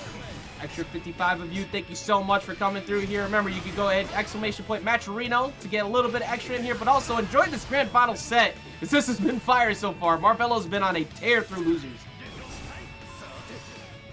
A nice backdash, but no whiff punish there from Marvelo. Shout out to PA Sword, not whiffing on that punish whatsoever. Instead, gonna go ahead and drop a sub and join us over here at TNS. Thank you so much. All the support, everything goes right back into the scene. Got the throw. Oh, you dead though. Oh, thank you so much once again. Oh no! Okay. A mere slip. Get it out. A small sliver of hope. Oh, I forgot to point out. Whenever you beat Umisho in the second round, you tend to get cooked in that third game. And that's kind of exactly how it went once again, because Umisho takes it very personal when she loses that game. She's currently 1 round away, 0 from taking a TNS Guilty Gear Strive number 83 home and feeling good about yet another W. Yeah, this is it's looking dire for Marvelo here. What a hope. Yo. 60 round start is actually a great call. I'm here for it. Because of the buttons that Umisho could be putting out. If it's far slash, it's going to get bopped. Getting trips up too. Okay, wait a minute. Hold up. Wait. Marvelo said, "Don't calm yourself. Calm yourself down real quick. This is not over yet." All right, do not get. Okay, there you go. All right, I gotta say, do not get DP'd. Do not get DP'd. There you go. All right, that's all you needed to not do. Just don't let that happen because things start to go pretty bad from that point forward. Oh my god, just sending in a vortex. Oh my god, and another reset set 2, getting an additional like solid 45-ish plus %, but Marvelo getting the mix going. Nice DP. Luckily no red RC to do much else after to try and chase. Marvelo keeping that pressure up. You got burst on deck, but honestly Umisho just holding on to burst, not really carrying it. And DP right back. We're in. All right, uppercut wars indeed. One knockdown. Oh my goodness. Yeah, Right. get that Uzumaki barrage here. Hard knockdown. And even Stevens on health. Well, pretty close to even Stevens. Most you can get, yeah, the burst is going to get you out. One mistake costs you this round and pushes it to game 3, but Marvelo, so close. YRC trying to force this to that game 5, and that's exactly what we're going to see is that game 5 pre-reset, trying to keep this bracket run alive here, Zero. That was such a brave chase down there from Marvelo because we saw the startup of Gunflame. Marvelo able to shut it down with the 5K. And here we are, 2-all, a potential reset, and still a potential tournament champion. All right, it's that time. It's that time. Again, like Zero just said, Umisho either finishes it all right now, or we get another set. Biasly, the way that these have been playing, I want more. So, regardless of the fact that it's past midnight. Here we go. Game number 5. Trading, that's a fair trade. Nice dash up here from Marvelo. Gets the throw once again. The lows have been on point. The overheads have been blocked pretty consistently by Umisho, so it's like not really going for him too much. But ooh, no, that's an error. If I ever saw one, the Gunflame, not quite gonna get a full confirm. Expecting a burst likely. Air throw off the jump 2K. Wow! I'm stealing that. I'm stealing that. Why did I think of that? What is happening? So smart. Like, I'm sitting here thinking that Umisho is about to lose a whole bunch of space after not getting that far slash confirm off of the projectile before. I can't remember that. Now I'm brain farting. But the fact that Marvelo's still alive in all of this is absurd. And Marvelo potentially about to take this first round. Has plenty of resources. Oh, that could catch. Never mind. I lied. You got deep into the backside territory. Right, Marvelo one individual game away from forcing a reset. Umisho not really a big fan of that idea. 5K is going to go ahead and calm him down just a little bit. Getting checked. We go overhead kick. Oh, yo, wait a minute. Yo, Marvelo kind of feeling himself. Wait a minute. I'm gonna grab there. Okay. Great momentum right now here for Marvelo. 5P to interrupt the Bandit Revolver. Yes. Keep going low. Gotta keep it safe. Burst has to be burned. Bandit Revolver. There was 100% attempt to try and cancel. Then we're gonna red RC. Fafnir plus frames. Gonna get the throw. This is where things tend to go very south, very fast. Another throw. Block the DP. Celeste RC and able to block low this time, but the 5K will absolutely get a punish. How does survives the round. Literally, how does she always do it? Game number 5 here. Last round potentially for Marvelo if he does not force this reset right now. Nice. Off the Rekka series here. No backdash, and that is a whiff punish and a half here for Marvelo. No loss, but you gotta remember the 5K. Everything was looking so good up until that point right there, and now Marvelo is stuck in the corner. Marvelo gonna go ahead and get the openers though. YRC is potentially on deck if Umisho wants to go for it, but instead gets hit by the overhead. Stand up for me off the 5D. That throw took the wild throw! Big. Oh! The jump back! The burst! Get... Ah! The double jump! First option there for Marvelo and 2K2D. We got the reset and a messy situation right there. Like, look, not a lot of action was going on, but it was a scramble of the minds at that point because the stare down was all that you needed to know of just the tension in that moment. 2K2D did actually open up that victory there for Marvelo, getting that reset, and we're going into another game.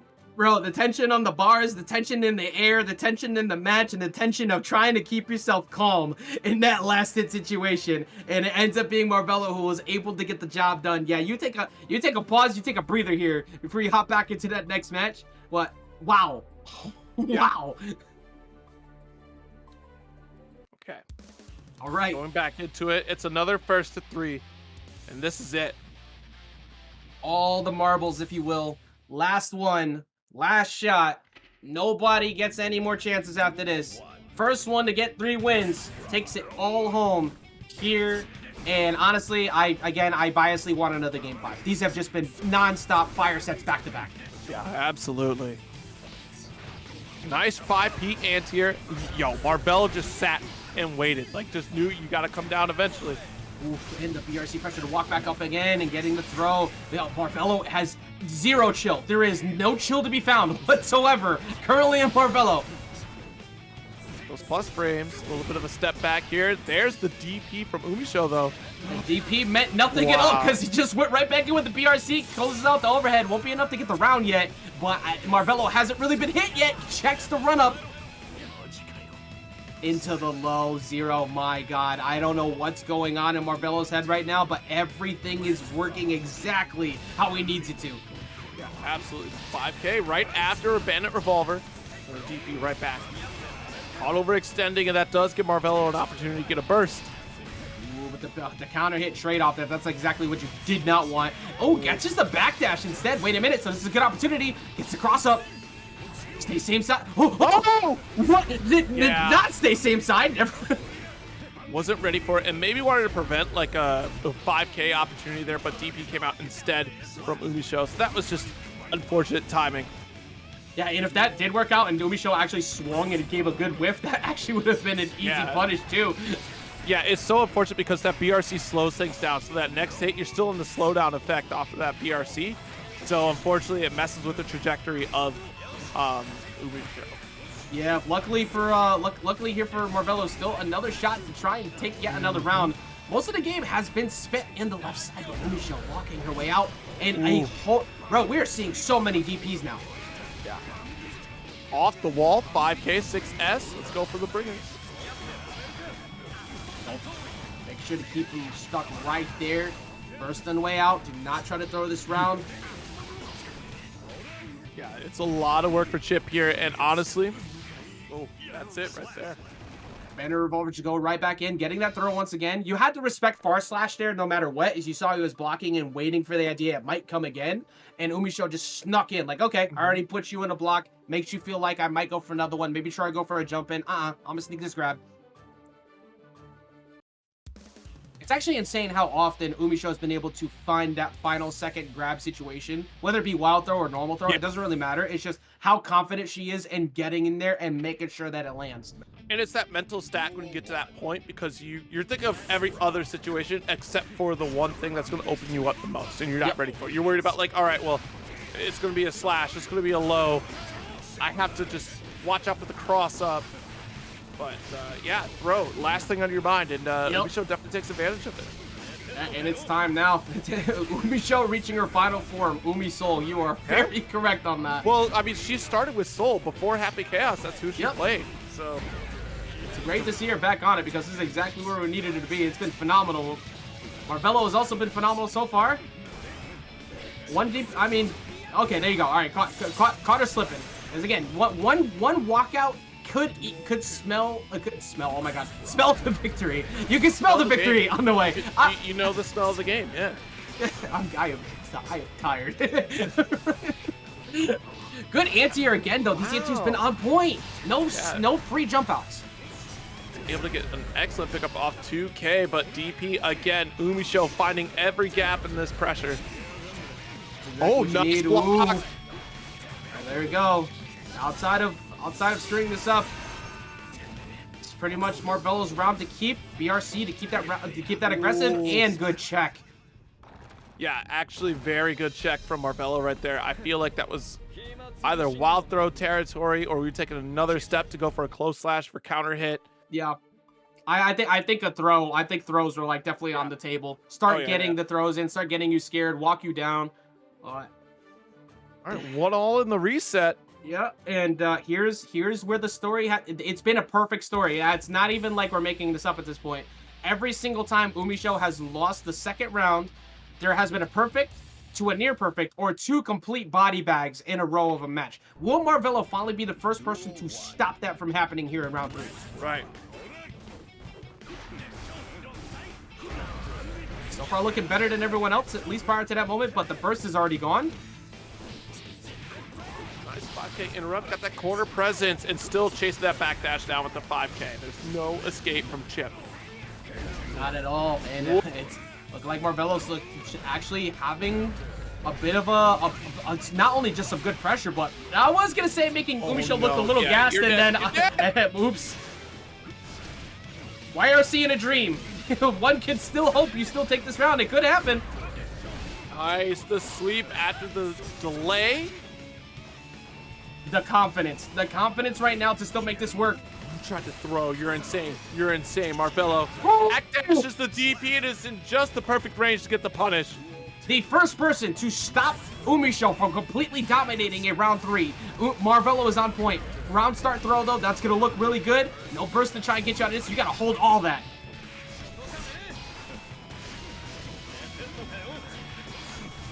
Nice. Got that Gamma Blade pressure. Yeah, being very cautious, expecting a DP because there it is. Yeah, we've been hit by so many times. Not enough to get the shatter. Ooh, IRC.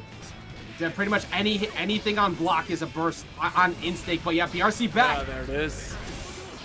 No, bro, no way, no way, no way. There's literally no health to be found on Marvelo's bar right now. Oh, but if you get this though, there's the burst. You can't get touched by anything, literally anything. It just goes for the DP to force the next game. Umisho just willing to ride it all on that. Yeah, honestly, I gotta call out that gamble earlier too because of that BRC. Umisho, after the fact that BRC came out, bet it on a DP scenario, thinking, hey, Marvelo's gonna come in, so I have to let the DP burst or rip.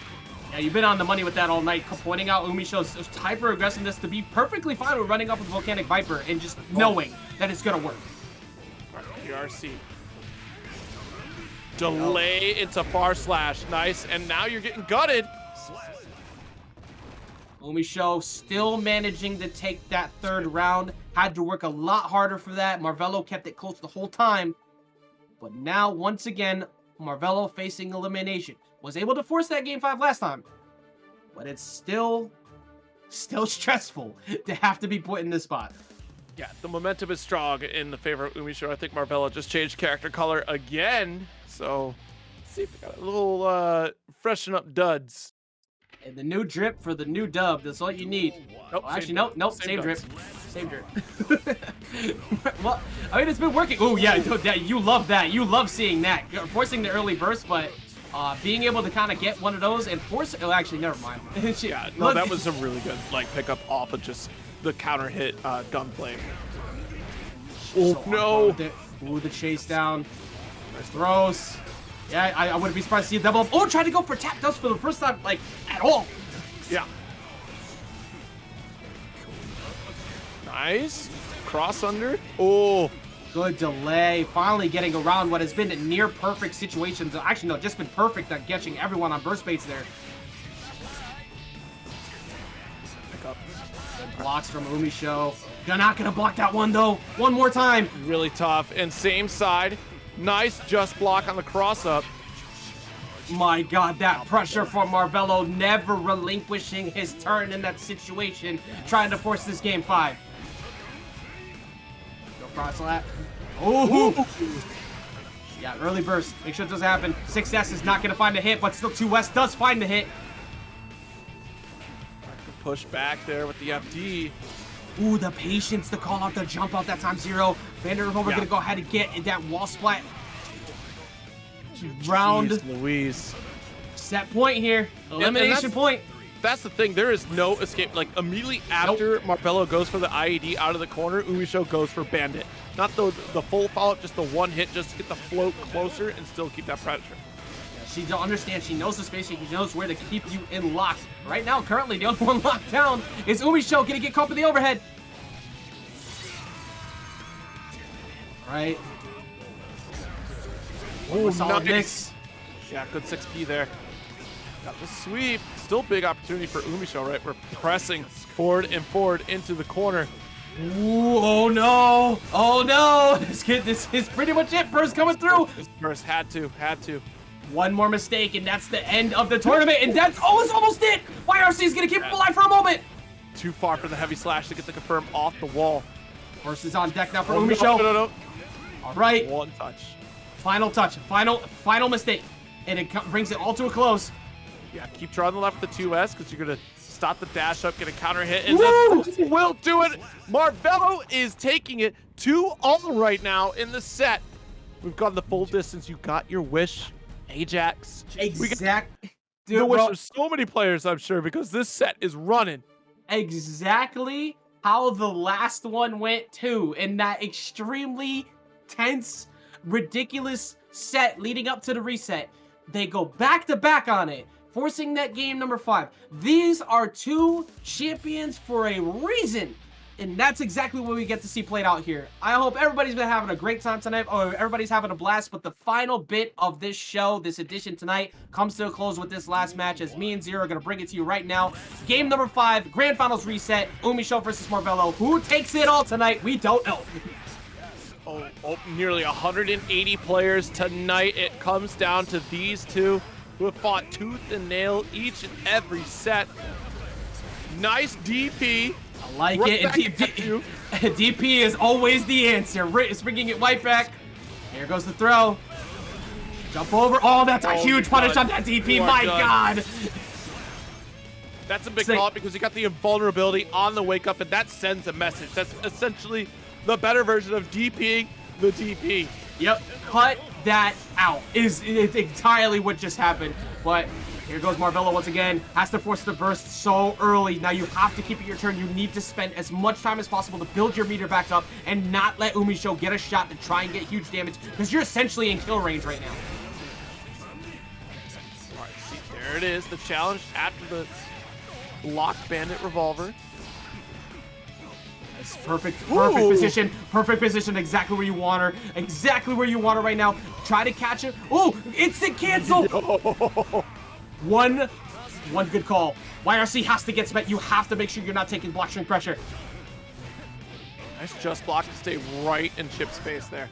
Ooh, good throw tech. Not gonna let that round come to a close on net. Marvelo looking for one more hit. One more hit. The counter hit comes through for Umisho though. It's not gonna be enough yet, but it's gonna be super close. Okay. The Viper is there. Oh, the wake up throw! Gets scooped. Yep, that was an empty jump. Expecting a DP, no shot. I love this game. We're on last round, game 5, reset. No more shots. None from this point forward. The throw comes in for Marvelo. What? Ooh, Zero, this is bad. This is huge damage. This is so much damage. This is a mental stack to kind of come back from, and you get no shot to come back from it. A pixel, a literal sliver attached to Marvelo's name, and it comes to a close as the run-up DP shuts it all down, and your Guilty Gear TNS Drive winner number 83 is going to be Umisho. The round started with a DP battle, and it ended with a DP. What a set between these 2, and what a night of Guilty Gear Strive.